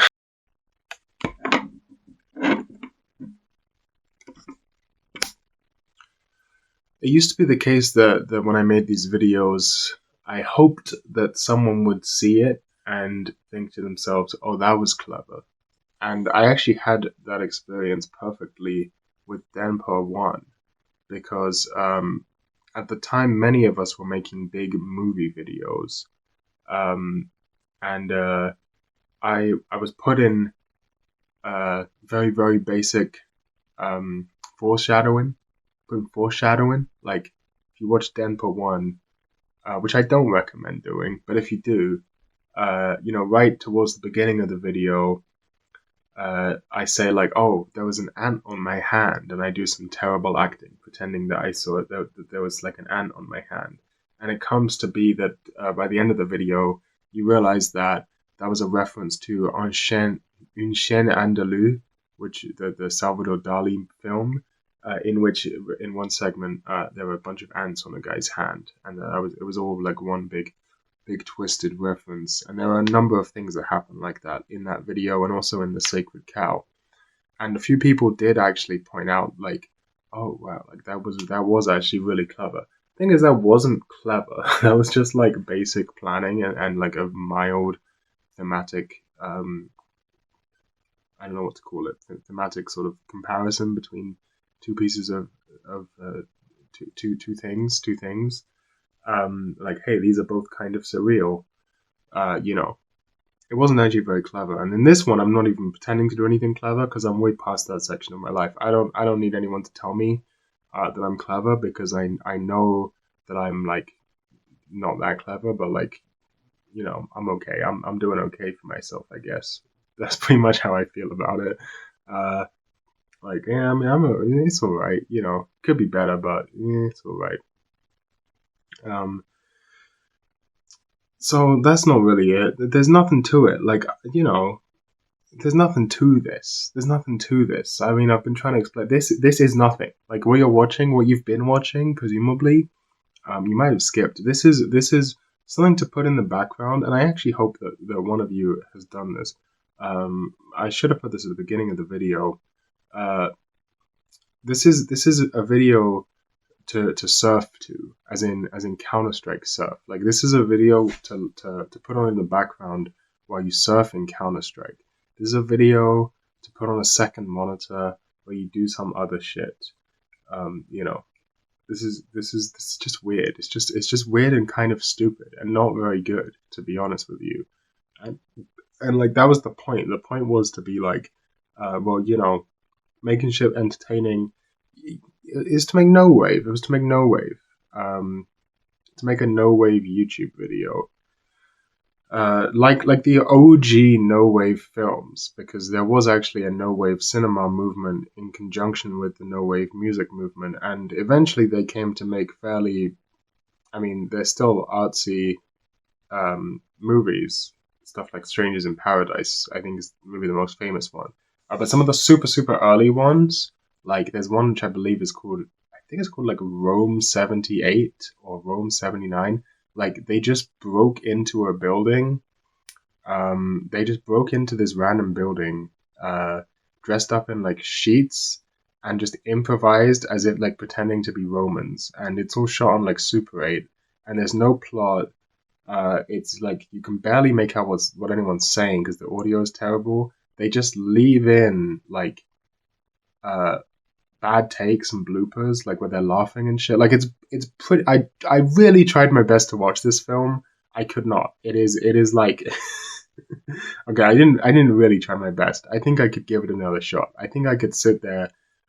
I think that if I wanted to, I could sit there and I could stare at this film for an hour or however long it is. But I don't think I could actually watch this film. I think this film is unwatchable. I don't think there's anything to see. Like, I think I could look at it, but I don't think I would see anything. And that's what this is. That's what this is. It's like that. It's just not. It's just fucking bullshit. It's just fucking stupid bullshit for the sake of it being like mildly amusing to make, pretty much. Except the only person's house I'm breaking into is my own. Should we turn the camera so that we can have a look at Chino while we talk? Much more appealing than I am. Much more of a better thing to look at than me. There you go. There you go. That'll do. Not really able to see anything, but there we go. Yeah. So nothing's going on. And it all actually is clever, because it all links back into all of this stuff about everything links together, right? Because you got the useless consumption thing on the one hand, that's the bataille. You throw in a little bit of Deleuze in there in terms of becoming imperceptible, and then you throw in a little bit of like some ultra left fucking communization theory about which sort of takes from Deleuze. About negation and pure negation type of situation, the Invisible Committee, Andrew Culp, Tikkun, these type of guys, right? You put in some of that, and then you combine it with the fact that my name is literally no thank you, which is that's refusal. If that's the most like obvious and on the nose version of refusal you possibly have. Is literally. It's literally what you say when you refuse to do something. And then it all combines with like being a NEET and like making videos by and for NEETs, because NEETs, the letter in that acronym stands for not, which is a negation, a negative, and it's a negation of the wage labor dynamic or whatever the fuck, right? It's being a base meat, which obviously ties back in with the tie, as we just discussed. And so you get this whole picture of negation and refusal, which kind of rounds me out. You know, it kind of fills me up because it's so big. It's so big for me that it fills me up. But it doesn't because it's empty, because there's nothing to it. And then you got like Dotsmite, whose RuneScape channel is called Zero, which is also a nothing, a negation, a negative. And then you got Osaka syndrome, who you might think this doesn't make any sense, but the phrase Osaka syndrome comes from this image which was like a fake Wikipedia page that said instead of brain there is Osaka, but that was like a version. It was a version of it made sense, and like just trust me, it all ties in together, right? Everything ties nicely together, but it's all complete. It's literally tied together by nothing. Yeah. As far as the world is concerned, it's like I don't even exist. It's like the only evidence of my existence is the fact that my bills get paid every month, the fact that I purchase food at semi-regular intervals, and the few people who I interact with. But if I were to disappear, very, very few people, it would make no impact. It would in the grand scheme of things, it would only have an impact on a few people. It would barely have an impact if I were to disappear. Now I'm saying this depressingly, but I have no intentions of disappearing, of course. I have no intentions of disappearing because there is nice stuff. I like those people. That's pretty much it. Because I like those people. So I don't want to disappear.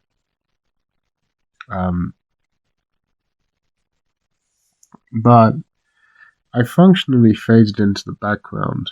I functionally gone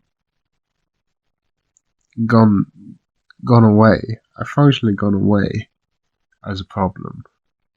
Except for this. You know, this is it. We're still here. We're still making the same fucking YouTube video I've been making for years. 5 years. Who knows? It's been a long fucking time. It's been too long to keep making the same YouTube video. That's all I know. It's been way too long to keep making the same YouTube video. And, well, I fucking tried with this. I tried with the Year of the Otaku. I was like, Year of the Otaku?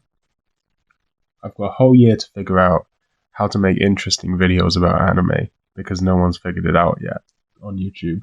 It's like the one thing that hasn't been figured out, right? Like a couple of people have gotten close, but no one's actually made like actually interesting videos about anime. And I was like, I'm in a perfect place. I'm gonna be the one to figure it out. And I couldn't. Well, at least not yet. I still have time left. But so far, I've got nothing. I've got fucking nothing. I have not figured out how to make interesting videos about anime. I got nothing. I don't know nothing on that one. No progress to note. Which is I think a reason why the Year of the Otaku may have seemed to slow down to those on this YouTube channel. Because I thought you guys probably don't just want to watch a million laying around watching type of videos. Like I should come up with something interesting to say. Which is why I did those I did the video about the guide to cute girls, and I did the video about the Cool Japan conspiracy theory, which I think were getting somewhat close to being actually good videos about anime, but neither of them were directly about anime. and neither of them were really good videos either. You know, no, you don't. You don't know. You don't know, and neither do I. All I know is that I've done this shot more than any other shot ever. This is like 90% of the video on my channel is just this. And isn't it beautiful? Isn't it amazing? Could it possibly get better than, like, isn't this just the best thing you've ever seen? Just purely focus on filling up Google's data center with shit. Flinging mud pies at Google's data center. I'm gonna make that the description of this channel. Okay, backwards, no thank you. Flinging socially unnecessary mud pies at Google data centers in the hopes that nothing happens. That's right, that's what we're doing here, yes. Mr. No Thank You, I have a question. What do you think is your best work you've ever done musically? Probably Violent Nihilism, or yeah, probably. Black Bullet is a good bad anime. If you haven't seen that one, no, Black Bullet is just a bad anime. I'm sorry. On this segment of my subscriptions feed right now, you can see all of the best kinds of YouTube video. That is 2 ASMR videos featuring attractive Asian ladies and unboxing Skibbity toilet blind boxes from Walgreens. These are the only kinds of YouTube videos that deserve to exist. Because the ASMR, if you're not aware, ASMR is just drugs. It's both. ASMR is the best because it is literally sex and drugs. It's not rock and roll. In fact, if it was rock and roll, that would ruin it. You don't want rock and roll in your ASMR video because that's too loud. That's too loud, you see, and it would make the video too loud. But ASMR is drugs because it makes you feel tingly and good. And it's also sex, you could just see that it's sex, right?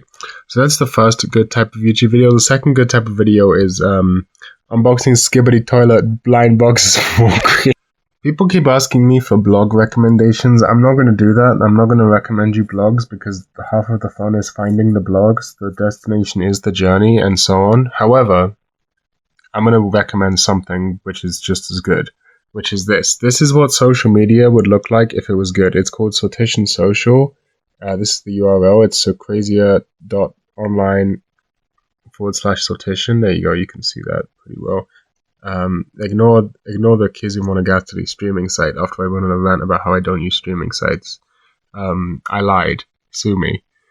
Why am I even... The thing is, I actually have... Why was I streaming Kizumonogatari? I have Kizumonogatari. I have the whole Monogatari series downloaded. What am I doing? Why was I streaming this? Okay, well, that's stupid. Anyway, so Socrasia.online/Sortition, aka Sortition Social. This is what an algorithmic feed would look like if it was good. Because it is just a collection of RSS feeds, and every day a random one gets chosen by random and put to the top. And then once a week, one falls off the bottom. And that's it. That's pretty much it. That's pretty much how it works, and it's pretty much great. You just get a bunch of random shit that you would otherwise not have read. And it's good, and I found a bunch of great shit through it. Sortition Social. This is what social media should look like. If you remember, Jelaine was like, oh, I gotta... Wait, did I leave that in the video? I don't remember if I left this segment in the video that you're watching. Jelaine was like, I gotta make a version of my website that doesn't have the crazy background images and fonts. Because someone asked. I was the one that asked, and shouts out to you, Jelaine. Because I know if anyone's got this far, it's likely you. Actually, I don't even know if that's true. Maybe you didn't get this far. If you didn't, you'll never know. But shouts out, because I'm going to use this 100%. This is very good. While it's not possible for me to fully escape from Google's clutches. Making something like this, and not just making something like this, but also trying to scrape back some privacy via whatever technological means I have at hand. You know, it turns it, and while it might not be a full-on resistance, it does become a level of negotiation, you know, and I think that's actually important. I think that's actually like a pretty big step, and I think that's something that we should somewhat celebrate, maybe, or aim towards. You know, making something intentionally algorithm evading like this is kind of a factor of on this level of negotiation. You know, like I have some leverage too here. You can put out your terms of service and set up the systems in such a way that there is literally a monetary incentive to doing things, to becoming Mr. Beast, right? As we way back, anyone remember way back in the beginning of the video where I was talking about how Mr. Beast doesn't make YouTube videos, YouTube makes Mr. Beast videos. Remember that? Remember way from the beginning? Yeah, that was pretty clever when I said that, right? This is the opposite of a Mr. Beast video. This is like intentionally algorithm evading. And so it's like, even though YouTube can set up all of the systems to try and turn everyone into Mr. Beast, there are some people some men just want to watch the world burn. You know, the funny thing about Denpa 2, aka Denpa 5, the Empire Strikes Back, the funny thing about that video is because it's supposed to be kind of like unwatchable on purpose and against you know, all of the stuff that you're supposed to do in a YouTube video. I think one of the funny things that happens in it is that it doesn't have like an outro or anything, it just ends.